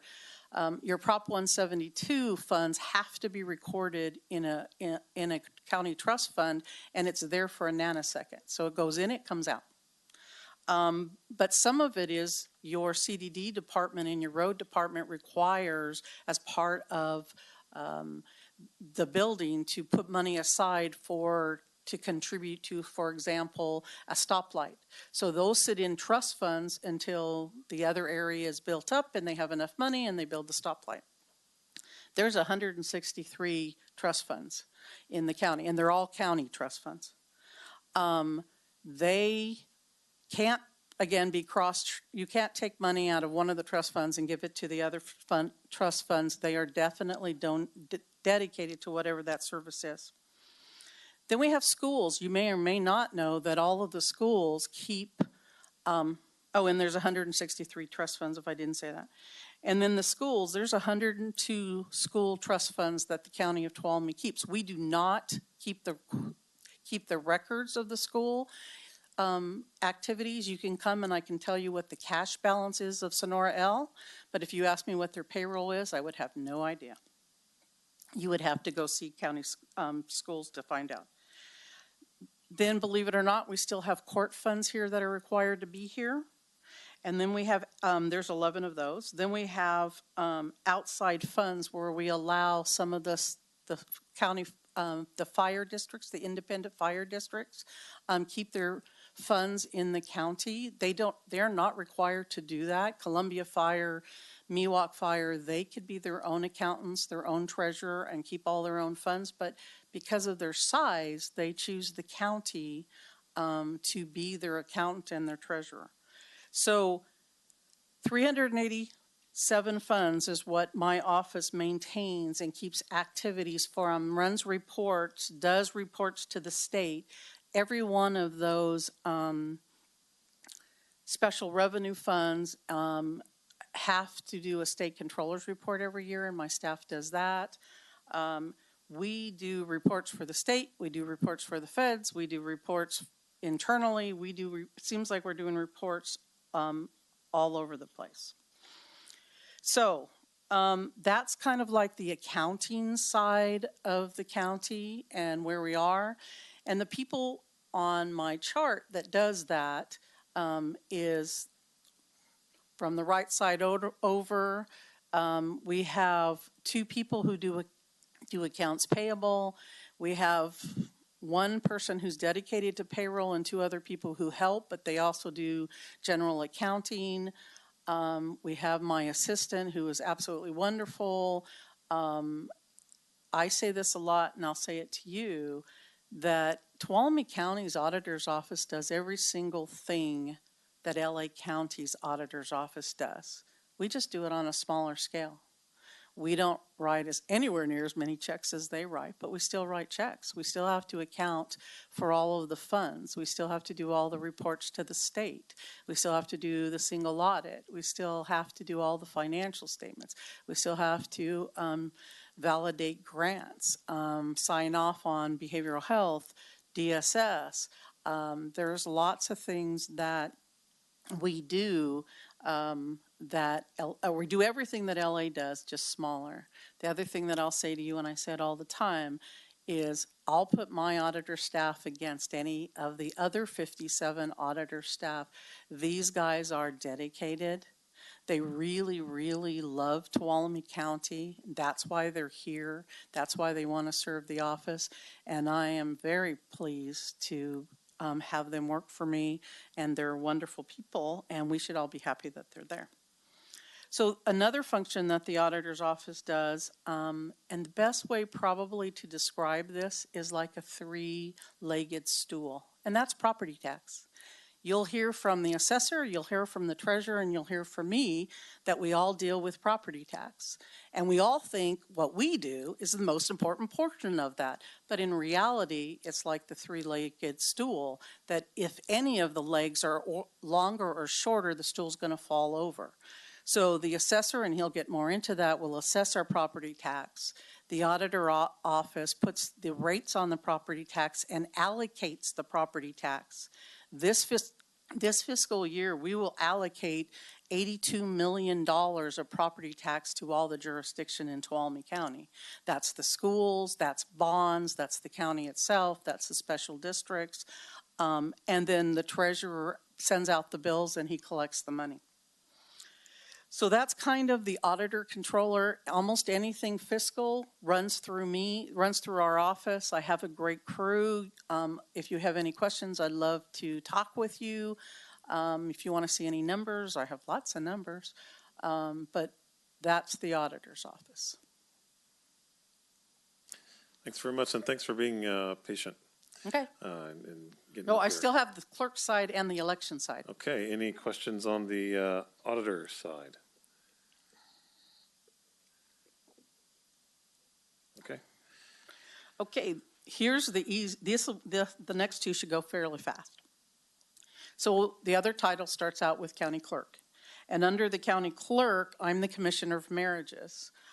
So last year, and this kind of shows you what COVID has done. Last year we issued, last calendar year, we issued 287 marriage license. One of the reasons why that's really down, because the previous year we issued 412, is that we go to the Conservation Center, Sierra Conservation Center, twice a year and marry the inmates. Last calendar year, because of COVID, and we do it in March and October, we canceled the March, we've canceled the October. We're pretty sure we're going to cancel this March. So we normally do somewhere between 20 and 30 weddings at used to be in all three at the 2 yards plus the camp. Every time that in March and in October, we do it over 2 days. Since we haven't done that in years, those are some of the numbers. Also, our office is closed after 1 o'clock. So COVID definitely has affected issuing a marriage license. The other thing that we're seeing is that there are a lot of counties who their county clerk is not open. And so we get people try to come up here for us to issue a license, because you can get a license in any of the 58 counties. You do not need to get the license in the county that you live in. Wherever county you get the licenses is where it's going to be filed. So if you want it in your home county, you want to get it in your home county. We also perform weddings, because we're the commissioner of marriages. Last year we performed 77 weddings. That's really down compared to previous years. And the other thing you may not know is that I'm also the I am that too. I'm the passport agent for the county of Tuolumne. We issued 696 passports last year. Not all of those passports are from Tuolumne County citizens. We have people from Calaveras, because I have a very friendly staff. We have people from Calaveras, we have people from Stanislaus who come to get their passports issued. Any questions about the clerk? Nope. I know that your friendly staff is known far and wide. They are. Okay. This is going to be a fun one. We also, as the county clerk, I am the Register of Voters as when I come up and talk with you. So as of today, we have 35,401 registered voters in the county of Tuolumne. On the November 3rd election, we had 35,042 registered voters, and of that, 30,828 actually voted. I'm really proud of that. We tried to do a lot of outreach. I have to tell you that our drop-off boxes were very successful. That of those 30,829 people who voted, 29,042 voted using vote by mail. Not necessarily that they put it through the mail because they used the drop-off boxes, they came here.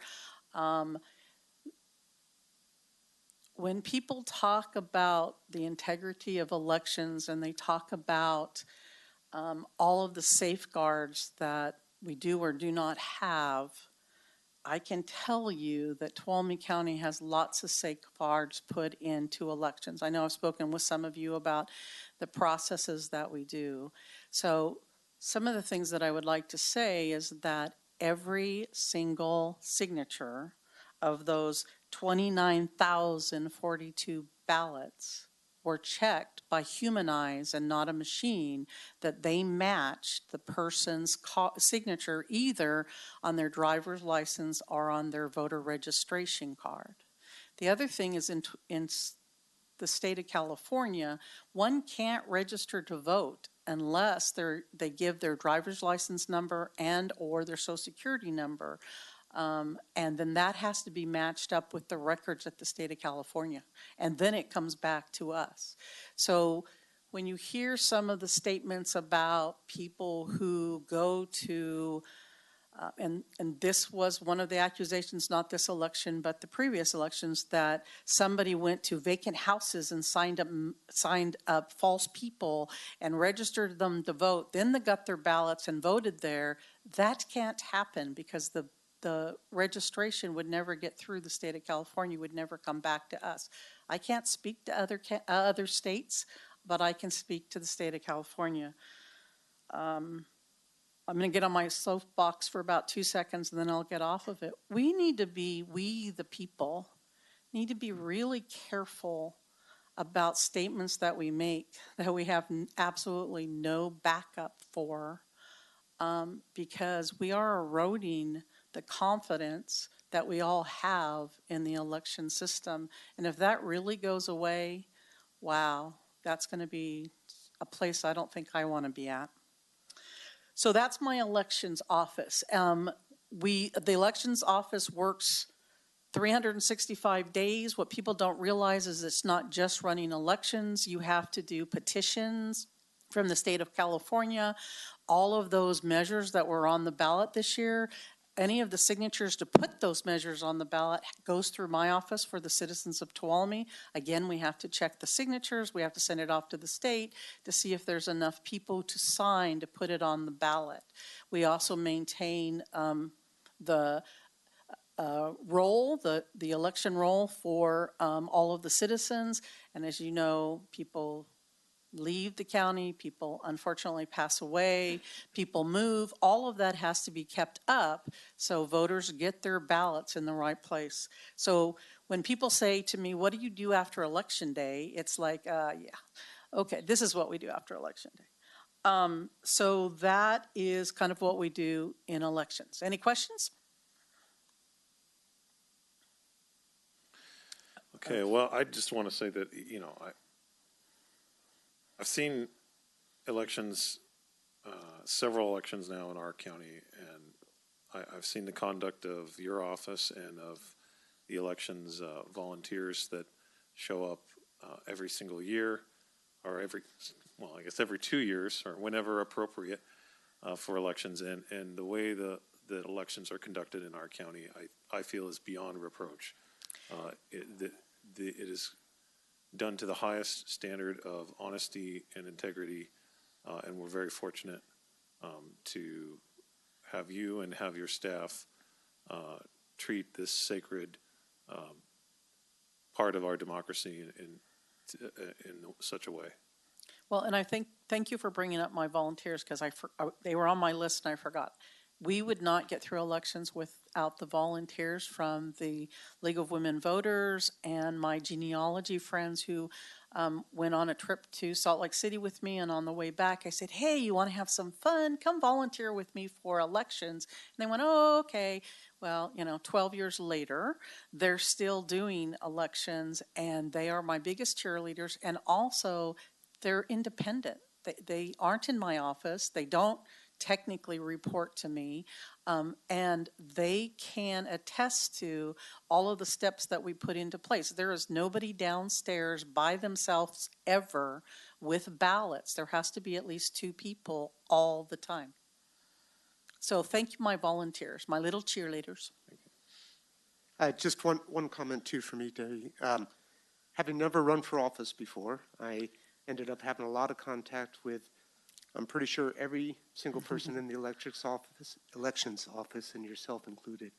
And I had nothing but positive interactions every single time. There wasn't one bad occasion, one misstep or anything. It was positive all the way.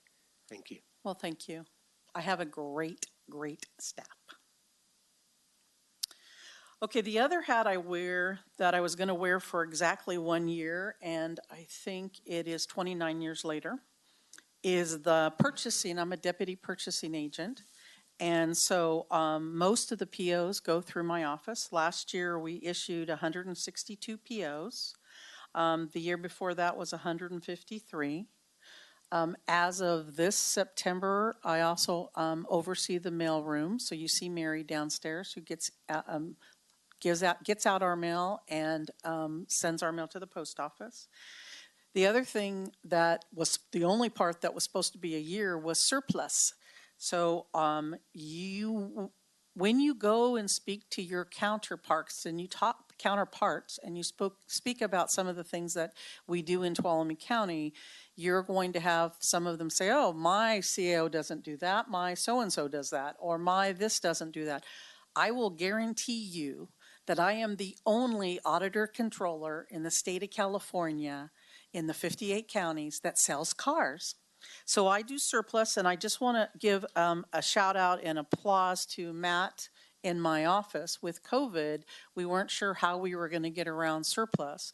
We came up with some ways to be able to put some of our items on online, and though it's a little bit more work, the setup of it is, Matt has collected $7,700 this fiscal year, so in 6 months, and we thought that that number would be like $1,000 or $2,000. So good job, Matt. That's probably it. Those are all my hats. Okay, any final questions? Public comment? Okay. Oh, I forgot to show you all our mandates are predominantly from the state of California, the government code, or the Constitution. We do very few things in our office that's not mandated. Passports aren't mandated. I don't have to do passports. Issuing marriage license is mandated, but actually doing the ceremony is not. Paying checks, paying employees, processing financial transactions, all of that's mandatory. Thank you. Thank you.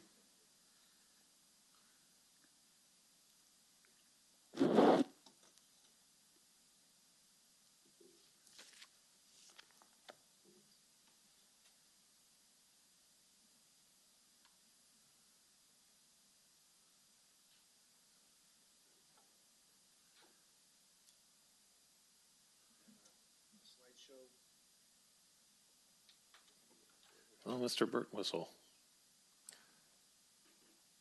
Good afternoon, board members. Can you hear me? Good afternoon, and welcome new board members. I'm Justin Birtwistle, Treasurer and Tax Collector, and I have the pleasure of representing obviously that department as well as the Office of Revenue Recovery. Thank you for allowing me this time to share what it is my department does. We have three distinct divisions in our department: Treasury, Tax Collector, and Office of Revenue Recovery. But we all work together to collect and safeguard public funds. Switch to there. Thank you. Yeah.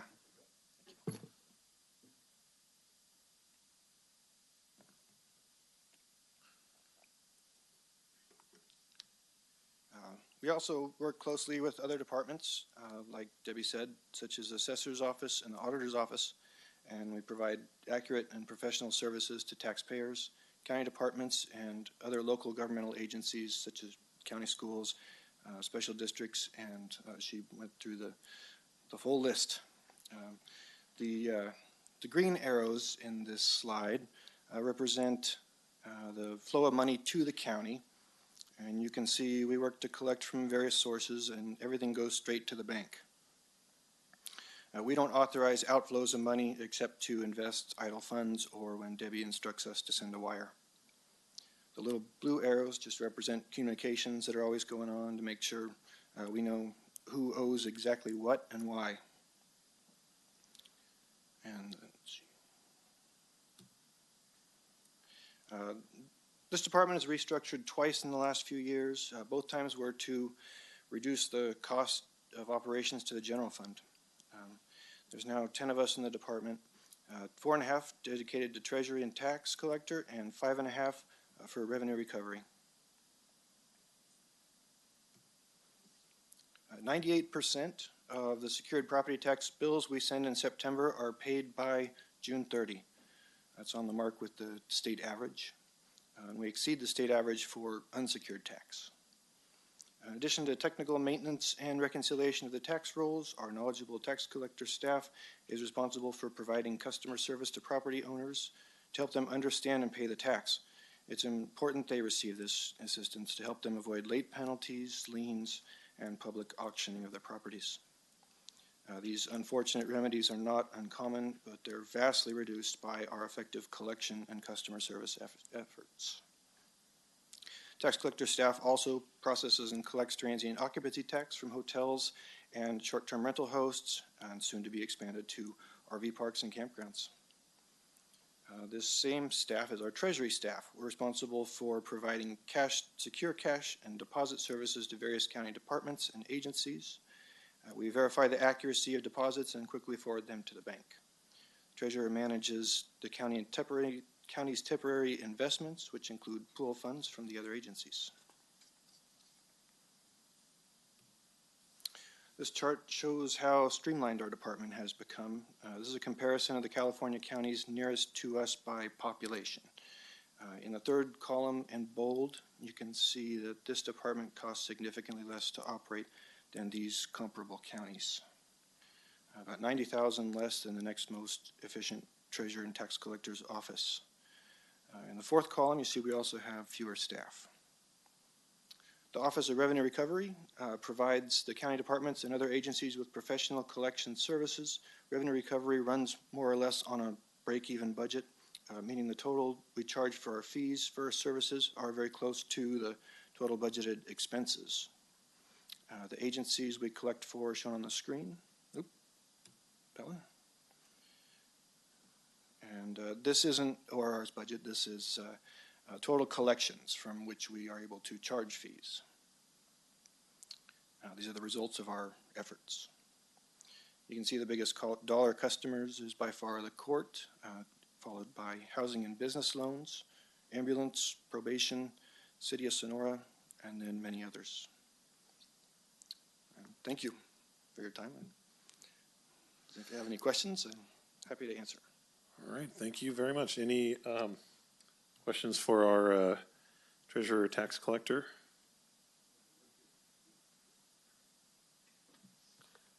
And only because of time, I'm not going to be asking any questions, but just some things that I'd be interested in learning more about in the future would be kind of the history of grant deed sales that we've had in the county, maybe how many are kind of coming up, and interested in especially certain areas of my district. I'd look for info on that. And what we've had as far as experiences with chronically late or accounts where people are accumulating fee after fee after fee for years and liens. How many are those? What's the number, the amount, how long have they been? What's the general outcome?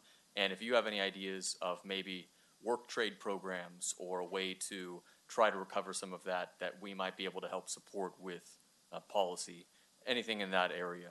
So hopefully a good discussion for a future day. Sounds good, yeah. Stop by anytime. Awesome. Thank you, Justin. Thank you. Any other questions? All right, and please convey the thanks to the board for the hard work of your staff. And, you know, there again, it's another example of one of the departments that it puts fuel in the gas tank to keep us running. And you may have not noticed a lot of the work on day-to-day basis in the public arena, but it's critical to the operation of the county. Yeah. And we have, you know, as your chart, so we have a really good staff that works very efficiently, and we appreciate it. So thank you. Have a good rest of your day.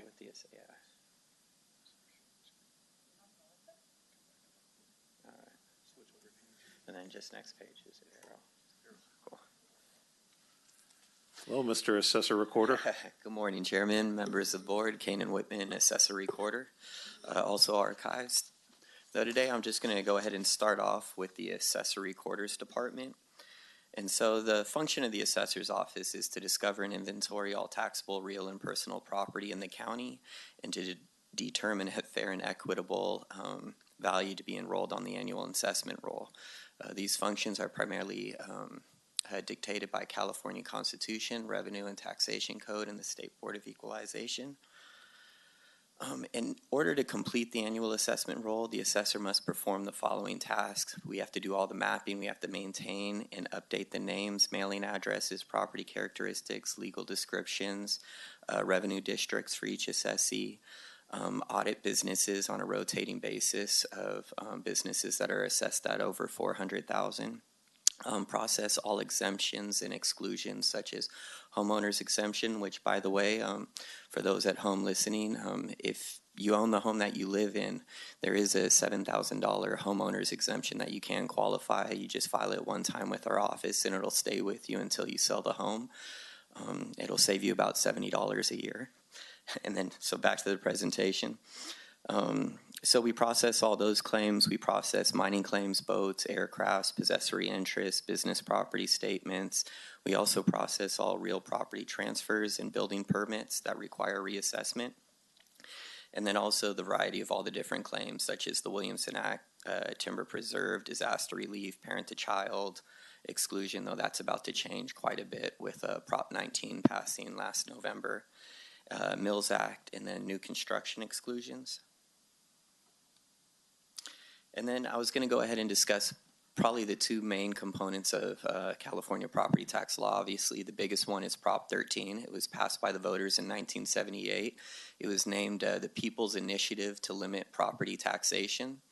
And the big limits on it is your assessed value cannot increase by more than 2% a year, and it limits the tax rate to 1% plus any voter-approved bonds. The second item to that we have quite a bit, especially during the Great Recession, is Prop A, properties that are in decline in value assessment. So the assessor is required by law to enroll the lower of the two values for the assessed value for a property, either the fair market value, which is the Prop 8 value, or your factored base year value, which is Prop 13. And right now we have about 4,148 properties that are in Prop 8 status, meaning the fair market value of the home is lower than their Prop 13 value.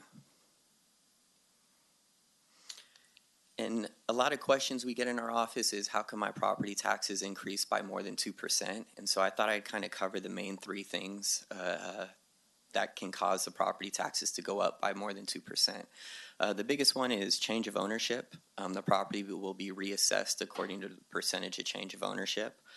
And then secondly is new construction. The value of the new construction is added to the assessed value of the property. And then the third one is, a lot of the time, so all those Prop 8 properties, the 4,100, we're required on an annual basis to review every single one. And so if the property, kind of bottoms out, well below the Prop 13 value, and then as the market starts to recover, the market can sometimes move 5%, 10% higher. We're required by law to go with the lower of the two, either the Prop 13 or the fair market value. So if the fair market value increases by 5%, yet is still below the Prop 13 value, then that would cause the property taxes to go up by more than the 2%, or the assessed value to go up by more than 2%. And then lastly, this is one thing that our office has been experiencing over the last couple of years, and I'm sure you've heard it quite a bit from your constituents, is we receive phone calls here and there from property taxpayers who think that their property taxes have gone up more than 2%, but what it is they've been paying it through their mortgage impound account.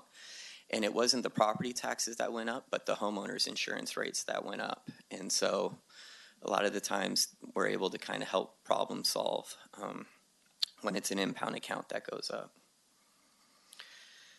And then, so this is one that I alluded to earlier. Prop 19 was approved by California voters in this last November election, and it is going to have some pretty big changes in two areas. The first one is the parent-to-child and grandparent-to-child exclusion.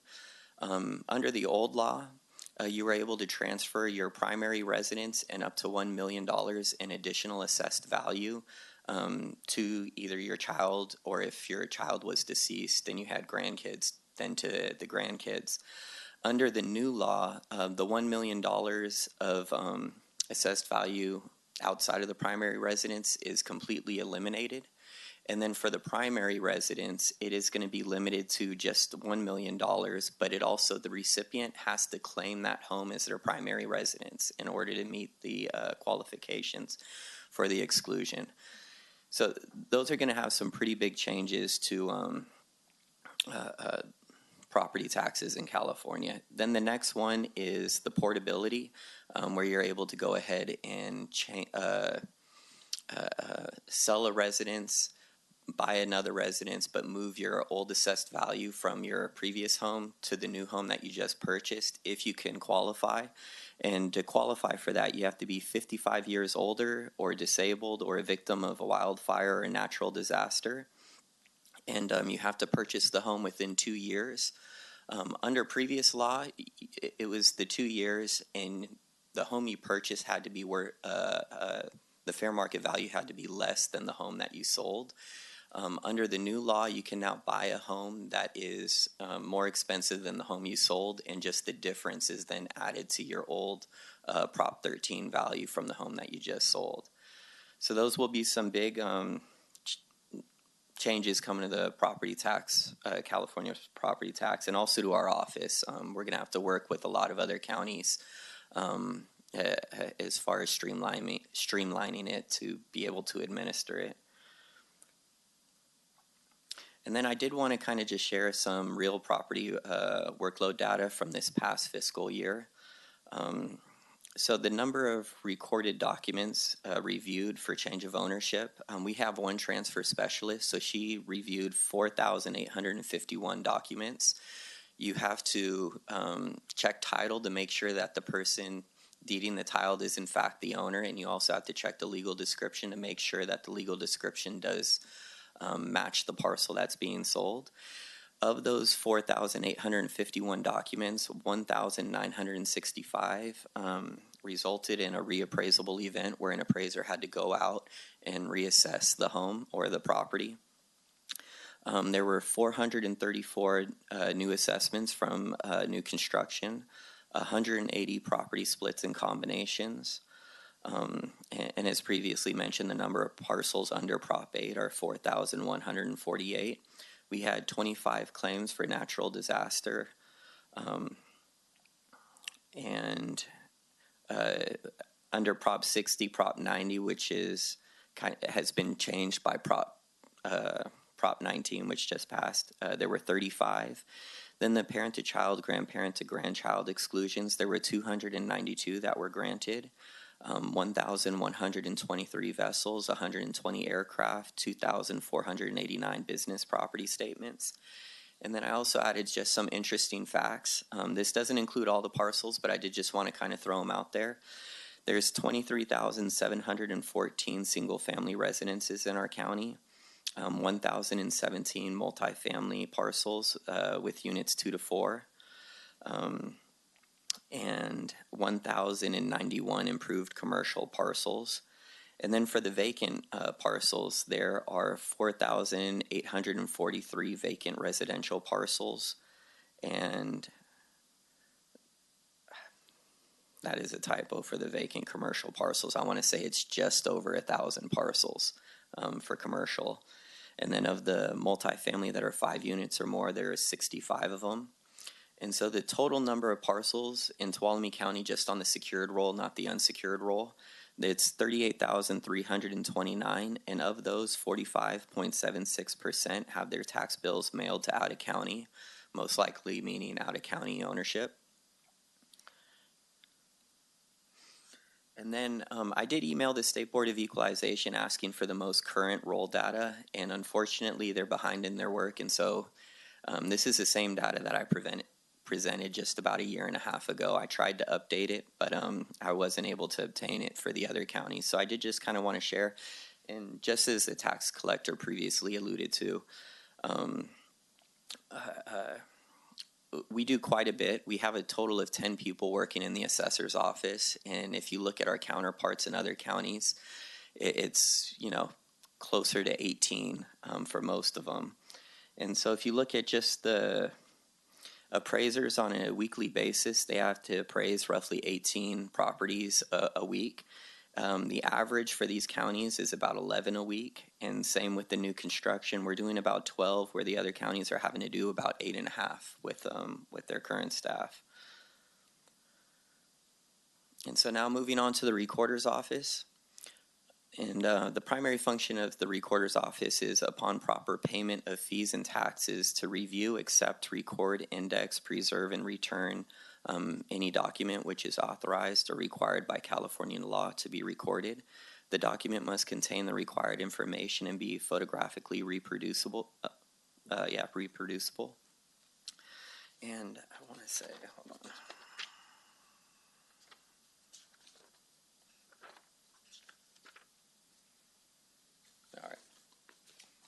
On the next page.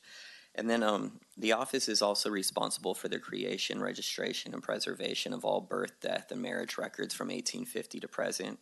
We're responsible for explaining the record's contents and to make these records available to authorized agencies and the public.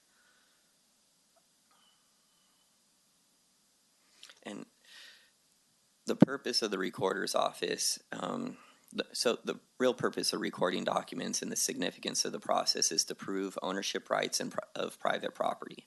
The recorder's office is a place where any member of the public, either buyer, seller, lender, or anyone, can go to determine who owns a property and whether any of the property rights have been conveyed to anyone else. Providing public access to all property records provides property owners, buyers, lenders, or anyone who has an interest in a property a clear idea of what it is they own or expect to receive, and gives them protections against someone else's claim. And again, I tried to update the data, but the most recent data wasn't available. So this is from about the fiscal year 18-19. And again, just the number of staff we have in the recorder's office is a total of 3. And in that year, they did 16,303 documents, and I can tell you we're up 10% from where we were last year. For calendar year 2020, we did 17,908 documents. And so each person who works in the recorder's office has to do about 105 documents a week in order to sustain it, whereas the average is about just about 70 documents a week. And also, a couple things on the recorder side. They really risen to the challenge this year. We had our assistant recorder retire at the end of the year, and we had a recording manager step into that role. But in addition to that, the other two staff members working there have been in that department for less than 1 year. And they've also implemented e-recording, which is something we just started doing this year. And so they've really stepped up this year. All three of them have been in the position for less than a year. They've implemented e-recording and dealt with the workload that was 10% higher than the year before while dealing with all the various COVID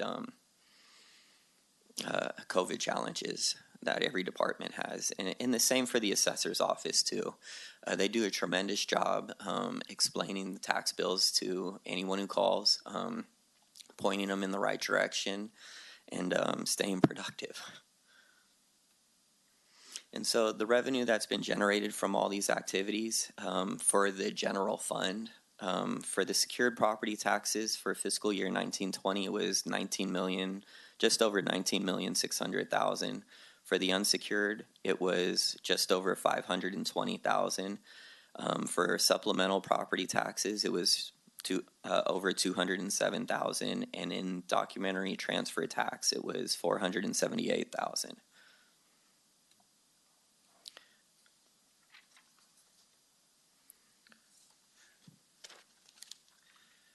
And I'll move on to the archives unless there's any questions, or if you want to do the questions all at the end too, that's fine.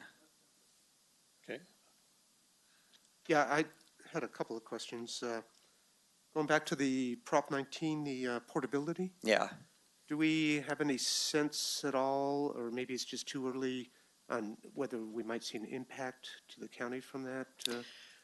So our county previously, we adopted Prop 90. We haven't had too much of an impact. I mean, in the workload data I just presented, it was, just one sec.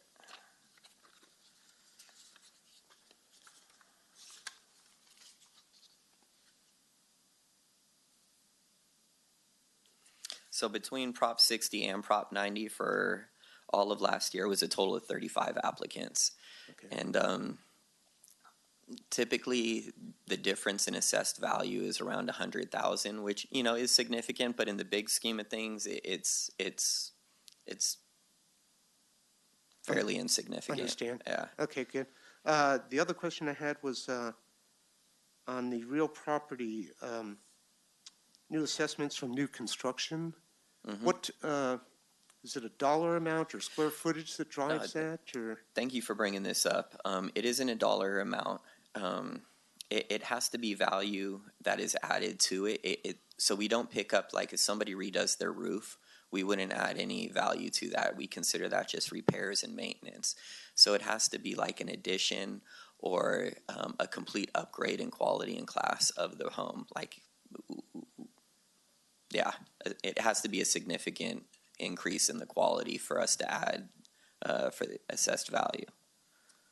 So I've just heard people discuss this area before, you know, concern about doing a project. If I do too much, I'm going to get reassessed, you know, that type of thought process. Is there any more definable thing?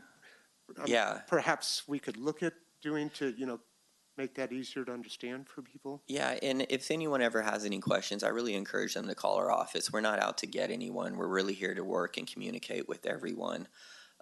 You know, if somebody's building a shed, we're not going to pick that up. If they're doing a fence, we're not going to do, you know, anything there. If they're doing an addition, yes. Even most kitchen remodels, for the most part, we don't. We consider that repairs and maintenance. It really just kind of depends. I mean, if they're going from, you know, say like an 8-foot ceiling and now they're vaulting it and you can see a big change in the quality of construction, then there may be an increase in assessed value. And we can show the calculations because they'll get credit for what it is they had versus, you know, what it is they build too. So it's not like a direct. Oh, okay. Good. All right. Thank you. Yeah. Other questions? I'm going to break up your presentation a little bit. We're going to take a 10-minute break. We'll reconvene at, let's say a 12-minute break. We'll reconvene at 3 o'clock. Thanks very much. Thank you. Back. We're reconvening this special meeting of the Tuolumne County Board of Supervisors. And our illustrious assessor recorder was going to talk to us about our archives. Thank you, Supervisor Campbell. Kanan Whitman, assessor recorder. As you said, here to discuss the archives. The Carlo Di Ferrari archives. So the mission of the Carlo Di Ferrari archive is to appraise, collect, organize, describe, preserve, and make available county records of official papers and its collection resulting from the activities of county government or documenting Tuolumne County's history. In connection with county departments and county council, we also develop, maintain, and disseminate to departments rules, procedures, methods for efficient and economical records management, determine administrative, legal, and historic preservation needs for records, official papers, and documents of historic significance, provide access to its holdings for government agencies and the public as appropriate.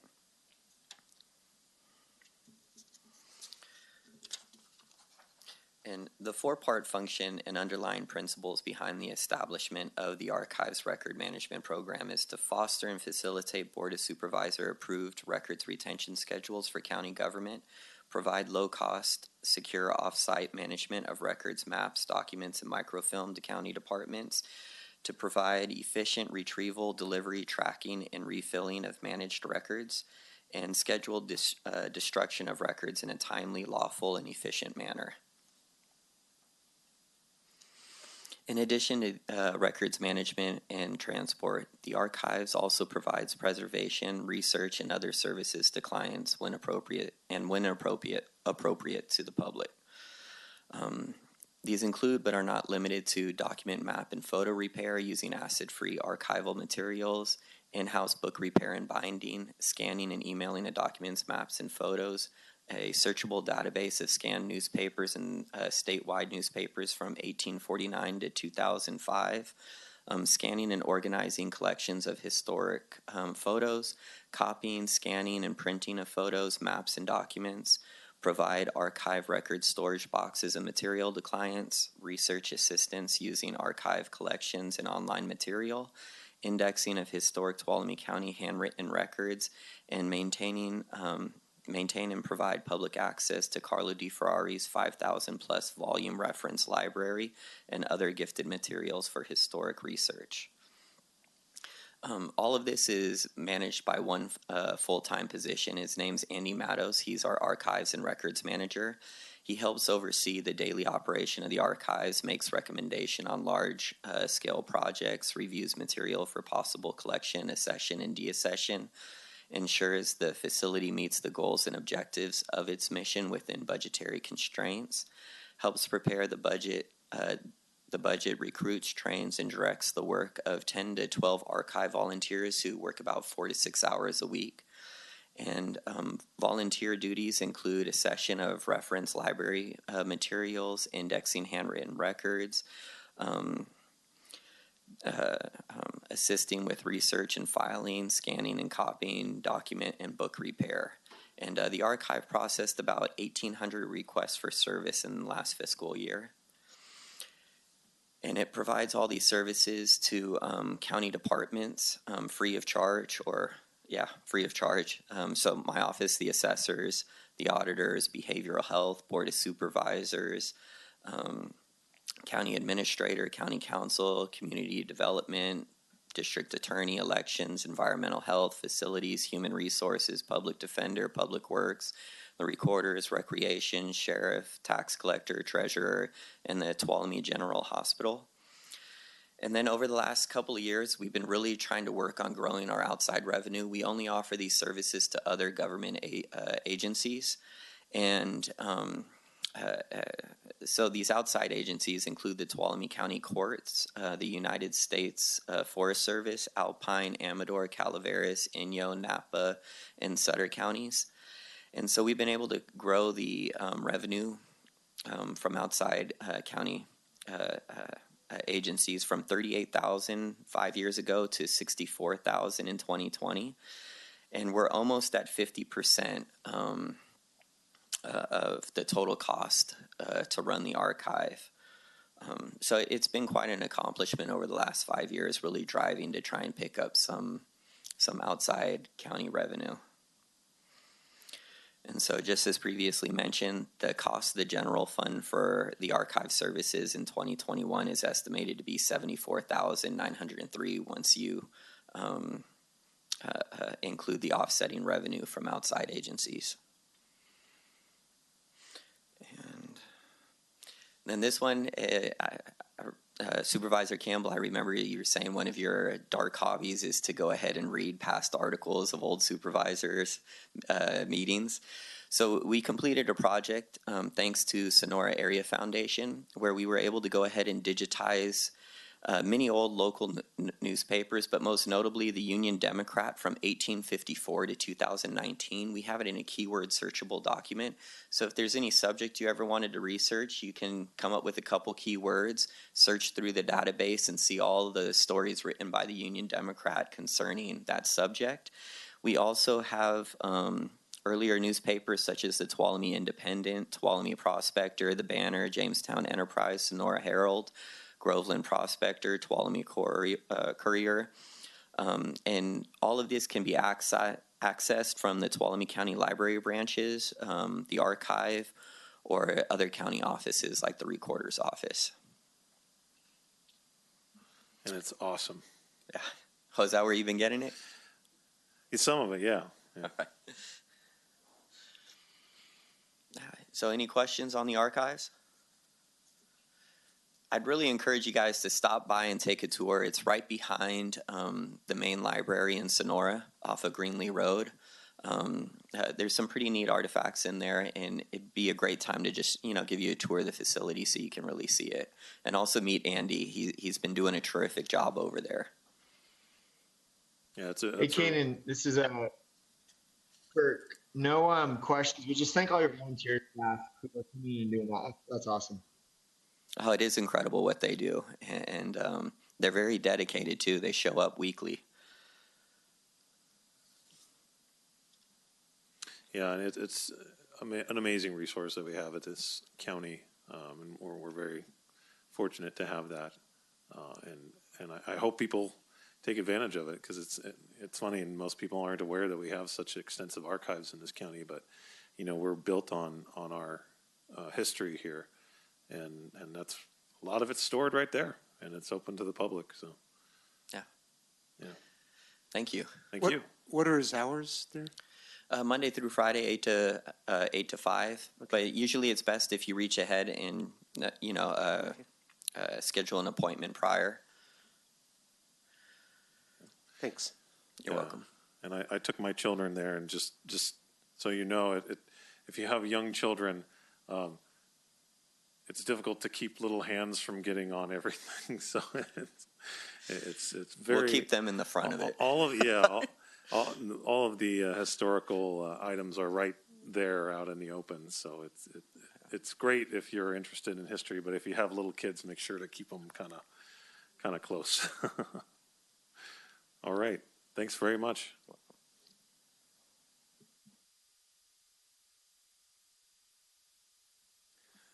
Thank you. Next, we have our last show of the day, finally, is Quincy Yaley and the Community Development Department. Probably take them a second to get set up here.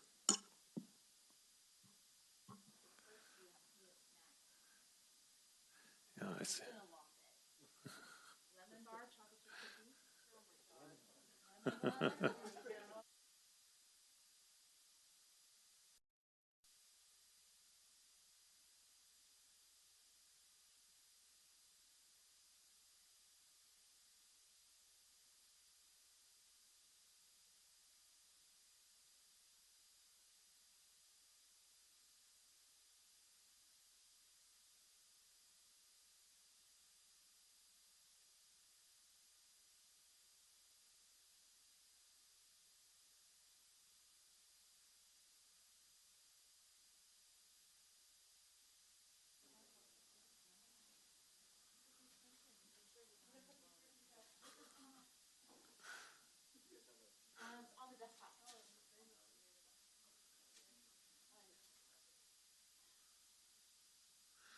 Okay, so saving the best for last.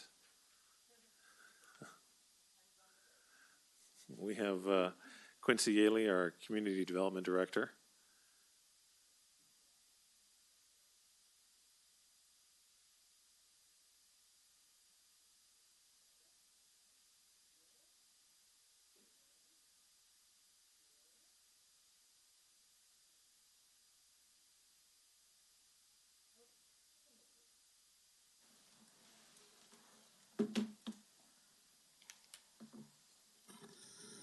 Good afternoon. My name is Quincy Yaley. I'm the Community Development Department Director.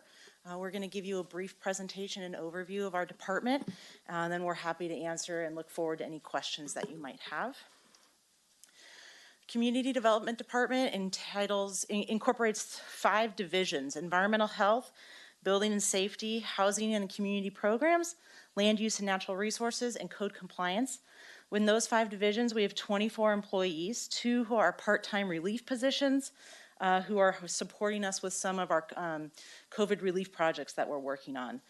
Myself, I've been back in the Community Development Department for about 4 years. I worked as a Planner 1 almost 20 years ago in the Community Development Department as my first job out of grad school, then went into the private sector and came back here to county government. Like I said, 4 years ago. I've been a resident of Tuolumne County for almost 15 years. Approximately of the 1.4 million acres in Tuolumne County, 77% of that land mass is public, is owned by a public entity. Of the 23% that's not in a public zone, 73% is either in agriculture or a timber production zone. So we have very little land that's in private development or in private ownership. Here is our mission statement, and our department takes our role as a permitting authority very seriously. Balancing private property rights of individuals with the goals and visions of our communities around our county is challenging. Our department does not discriminate when evaluating projects against required environmental and safety codes. Whether the landowner is local or from out of town, is a mom and pop store or a national chain, all projects are processed with honesty, integrity, and compassion. 4 things that we really rely on is providing realistic expectations to customers and applicants, finding creative solutions to challenging problems, answers that prioritize public safety, and outcomes that promote individual and community prosperity. People may not always like the answers they get from our staff, but they will get facts and a realistic forecast of processing times, fees, and potential challenges. Your board should know that our staff is constantly evaluating how to meet the needs of property owners while balancing rules and regulations, again, while creatively solving problems and finding solutions. It seems that there are no easy projects left. Development can be very messy and complicated and often very public. Our staff is passionate about their jobs. They are not clock watchers. They do whatever it takes to meet the needs of our clients. This is a picture of several stacks of building permits. This is the number of permits that came in within 30 days at the beginning of 2019 or the end of 2019, early 2020. We are a very busy department, and in 2020 was certainly one of our strongest years ever in terms of permit volumes and permit fees. It seemed that with the stay-at-home order, many residents and second homeowners decided to spruce up their places.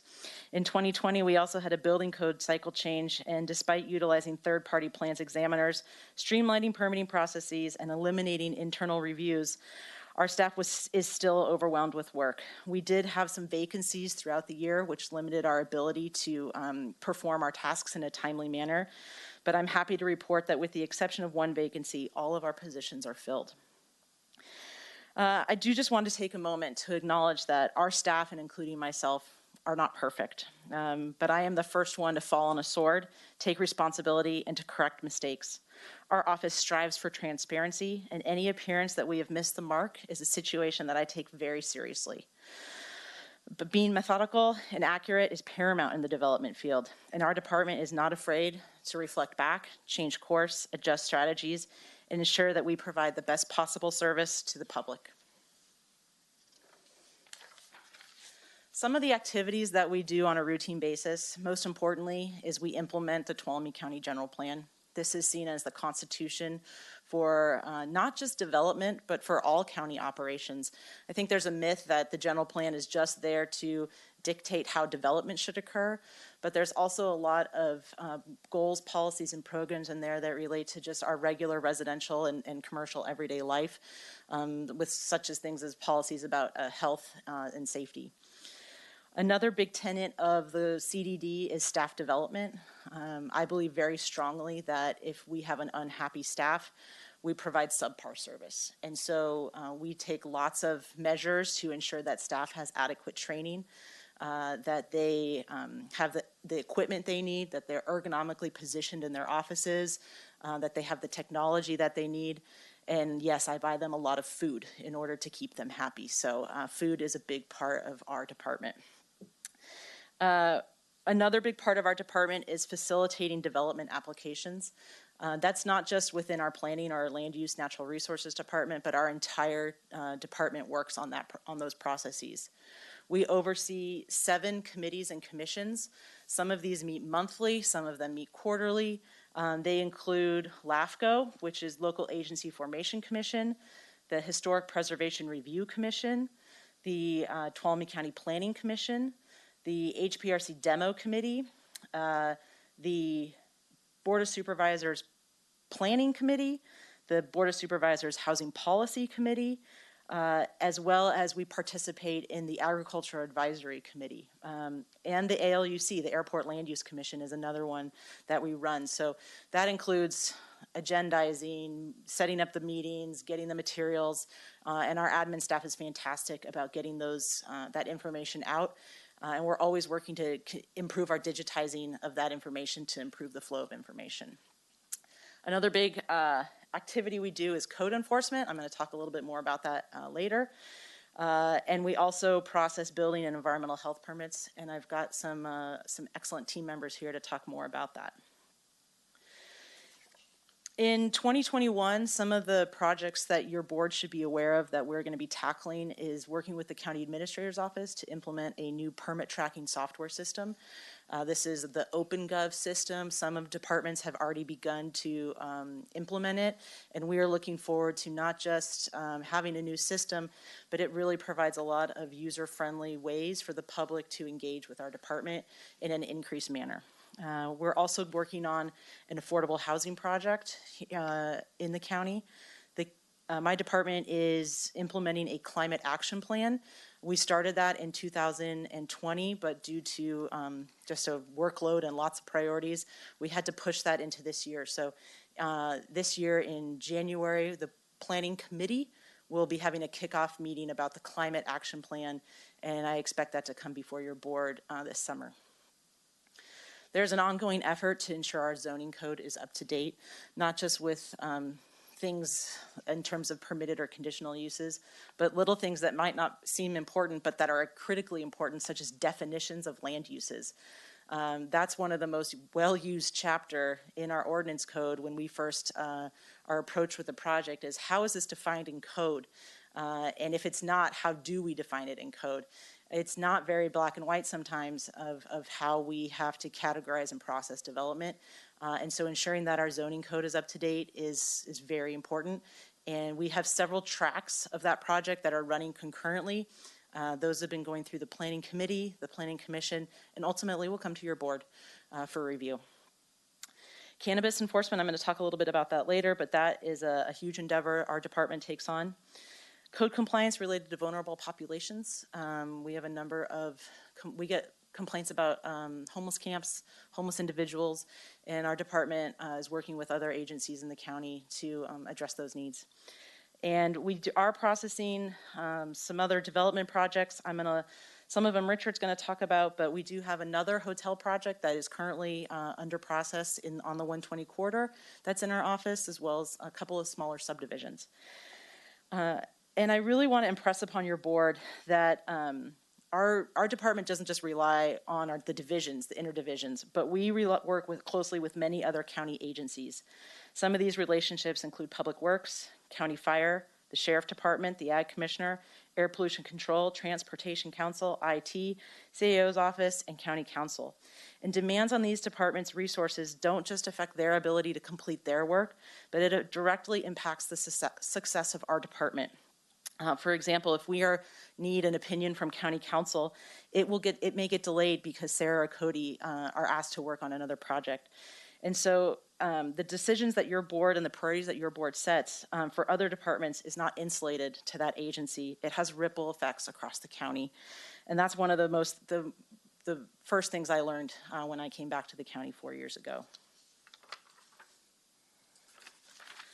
Briefly, just wanted to let you and the public know, as a reminder, we are open for appointments Monday through Thursday.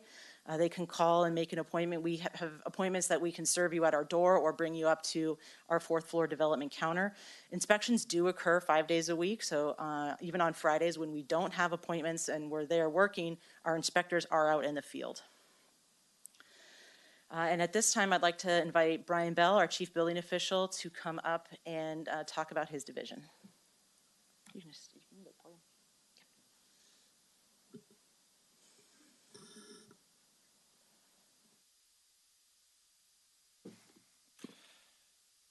Good afternoon, Mr. Chairman, members of the board. I'm Brian Bell, and I have the distinct pleasure of serving as your Chief Building Official.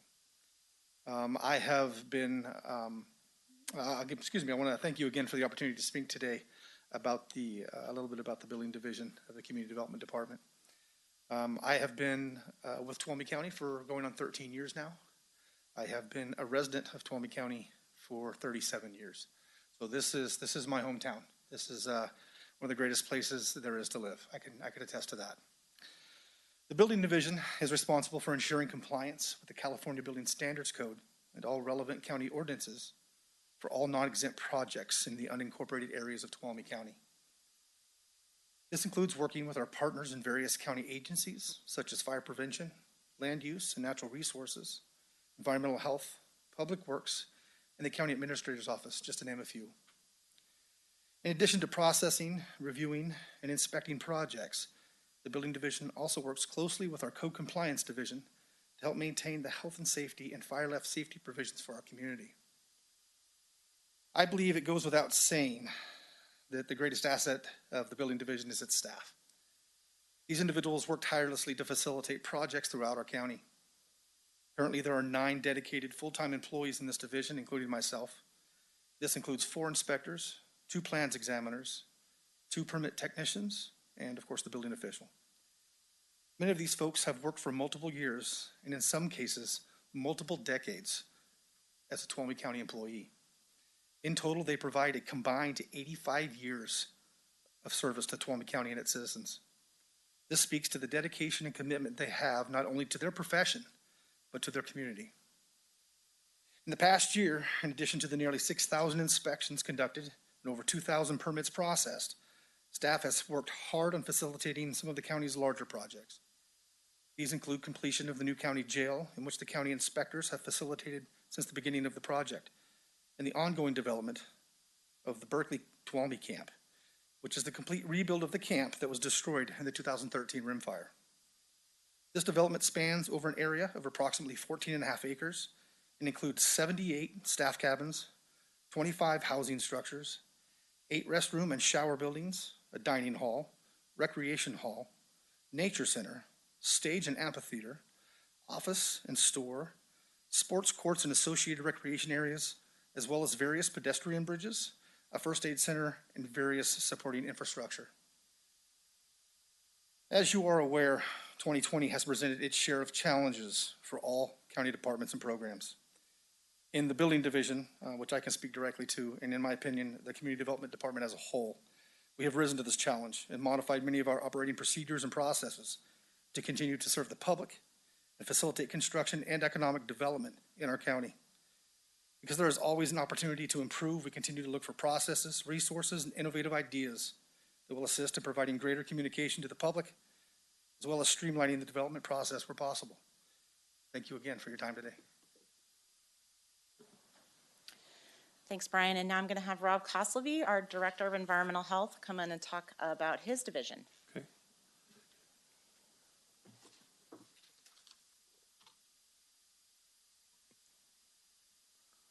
Rob Koslevy, Environmental Health Division.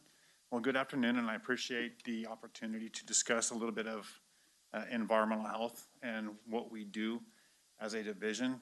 Now, in the short time allotted here, I'm not going to be able to go into great specifics with each of our programs, but I hope you get a good overview of the programs that we oversee and our operational manner. Now, environmental health programs can be divided into silos or buckets. We have three major categories: hazardous materials, consumer protection, and land use. In the hazardous materials oversight, this includes chemical storage, above ground, underground storage tanks, which is essentially fueling stations, emergency response, and solid waste. Now, probably the most visible of the hazmat oversight is emergency response. We work in collaboration with other county departments, fire, the CAO, the roads department, state and federal agencies. And whenever there, for instance, whenever there is a vehicle accident or chemical spill, our division is called out, no matter what time of day, whether it's during the working hours or after hours. And we're called to assess the situation and provide guidance and oversight. This might be as simple as directing the appropriate cleanup of the property, grabbing a broom, or it may actually involve a hazardous materials entry. And 2020 showed many variants of hazmat responses, such as big rig rollovers, a ricin incident over at the prison, chemical structure fires, aviation accidents, and many more that we don't have time for to list today. The second silo is the Consumer Protection Program, which includes our food facilities, our public pools, camps, water bodies, body art, medical waste, and disease epidemiology. In disease epidemiology, we would work in collaboration with our public health department. So if there's a foodborne outbreak, we work with them to trace down the root cause. If there's a lead poisoning with a child, we also work with the public health department and try to find the etiology of the various lead exposures of that child. Okay. Now, prior to COVID, we had 485 permanent food facilities and mobile food facilities, and they each receive 2 inspections a year. And we also have approximately 200 temporary food facilities. So those are facilities that you would see during special events, the fair, the various charitable events, chili cook-offs. However, in 2020, those numbers were very limited because of the restrictions set forth by the state of California and our local health officer. So right now we are assessing how many food facilities actually survived these shutdowns. We do an annual permitting, and we bill out on a calendar year, not the fiscal. So as the permit fees are coming into the county, we're assessing how many people are actually staying open. And hopefully in the next few months, we'll be able to report back to your board those types of numbers. And lastly, we have the land use. And the most visible component of our land use program is our wastewater program. And we have approximately 53,000 people in the county. And one would assume that the bulk of that number would be on public water and sewer. But as you know, Tuolumne County is a very rural jurisdiction, and public utilities are not available for every resident. Our division calculated that we have over 17,000 on-site wastewater systems in the county. And that kind of aligns with what we heard earlier from our assessor about the residential homes that were available. And So the bulk of those are on septic systems. So from a permitting process, environmental health is part of that process from the very get-go to ensure that we maintain public health, public safety, and to ensure that our natural environment is not degraded by a development. So that's something that we've always strived for. Now, one thing that was mentioned, I want to go a little deeper into it, is why CDD or why environmental health is successful. And it's the people. It's the people that work there, and it's the people that's in our community. And it's completely different in a rural setting than it is, say, in the Valley in Sacramento. So as an inspector, if I'm in Sacramento, the person I regulate in the morning, I may never see them ever again. The folks that I regulate up here, I inspect them in the morning. I might see them in the grocery store line. I might see them next to them at a Little League game. And it's the connection with all of our community that really drives the success of our community development department. So, thank you. Hey, thanks. Before you leave, I'm going to see if we have any questions for Rob here. Start with Supervisor Goldenberg. Thank you. Rob, I may have missed it, but under the disposal of hazardous materials, that's in your shop? Yes. Or, okay. Is the only facility for drop-off now at the Jamestown facility, or are there others? There's others, and that's you'll find one up in Groveland at the transfer station. They have certain times that they run those, and there's the one you mentioned in Jamestown. And sometimes, on this side of the... Yeah, and then sometimes we'll have them over on special events off of Kamash. Right. The common one that I hear myself and people asking about is just household batteries. You know, and it seems like, okay, you can save them, you save them, but you're making a trip all the way to Jamestown to drop off a few batteries. Is there any way we can, and I'm not looking for an answer now, but maybe we can look at that if there's other possibilities for maybe some more drop-off points or something. I'm not sure how that would work. I'm just Absolutely throwing it out there for thought. No problem. Okay, we'll look into that for you. Yeah, I know a lot of retail stores, like grocery stores and other things, they've got a cardboard receptacle in the front of their store. And I know because one time I tried to drop them off and I was scolded because they didn't have the right tape on them and they weren't in bags. So I do know that these things exist, and that's where you can, also you're a resident, you can take them to these stores. Claude's has one. Lowe's used to have a drop-off, but only for rechargeable batteries at one point. And I mean, there was kind of restrictions, but anyways, okay, thank you. Rob, just real quick, was there any questions here? Okay. I can infer from your presentation the answer to this, but could you tell us how many employees do we have in code compliance that are qualified to respond to code compliance complaints? Okay, there are 3 employees, inspectors, and I make the 4th. Okay. All of us are registered as environmental health specialists. I had 2 trainees that just received certification last week. So after one was almost 2 years in the making, becoming an RHS, and the other one took a year. Okay. So all of us are capable of responding to a myriad of environmental health related oversight. However, there's only one of us that has a hazardous materials specialist designation, and that's myself.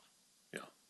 And so there's essentially 5 people, including yourself. And No, there are 4, including yourself. We're trying to hire the 4th. Okay. And how many code compliance complaints do you get on average, or let's just say last year? I typically get about 1 a day of some sort. And there's a lot of crossover between environmental health code compliance and code compliance that's under directly for building and planning and the zoning. Yeah. So we try to work out who best can serve that function. Sometimes, or majority of the time, Dan, our code compliance inspector, is the one that is able to handle it. Sometimes it requires multiple people or myself to join in on inspections. Yeah, and how long does an inspection typically, how long does it take once you get a complaint to, I mean, obviously you're gonna get complaints that don't really go anywhere and it's just somebody upset with their neighbor or something. But the complaints that require significant time, can you give us some idea of how long it takes to investigate something like what we see on the screen here? So typically what we see is we triage each complaint that we receive. So anything that's going to be an immediate threat to public health or life and safety, we put that right to the top. On-site wastewater is one of those that if we get a complaint today, we're going to go out and inspect it today and try to get resolved. It's not one of like the on-site wastewater. That one can be a little challenging because when septic systems fail, a lot of folks don't have the funds to mitigate that correctly. And so we try to give them 72 hours to get that problem situated. And for the most part, they do. Every now and then that can't be done. And that's when we begin the code compliance process. Yeah. And I'm just, by way of making the point that, we have 4 staff, working on 4 staff that are trained to do this work. We get between 300 and 400 reports a year, and then each report can take, it's safe to say they take days to weeks to investigate and go through all the paperwork. It's an incredible amount of work that you do.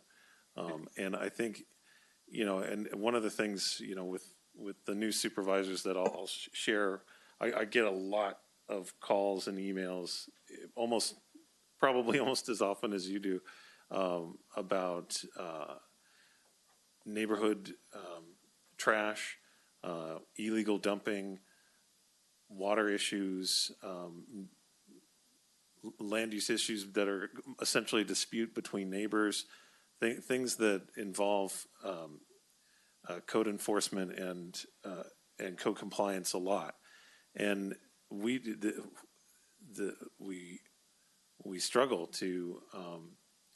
we want to respond to everyone in the county, but we're a rural county, and so we don't have the kind of resources to just jump on top of every single code compliance issue that comes up, and it tends to be the kind of issues that get resolved are really bad, really bad cases. And so I just really appreciate the work that you do, and just for the public's benefit, just to understand the scope of the job that you have before you.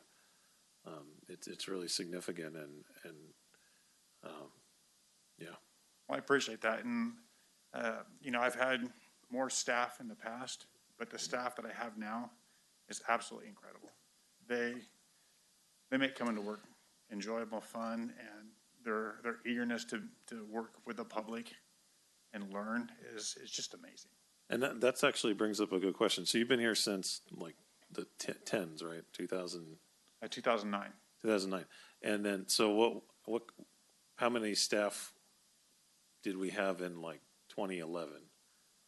When I first was hired on in March of 2009, I had 14 and a half employees, including myself. Mm-hmm. And now how many do you have? We have 3 inspectors, 4th one we're trying to hire for, and I'm the 5th. Okay. So 14 and a half down to about 4 or 5. 5, say 5. Okay. All right. Well, thank you very much. And we really appreciate all the work you do, and it's a tough job. Thanks. I'm going to go ahead and turn it over to Richard Walker. Richard Walker is one of our most recent additions to the Community Development Department staff. He is our planning manager, comes to us with a wealth of experience and he's going to talk about the Land Use and Natural Resources Division, formerly known as the Planning Division. Hello, honorable supervisors. My name is Richard Walker. I am the planning manager in the Land Use and Natural Resources Division of the Community Development Department. I joined the CDD staff in October of 2020, and I'm very pleased to be a member of a team of experienced professionals who are committed to improving the quality of life for all residents of the county. The Land Use and Natural Resources Division is responsible for processing discretionary approvals for various land use projects, including general plan amendments, zone changes, tract maps, parcel maps, and use permits. All discretionary approvals are reviewed for compliance with applicable general plan goals, objectives, and policies, and all applicable ordinances and development standards.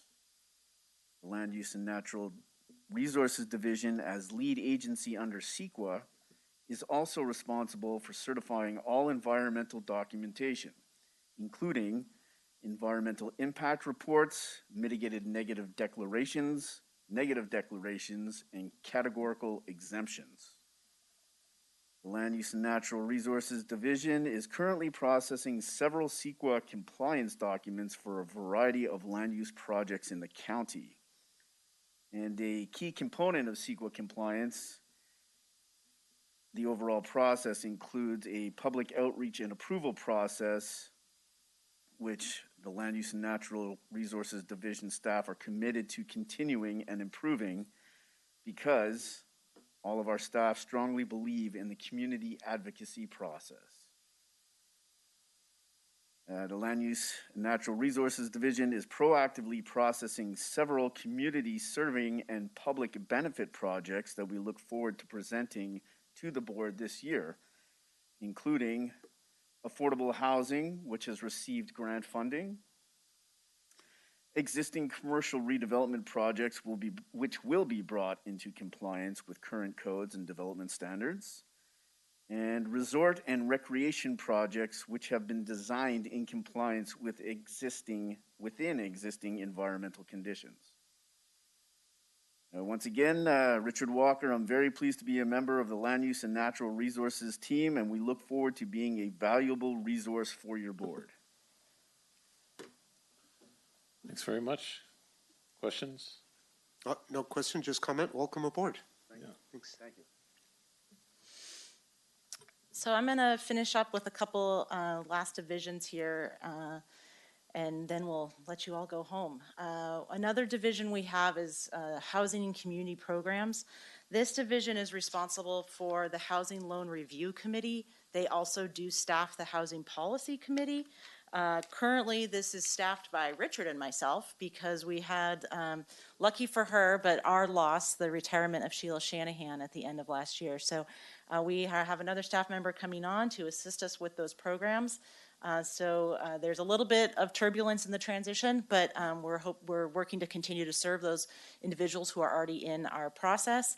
And really, Sheila did an excellent job of getting individuals who qualified for these programs into housing, and we are anxious to continue that legacy. The last division I'm going to talk about is code compliance. This division is directly overseen by myself. I'm supported by two excellent staff members, Dan Butler, our investigator, and Sarah Pinkney, our administrative assistant. We deal with health and safety violations, land use violations, other building and zoning violations. Just listed up here are a couple. As Rob alluded to, we work closely with the divisions in our agency, as well as Fire Prevention Bureau, sometimes the Sheriff's Department, Animal Control, Air Pollution Control District. So it takes a true team of individuals because Public Works, that's a huge one, because these violations are very complex. You often have a solid waste violation, a grading violation, and a building violation, along with a zoning violation all at one time. And so Dan is our man on the street, and he goes out and does our investigations, comes back, and pulls us all in. To your question on how long things take, You know, we do prioritize based on board direction, and that has been cannabis, substandard housing, and life safety issues. And so we really serve, code compliance serves as what is a semi-clearinghouse for complaints in the county. And Sarah is excellent at receiving those complaints and then farming those out to the correct person. You had also asked Ryan, again, yeah, how many calls? If Rob gets 1 call a day, we get 1 call a day. So you double that, and we're getting 600 plus calls a year. The code compliance process is challenging to operate within the existing set of rules that we have, because a closed case doesn't always result in a resolution, because the way that it works for a typical compliance case is someone's notified they have a violation, they have an opportunity to correct it. If they don't correct it, they receive a second notice that gives them a shorter time frame. If they don't correct it, then the county has several options there. One of them can be, if resolution's not possible, we put a lien or some other option on the property and the case is closed.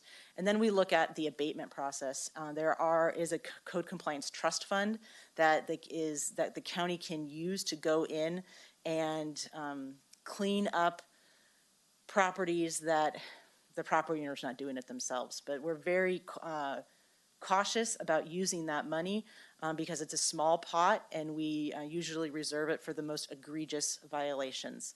We use the Code Compliance Trust Fund to clean up, what was it, down on the highway there? Rosalinda's. We use the Code Compliance Trust Fund to clean that property, for that demolition and cleanup. Thanks, Eric. I knew that. Didn't get as much pushback on that one, I guess, No. some of these other projects. So we're very targeted on how we use Code Compliance Trust Fund money. There is a due process that must be followed. So that can be very frustrating for neighborhoods and adjoining residents, because they want it cleaned up that day. And that's just not usually, unless, as Rob has described, it's a septic failure or something like that, it takes time. We get a lot of feedback that we don't return calls, and we are just so overwhelmed in code compliance that we can't always individually call everyone back with a complaint, especially if we have the information in the voicemail or the email that then we can act on. We also don't follow up with complainants. So if I call in and complain about Richard's property, Sarah doesn't call me back when that case is closed or when there's resolution to it. But we always have case numbers, and as a neighbor, I can call in and say, hey, what's the status of Richard's got trash in his yard? What's the status of that case? We can't disclose information that we learn in our investigation. So we're also very limited on what we can tell the public of what we learn, but we can give out information such as notices, deadlines, fines, and things like that. So code compliance until last year was housed under the chief building official, and when we had an influx of plans, I reassigned that to myself from Brian, because I can't review plans, but I can try to manage code compliance. And so I needed Brian's capacity in another manner in our department. And I'm really glad I took that on. It gave me a really great insight into the code compliance processes, its opportunities, its challenges. As a department, we have wanted to take steps to, again, improve the complainant experience, increase the number of resolutions that we have. Workload and resources have prevented us from doing that. But I'm anxious to when the time comes for us to really dive deep into code compliance and upgrade some of the services that we provide. Cannabis is another area that during the fall, our inspector spends a lot of time. This year, I also, he let me come along on a lot of his investigations. So again, learning a lot in the process. We've got environmental as well as land use issues when we're dealing with cannabis, hazardous waste, erosion, grading.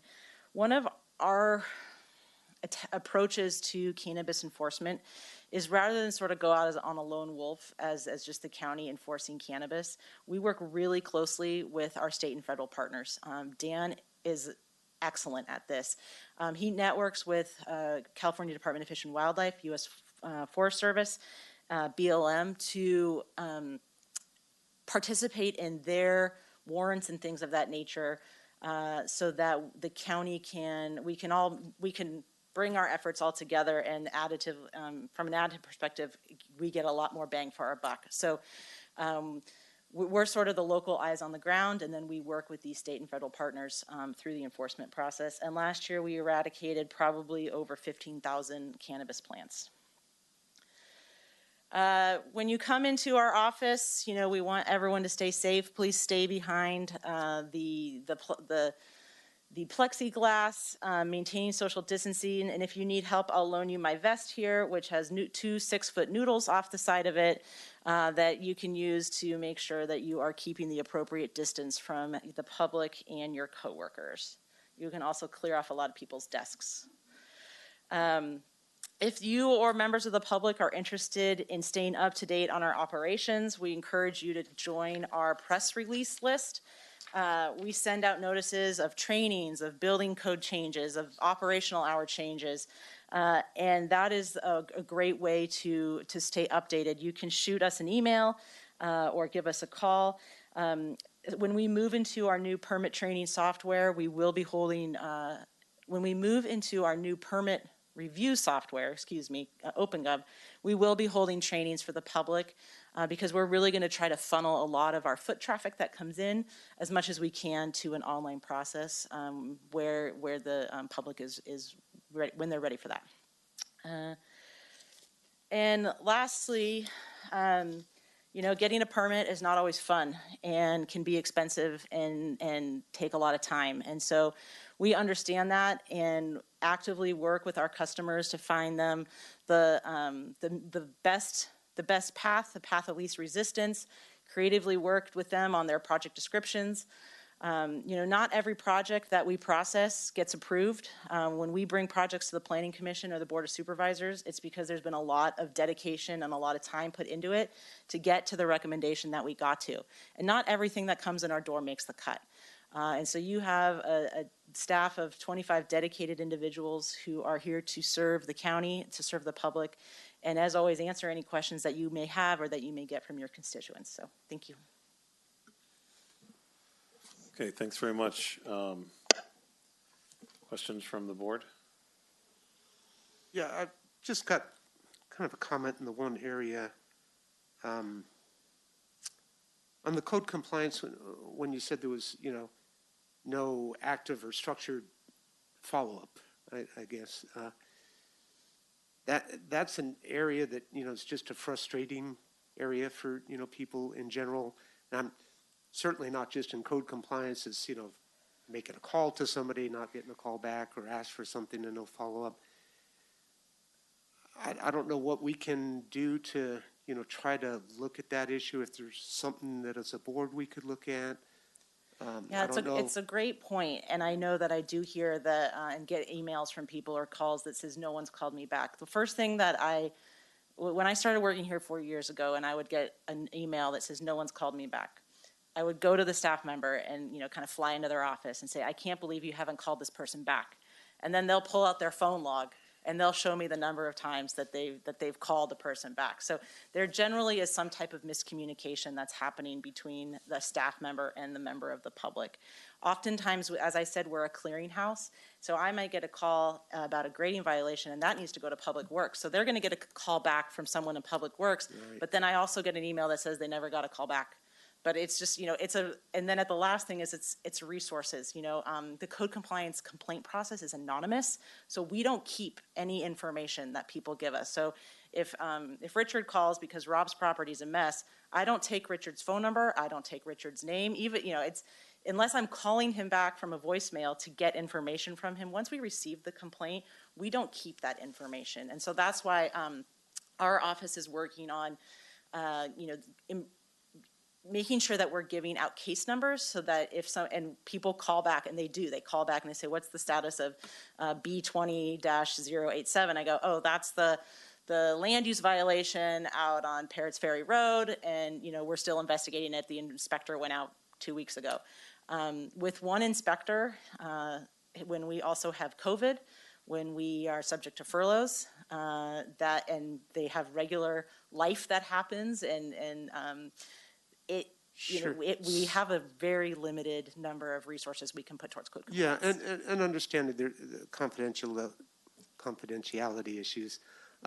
Perhaps something that could be looked at when you said the case number thing, you know, maybe there's a way that we could have a little database where they can go online, input a case number or something if they're all individualized. I'm not And that's sure, something you I'm know. excited to work with the CAO's office in OpenGov, because Right. this new permitting platform will have new capabilities to, Sure. again, improve that transparency and improve for people to get information, not just about their own cases, but about, you know, the other land use planning projects that we're processing and building permits and things Absolutely. like that. Okay, great, Thank you. thanks.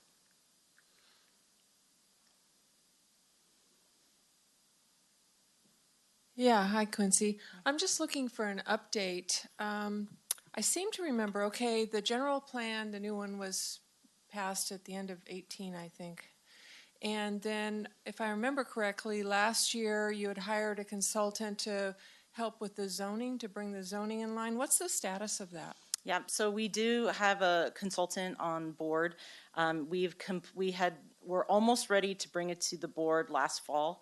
There were some questions that were raised about the approach we were taking specifically to accessory dwelling units.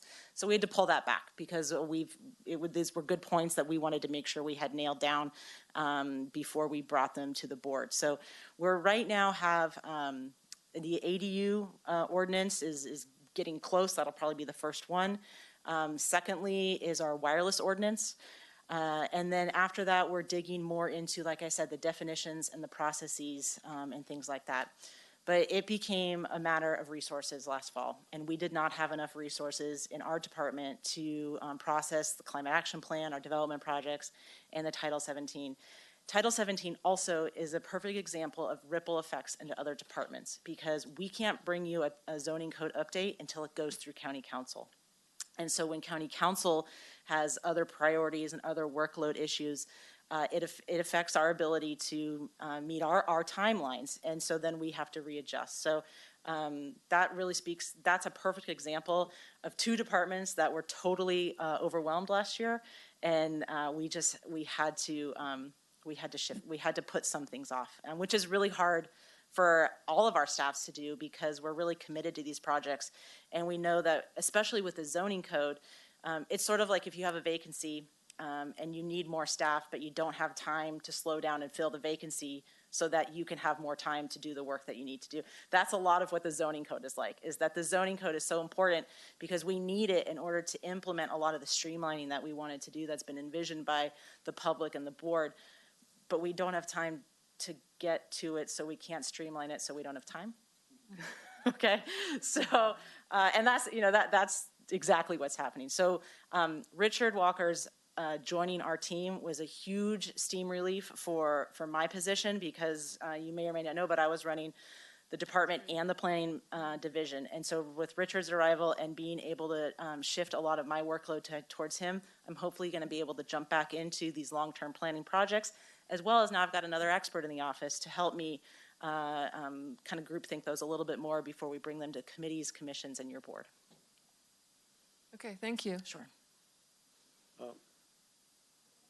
Quincy, could you just briefly, so that we can all know what to expect coming into this year, can you just give us a rough idea of how many large projects are in the works? I know you mentioned one hotel on the one project on 120. I think there's another one, at least that's what I've heard, on 108 corridor. Is that correct?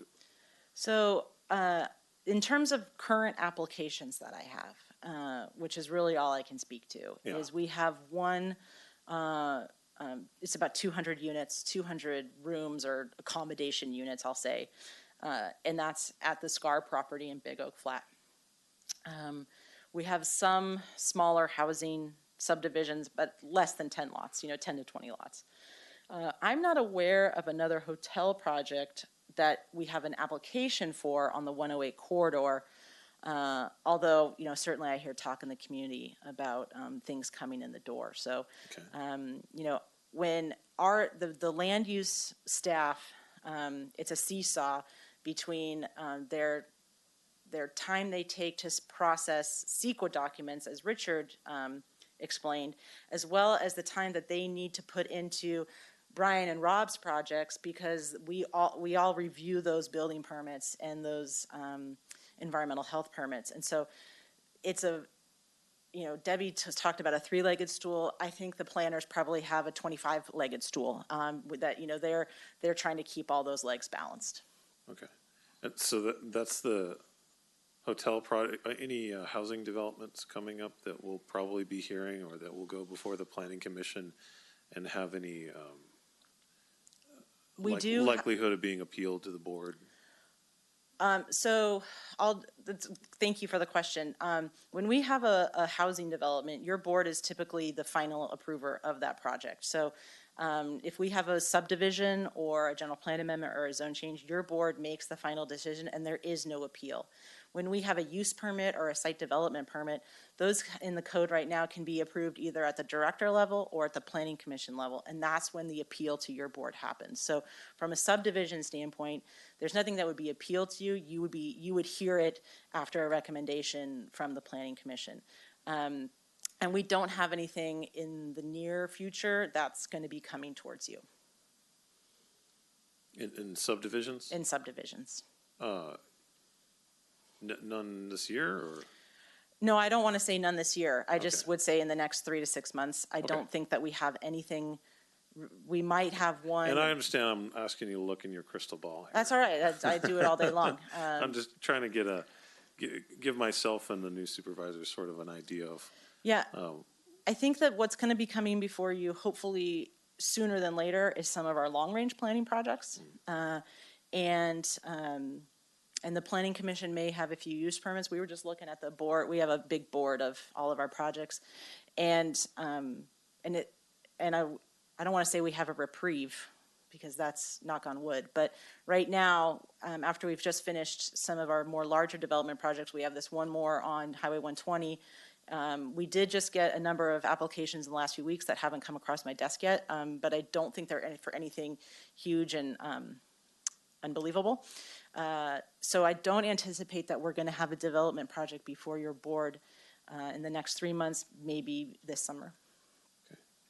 So no 1,000-foot tall popsicle stick skyscrapers or anything like that. None that are coming to my mind. We are processing this affordable housing development project. The board last year approved some grant funding from the No Place Like Home to fund, and the county selected a developer. We chose what's the name? Blanking. Chose an affordable housing developer to partner. The site is being sold directly to the Visionary. Thank you, Visionary Home Builders. The site's being sold directly to them, and the county participated in bringing that together, and now we are entering into the environmental review phase of that project, and they're going into design and things like site design and things like that. So that is a project that, because it does require a general plan amendment and zone change, that will come to your board after a recommendation from the Planning Commission. And I hope we can bring that it probably won't be in the next 3 months, but shortly thereafter. Okay, yeah. And just as a final comment on just the work that you do, I hear, just like I'm sure you do, that the county has too much red tape and that it's too hard to get anything done here. And I can just say, I have family members and friends that own property in the Bay Area and in the Valley and in Sacramento County, and it's so much more difficult to get things done in those areas than it is here. I think that we do such a good job here communicating with people. They may not always get the answer that they want, but we do get them an answer, and I think in a timely way. And I've seen that has improved since you've kind of taken the helm on these things. And so I really have, nothing but good things to say about your leadership. And please thank the staff for the work that they do. And we're really looking to your department to help move this county forward. And I can tell that you're aware of that.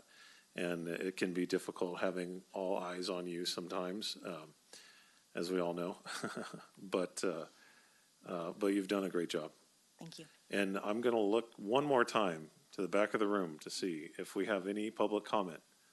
Okay, we have no public comment. So is that the conclusion of our discussion thanks for the today? opportunity. Thank Okay. Well, I really want to thank you, Quincy, and thank you, Brian and Rob, and for being here. Also want to thank CAO Riggs and Eric Earhart for putting this together. This is the first of 3 presentations for orientation for the board. And I hope that if you're watching at home, you will join us tomorrow. We'll have the next one focused on Health and Human Services Department starting at 9 o'clock, I believe. Okay, 9 o'clock tomorrow. Any other final comments from board members or anything you learned today that you were surprised to hear about? No, good day, lots of information, pages of notes that I need to digest and review, but thank you. I appreciate the effort that went into this, so it was very valuable. Thanks. And thanks to all the staff that were here today and for participating. So with that, we'll close the special board meeting of the Tuolumne County Board of Supervisors.